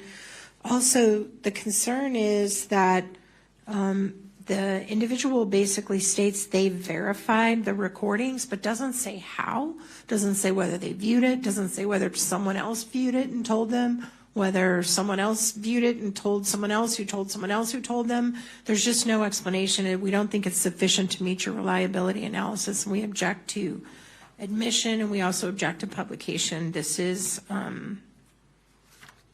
for all the same reasons, Your Honor. To the state. Judge, again, the state's position is that this written statement was collected in compliance with Rule 1102, subsection B8. It is a statement collected with both the advisory and the admonition. From what we've heard from Sergeant Hull, this individual, Curtis Olson, is the person it is his job, basically, to handle this type of information and turn it over to law enforcement. All right, I'll have, if the state representative can scroll through so I can review it in its entirety and just stop when the majority of that handwritten statement's visible. Thank you. Let me review that.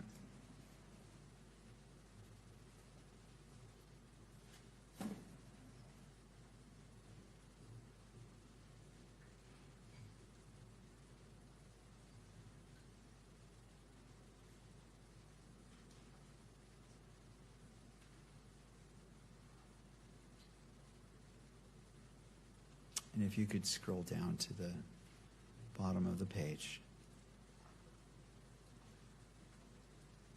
Thank you.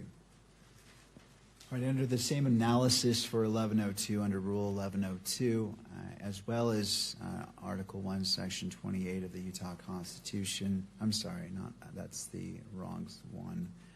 Under Article 1, Section 12 of the Utah Constitution, that final paragraph, the court overrules the objection and admits State's Exhibit 12.3 as it relates to publication. Mr. Sturgill. Judge, with regards to publication, and this particular exhibit, it's the state's position that the presumption is that it's a public record, and we would ask that it be published both here in the courtroom and that the cameras be allowed to capture it and publish it as well. All right, Ms. Nestor. Nothing additional, Your Honor. All right, I note the standing objection from defense, and given the in the court's previous analysis for other 1102s, the court is going to publish it both in the courtroom and so it can be captured by the media.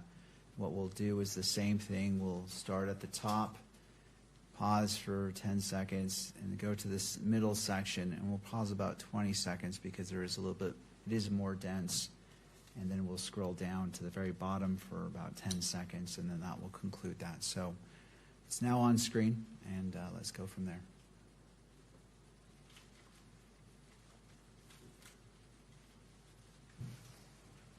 All right, you can scroll down.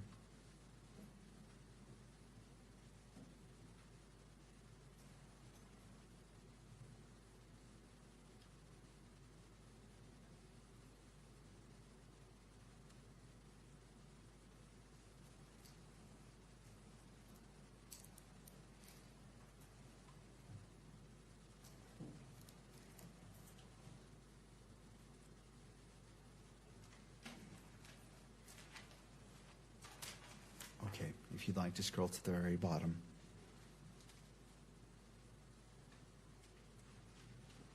Thank you. That concludes publication of this exhibit. Mr. Sturgill.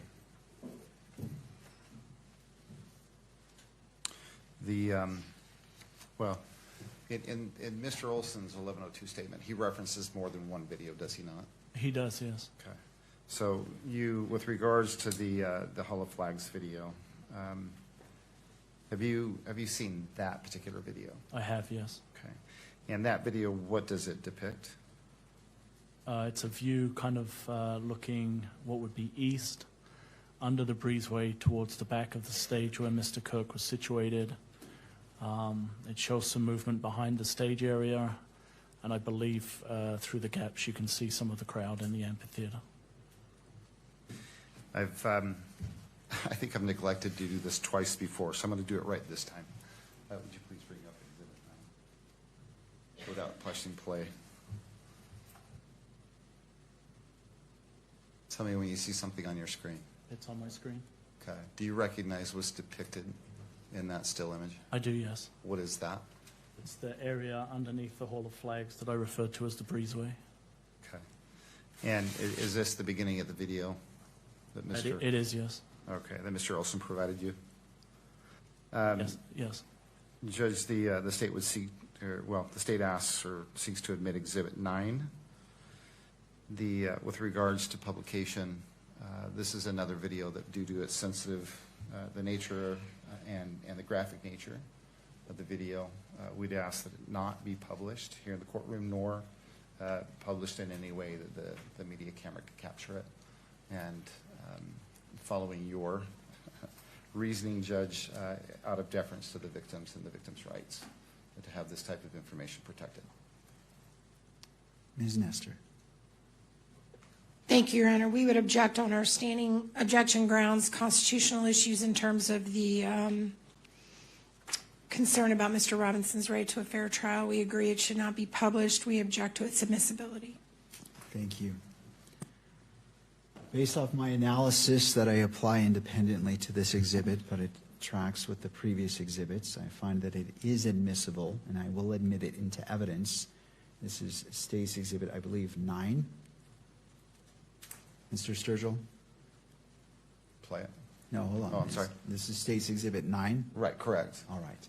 As it relates to publication in the courtroom or by the media, again, citing to the Utah Constitution, Article 1, Section 28, 1A, it states to be treated with fairness, respect, and dignity, and to be free from harassment and abuse throughout the criminal justice process. I find that this does apply. And in respect and dignity and the human experience, I am going to not publish it in the courtroom, nor will it be broadcast, but the court will watch it in open court. And I note it is about, how long is this video? 3 minutes, Your Honor. All right. Again, to the parties, if you could just indicate if your screen is obscure. Thank you, Ms. Nestor. And to the state, are your screens secure so they're not viewable? All right. Thank you. Seeing Mr. McBride nod his head, we can go ahead to the state representative. Go ahead and play State's Exhibit 9. And if there's sound, if you could activate sound. I'm not sure if there is. All right, so all right, let's go ahead and replay it. Just wanted to clarify there is no audio, so let's go ahead and restart it.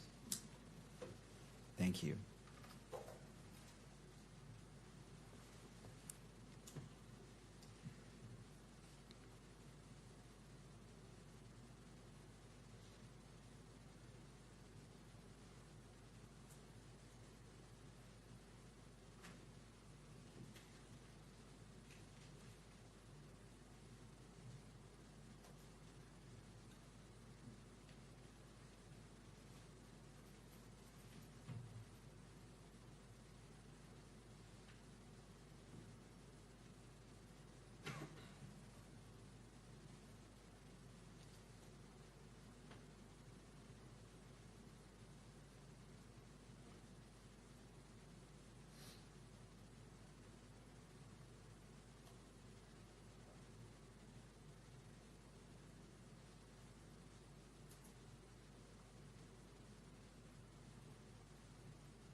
State's Exhibit 9 has concluded. Mr. Sturgill. Thank you, Judge. I'm going to ask you just a few questions with respect to that video and the very end of that video, which is State's Exhibit number 9. Throughout that video, you can see a banner. Do you recall seeing a banner that's hanging basically in the middle of that video? Yeah, I believe that's the rear of the gazebo. Okay, the rear of the gazebo? Yeah. And what gazebo are you talking about? It's like a pop-up tent that Mr. Kirk was sat underneath while he was addressing the crowd. Okay. So just really quick, just to be clear, where in relation to that banner that you see depicted in Exhibit 9 is Mr. Kirk? Approximately dead center. Okay. He's on a stage, so he's slightly raised in relation to the bottom of that banner. Mm-hmm. And then he's seated in the middle of the stage, so approximately in the center. And how many, if you know, what's the distance between the banner and then where Mr. Kirk is seated in front of that banner, if I'm understanding you correctly? I don't know specifically. If I had to estimate, I would say 3 to 5 feet. Okay, so close to that banner. Yes. Okay, I also believe towards the end of that exhibit, well, let me ask you this. If you know, what happened to Mr. Kirk immediately after he was shot? My recollection is that Mr. Kirk's detail, his own security team, removed him from the scene whilst administering first aid, and they conducted what would be called a hasty transport to Timpanogos Hospital. Okay, before you go any further, that Mr. Kirk being picked up by his own security, is that I'm sorry? It's kind of on the left side. You can see Mr. Kirk come around the left side of the back of that the pop-up tent, and then you can see Mr. Kirk being carried down the left side of the video under that breezeway. Okay, and then you said that he was that there was a quick transport. Is that the language you used? A hasty transport. Hasty transport. What does that mean? Just they were trying to get him to medical care as quickly as possible, so I believe he was thrown into one of the team's vehicles and then transported to the hospital, as opposed to waiting for an ambulance. And I think you already stated, but let's just be clear. Do you know which hospital he was transported to? I believe it's referred to as Timpanogos Regional. Okay. And do you know if he was treated there at the hospital? He was, yes. Okay. Do you know whether or not he was pronounced dead there at the Timpanogos Hospital? He was, yes. Okay. And how do you know that? The medical examiner had an investigator that responded to the scene, and I spoke with him, and he informed me that he was at the hospital when Mr. Kirk was pronounced deceased. Okay. And that the medical investigator that you spoke to, do you know the name of that person? Bullock, I believe, Officer Bullock, but if I can refresh my recollection If it'll help, if you have it in your notes, it will help you refresh your memory. Go ahead and look at that. Again, don't read from it out loud. It is Officer Bullock, yes. Okay. And he is a peace officer? He functions as a law enforcement officer, and he works also for the medical examiner as a death investigator. Okay. Do you know whether Mr. Kirk was autopsied by the Utah Medical Examiner's Office? Yes, an autopsy was conducted by the medical examiner's office. Do you know when and by whom? Yes, it was late into the evening of September 10th, or it may even have gone through into the morning of September 11th. Okay.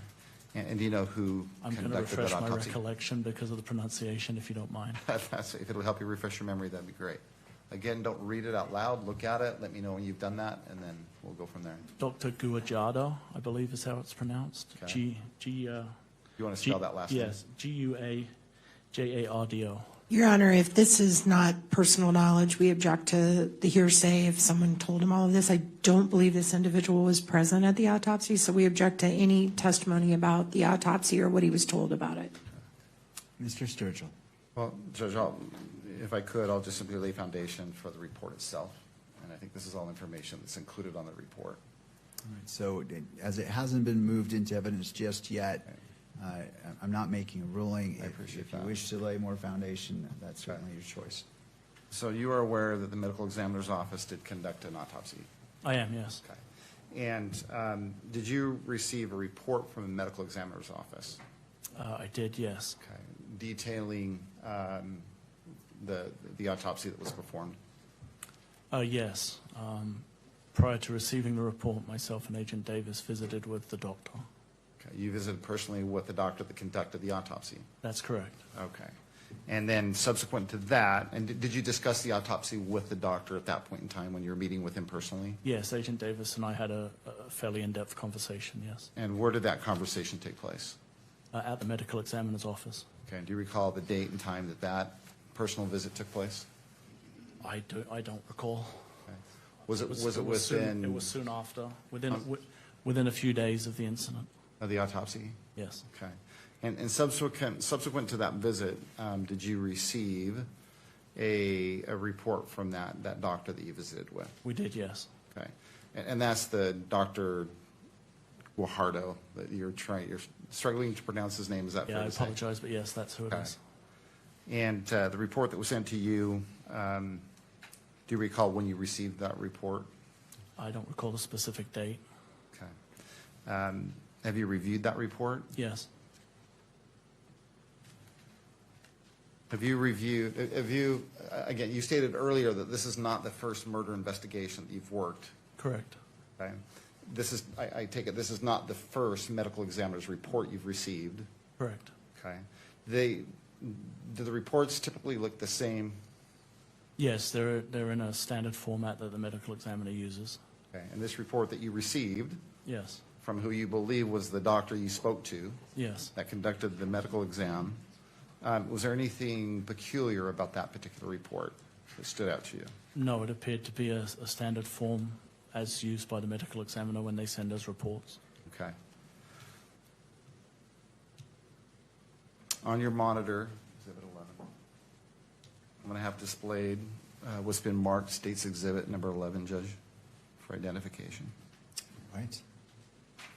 And I believe there's 9 pages. So let me know when you see that on your screen. It's on the screen. All right. What I'd like you to do is just look at this as it scrolls down through the 9 pages and wait till we get to the very end. And if you need us to pause or stop or slow down, let us know. I want you to be able to look at all 9 pages.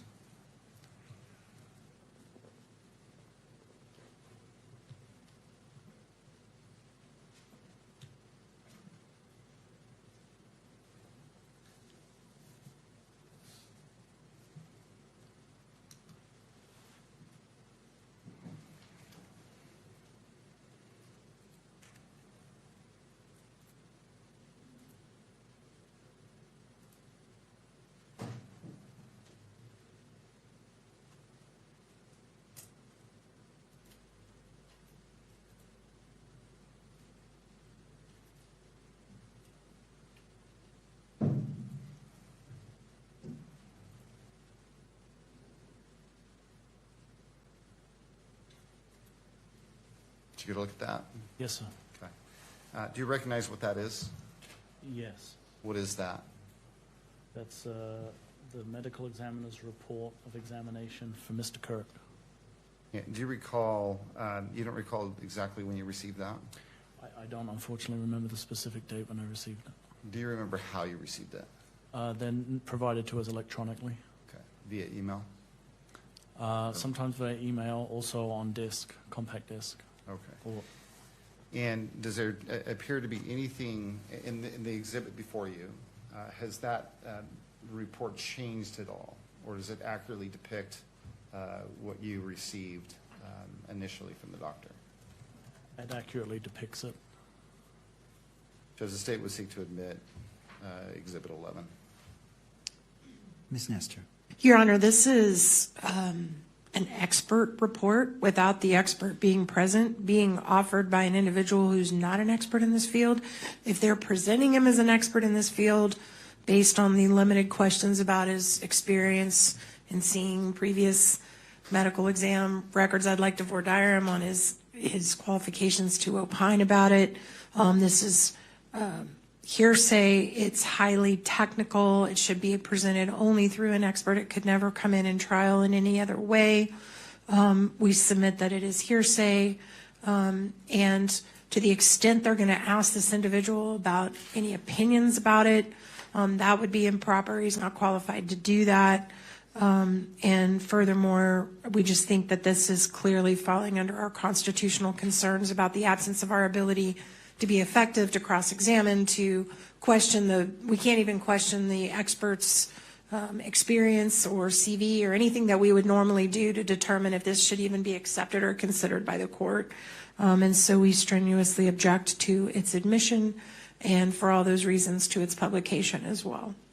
There's some really personal things in there that should never be published that deal with Mr. Kirk's medical condition, history, the condition of his body. It shouldn't be published, Your Honor. Thank you. To the state. Judge, this is clearly reliable hearsay admissible under Rule 1102 of the Utah Rules of Evidence. I would direct you specifically to subsection B5. For purposes of, and I'm quoting the rule, for purposes of criminal preliminary examinations only, reliable hearsay includes, and subsection 5 specifically states medical and autopsy reports and records. Again, that is supported by Article 1, Section 12 of the Utah Constitution, which states that reliable hearsay can be relied upon at preliminary examination in whole or in part. And to the second part in regards to publication. As far as the publication, Judge, we agree with Ms. Nestor. This is a document that does contain very sensitive information and information that Mr. Kirk's family would appreciate it not being published. And so although we seek to admit it, we'd ask that it not be published here in the courtroom or that it be published in any fashion or way that the public can see it by virtue of the camera.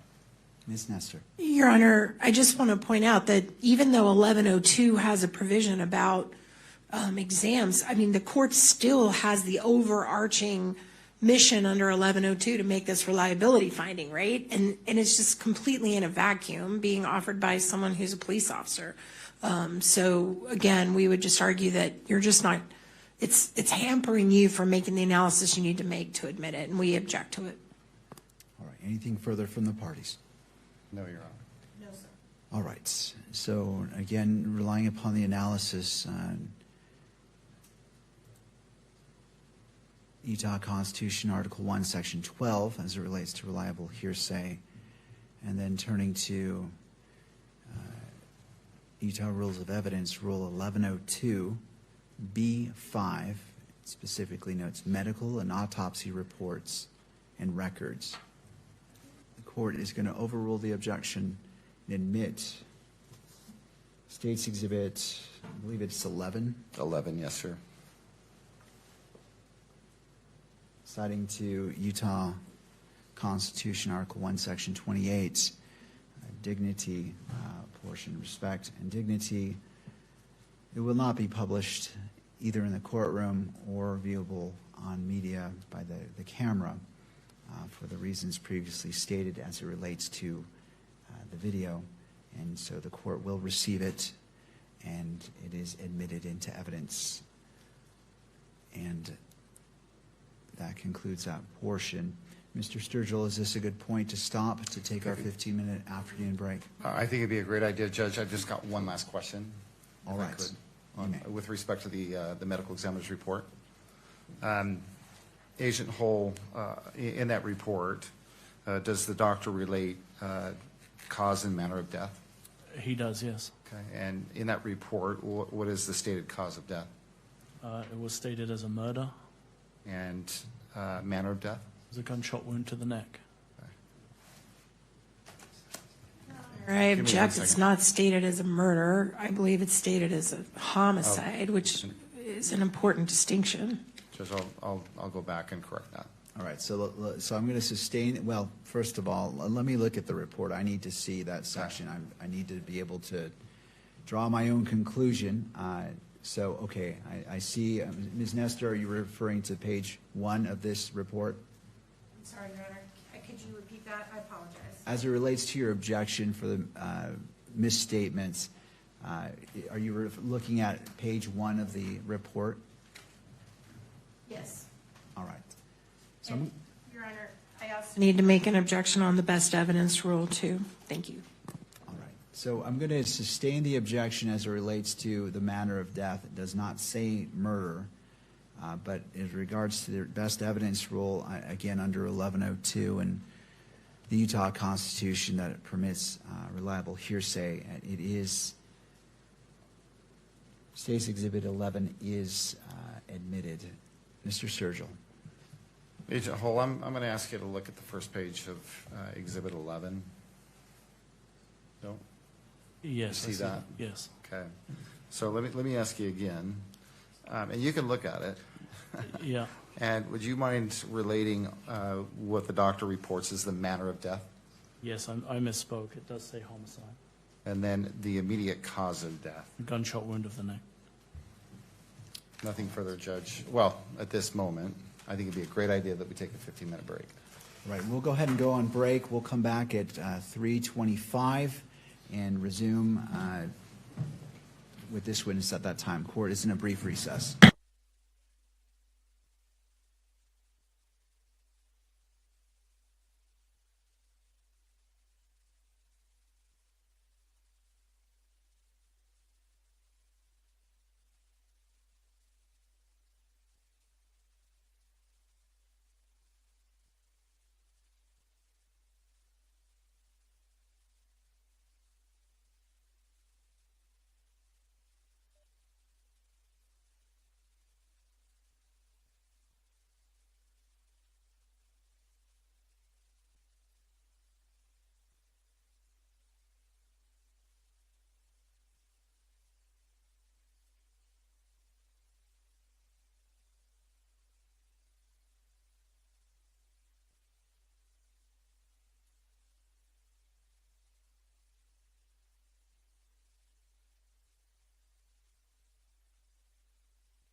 Please be seated. Court is back in session. And noting the presence of counsel as well as all the parties, I believe we were continuing with the direct examination of Mr. Hull by Mr. Sturgill. Mr. Sturgill, you may proceed. Thank you, Judge. So, Agent Hull, in addition to what you've already described, what, if anything else, did you do on the 10th of September 2025? Primary focus was to identify the individual who'd been seen on the roof with the preliminary footage. And so there was a big effort to review as much of the video that we had available to us from both the public, but predominantly from Utah Valley University, in an effort to follow that individual both forward and backwards from the time of the shooting. Okay. So if I understood you correctly, priority was to identify the shooter. Yes. And to that end, you started reviewing even more UVU video than you've already described? Correct, yes. Okay.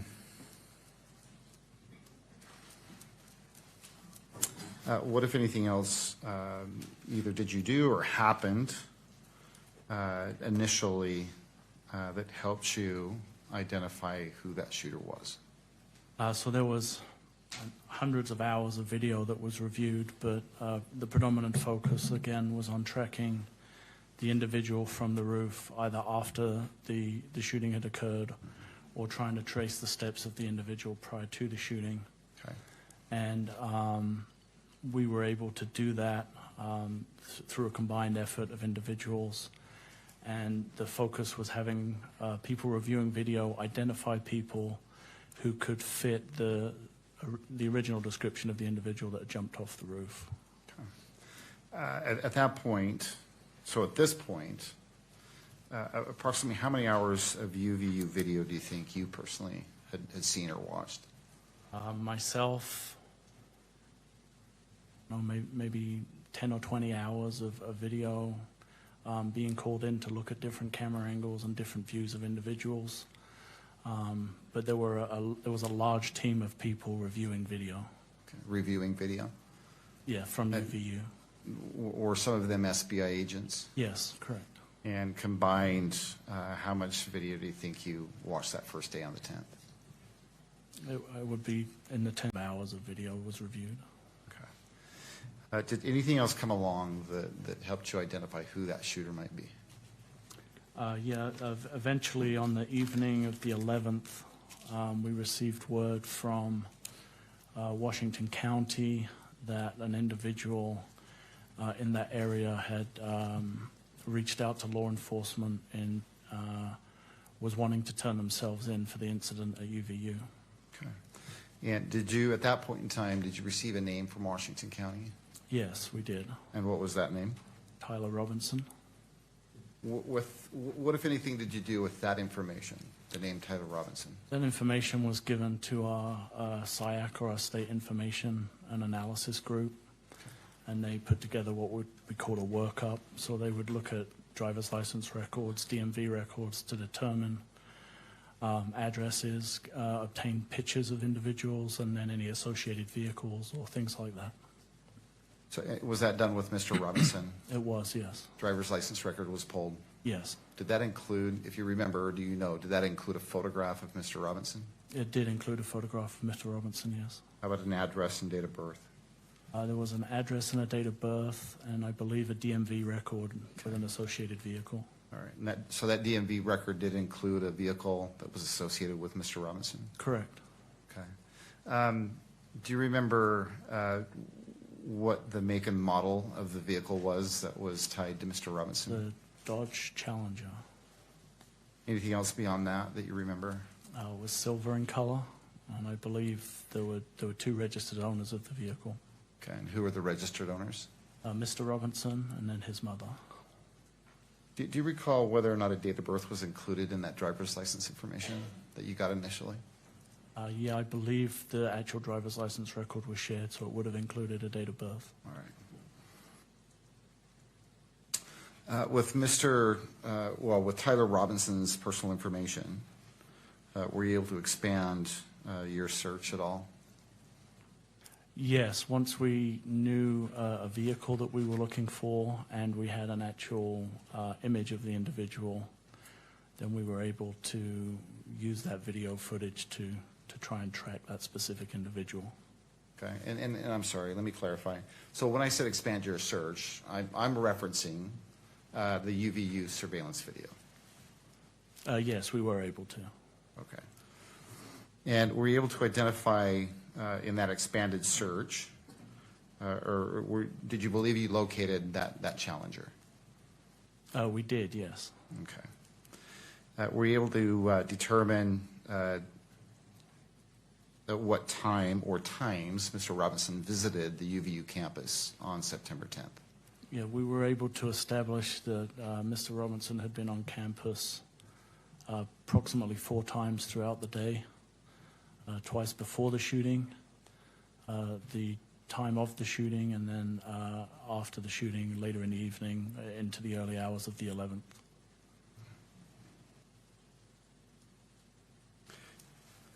You said that you initially tracked the shooter forward and backward. Yes. with UVU surveillance video. Correct. Okay. Did you do the same thing with that vehicle? We did, yes. Okay. Tracked it forward and backward? Yes, using the UVU footage and additional information that was obtained, yes. And I believe you said that in total, Mr. Robinson visited the UVU campus 4 times that day. Yes, that's correct. And let's just be clear, that's all based on UVU surveillance video. Is that fair to say? That's correct, yes. Okay. Have you reviewed what's been marked State's Exhibit 12.1 for identification? I have, yes. Okay. And, well, before we go there, of the video that you have personally watched, does the video include the 10th and the 11th, or just the 10th? The video I've seen includes the 10th and then a very small portion, I think, about 0:30 of the 11th. Okay. And I think you said initially you watched about 20 hours of video. Yes. Since that time, have you watched additional video? Yes. UVU surveillance video? Yes. Okay. And who provided the UVU surveillance video to you? It was part of the collection of videos that was provided by Mr. Olson and his team that we already discussed previously. Okay. Of all the hours of video that you've watched, do you have an idea of how many hours include Mr. Robinson or his vehicle? Just with UVU or in Just with total? UVU, I'm sorry. Just with UVU would probably be about 16 hours. And let's be clear, this is someone you believe to be Tyler Robinson. Correct. Okay. And this person that you've identified as Tyler Robinson, that you've been investigating and that you viewed in the numerous hours of video from UVU, would you recognize that person if he were in the courtroom today? Yes. Is he in the courtroom today? He is, yes. Would you point him out and describe something that he's wearing? Your Honor, we object to unduly suggestive in-court identification for constitutional grounds.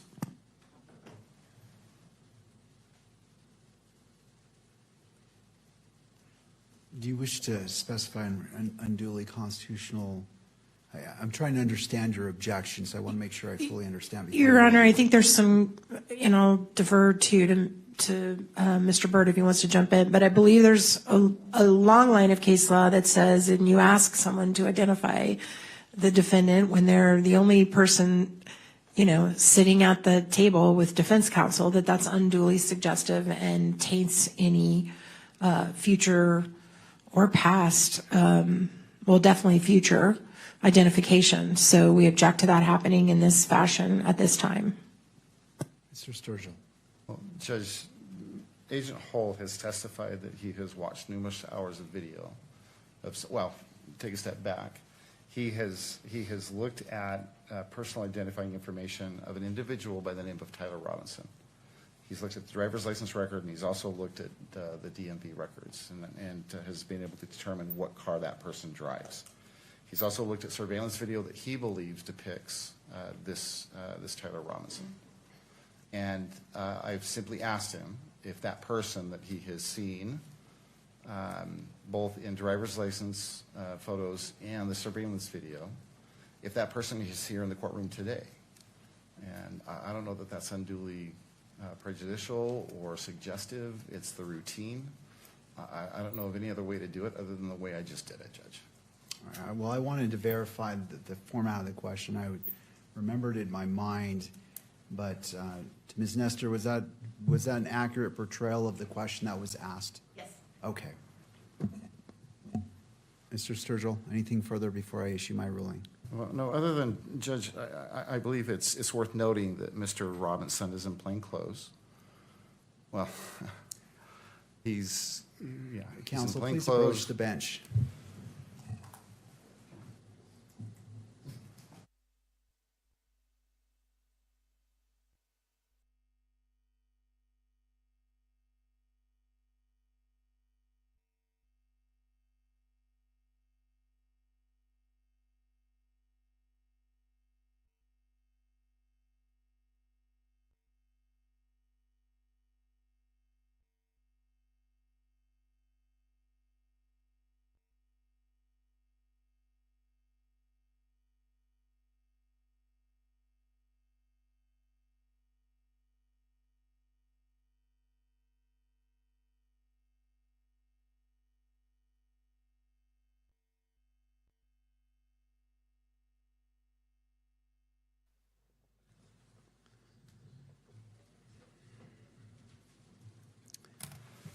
All right. Based off of what's been presented in court, I'm not finding that particular question as previously posed as suggestive. I find for the purposes of this hearing only that in-court identification by Agent Hull of Mr. Robinson has been made. Again, this only relates to the preliminary hearing, and you may proceed. Thank you, Judge. Agent Hull, have you reviewed what's been marked State's Exhibit 12.1 for identification? I have, yes. And where did you review that video? It was provided to me. I reviewed it on my computer in my office. Okay. And is that the first time that you've seen this particular video footage? This particular version of the footage, yes. Okay, so this particular version the first time, but have you seen the video that comprises, I guess, Exhibit 12.1? I have seen the original videos, if that's your question, yes. So what is State's Exhibit 12.1? How would you describe it? I would describe it as a compilation of the video that we obtained from Utah Valley University during the course of the investigation that depicts the movements of the individual I believe to be Mr. Robinson moving around the campus on September 10th, 2025 into the morning of September 11th, 2025. Did you prepare this video compilation? I did not. Okay, do you know who did? Yes, Utah County Attorney's Office. I believe Ms. Durfler is the one that produced the video. Okay. Do you know Ms. Durfler's first name? Kimberly? Okay. What, if anything, did you do to authenticate the video in this compilation? I reviewed the video to make sure that it was a reflection of what I understood the original videos to show. Okay. What, if anything else, did you do?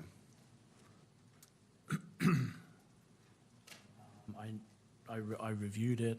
I know that there was some zooms and some changes to the footage. Okay. Did you meet with Mr. Olson with regards to this particular video? Yes, this video was also part of that original meeting with Mr. Olson for the prior exhibit, yes. Okay. So at the same time, you sat down with Mr. Olson and discussed the prior exhibit. And let's just be clear which exhibit that is.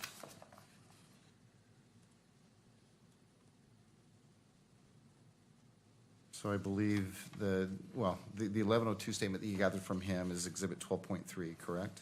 Yes.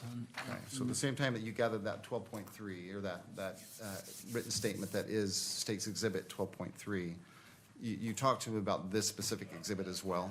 Yes, Mr. Olson was shown this exhibit. Okay. And did he include that in that 1102 statement? Yeah, I believe he specifically referenced the exhibit by name, stating that it was a true reflection of the footage from the campus. Okay.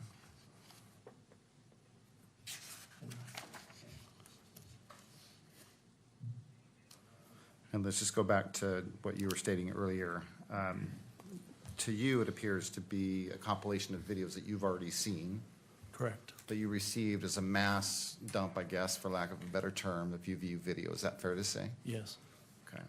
And the exhibit 12.1, does it appear to be the same as the raw video that you've seen previously? It does, yes. Okay. Are there some minor, are there any added additions or anything different about this particular exhibit? There are some portions of the video where a zoom is initiated, which wasn't a function of the cameras. I believe some specific individuals have been blurred from the footage, and I believe there are some red circles to show poignant information or individuals within the footage itself. Okay. So other than the red circles, the blur, and the zoom, does it appear to accurately depict what you've seen in the raw video footage? I believe so, yes.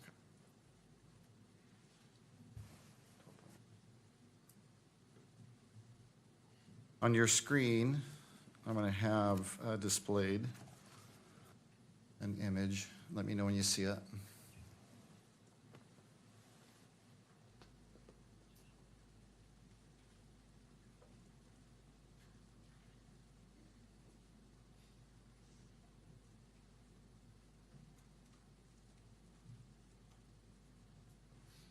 The image is there now.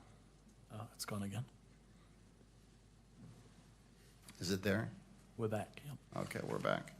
So do you recognize what this is? Yeah, this is the first frame of the video compilation that we just referenced. Okay. And again, this video portrays what you believe is Mr. Robinson visiting campus that day? Correct. Okay, and is it throughout the day? It is, yes. And then I believe you said into the early morning hours of the 11th, is that right? Correct. Okay.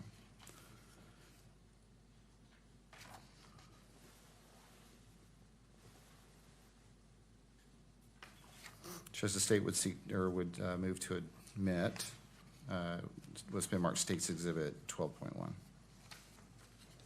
Ms. Nestor? Your Honor, we have objections to its admissibility. This is a compilation video that was put together from a bunch of different sources by the county attorney's office. This individual did not create this compilation, can't testify to the accuracy of the actual materials that it was taken from. And furthermore, Mr. Olson himself is just referred to by Agent Hall. He specifically says people have altered these recordings. They've zoomed in when the actual recording isn't zoomed. They've added little circles to people they want you to pay attention to. They've blurred people's faces out. So, I mean, it's been clearly altered. And it's not, I mean, they admit it's been altered. So we have real concern about authenticity of it. Furthermore, this particular video should be protected. And so that deals with the admissibility factor. As far as the publication factor of it, the video should be classified as protected under UCJA 4-202.02 subsection 5. J is in jelly bean, and then little I and little double I, because this is going to interfere with the defense's ongoing investigation, with Mr. Tyler's ability, with Mr. Robinson's ability to get a fair trial. This is basically putting together photos that are clear with photos that aren't clear, putting them all together in such a format that it makes the case that it's all one person. It would be extremely prejudicial for people that may ultimately serve on this jury to watch this video before this case goes to trial. We don't believe a proper foundation's been laid, which would make it admissible at this point. So the fact that it would be shown to the public would be extremely damaging to the ability to put on a defense at trial. And so we object to its publication both in the courtroom and to the media, Your Honor. Mr. Sturgill. Judge, Ms. Nestor is correct. This is a compilation of a series of videos. The videos, as Sergeant Hull has testified to, is a compilation of raw videos that he has received from Utah Valley University.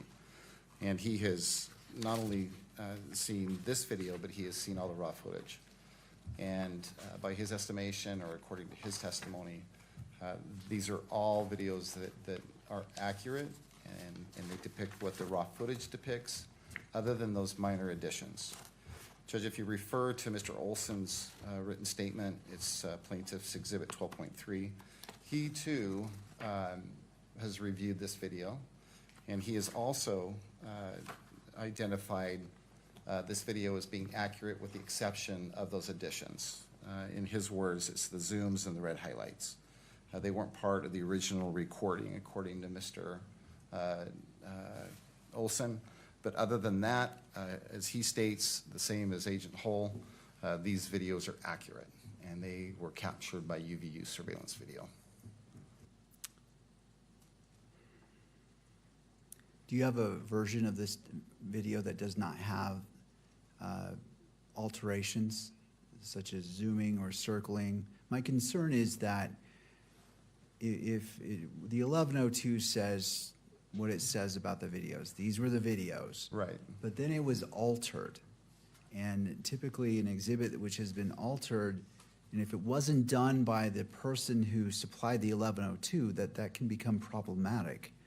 And so do you have a version of this exhibit that does not have the zooming in or the circling? Again, I don't know all the alterations that were made, but that seems to fall outside the 1102 because you don't have a person testifying 1102 saying, I made the alterations. Right. And so that's the concern of the state of what Ms. Nestor was talking about as it relates to the state's evidence. I have that concern about those alterations. I don't know when they were made, what they were made, how much was done to manipulate the video, and I say manipulate to, not saying it in a nefarious way, but I don't know what the scope of that is and how much it deviates from what was the original form. Well, Judge, to answer your first question, do we have a version of this particular video that has not been altered? We don't, not right now, not today. I guess there's a couple of things I'd simply like to point out, Judge, and that is that we have two witnesses who have watched the raw footage. And Agent Hull here today on the stand and Mr. Olson in the form of his written statement. They have both said that this video, with the exception of these alterations, accurately depicts the video that was captured by UVU surveillance video. Judge, I will proffer that those changes made to the video were not done by either. I know who that person is. We could actually call that person as a witness if that would cure that. And we're prepared to do that if necessary. But Judge, I think that our burden is to simply authenticate, what this is. And it is a video that, with only a few exceptions, alterations, that really don't change the substance of the video or the content of the video.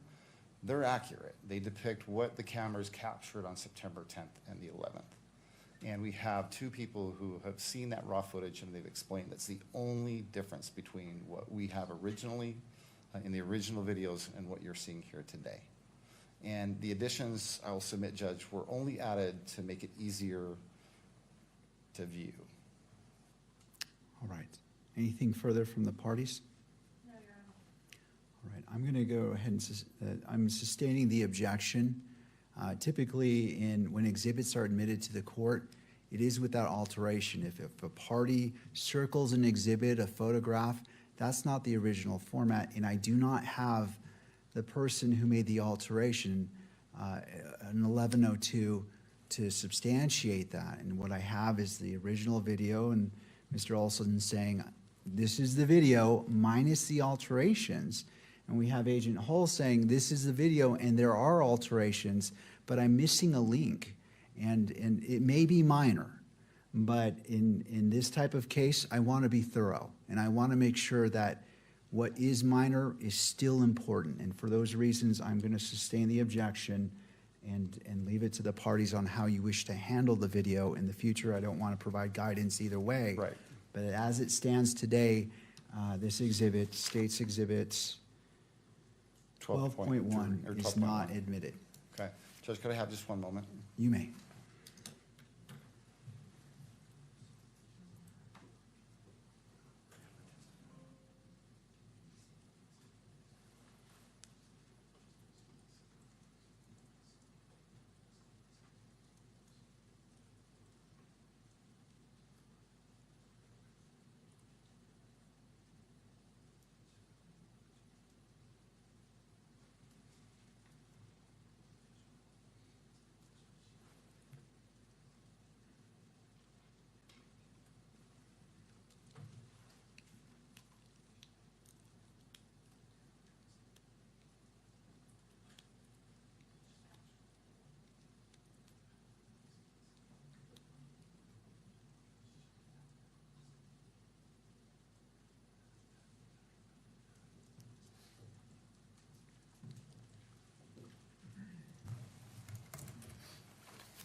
Agent Hull, you testified that there were 4 visits to campus that day.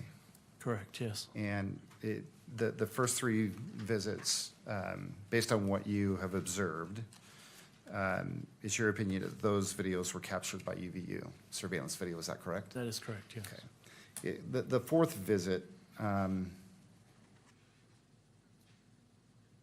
well, the 4th visit too was captured by UVU surveillance video, is that correct? Correct. Okay. Was there any other video that was collected either on the 10th or the 11th that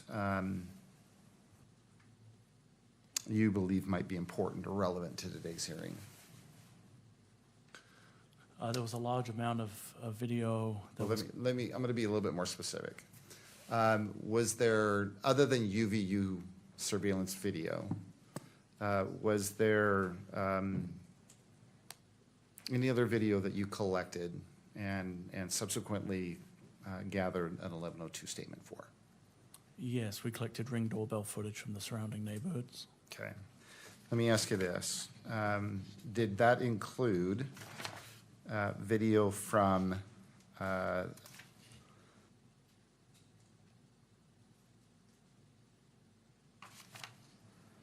residence located at 680 West, 925 South Orem? Yes, that's in the horseshoe area, yep, Okay. That's in Orem correct. and close to campus? It is, yes. Okay. And what can you tell us about that video? There was a Ring doorbell video that was provided that showed a vehicle consistent with the one we had identified.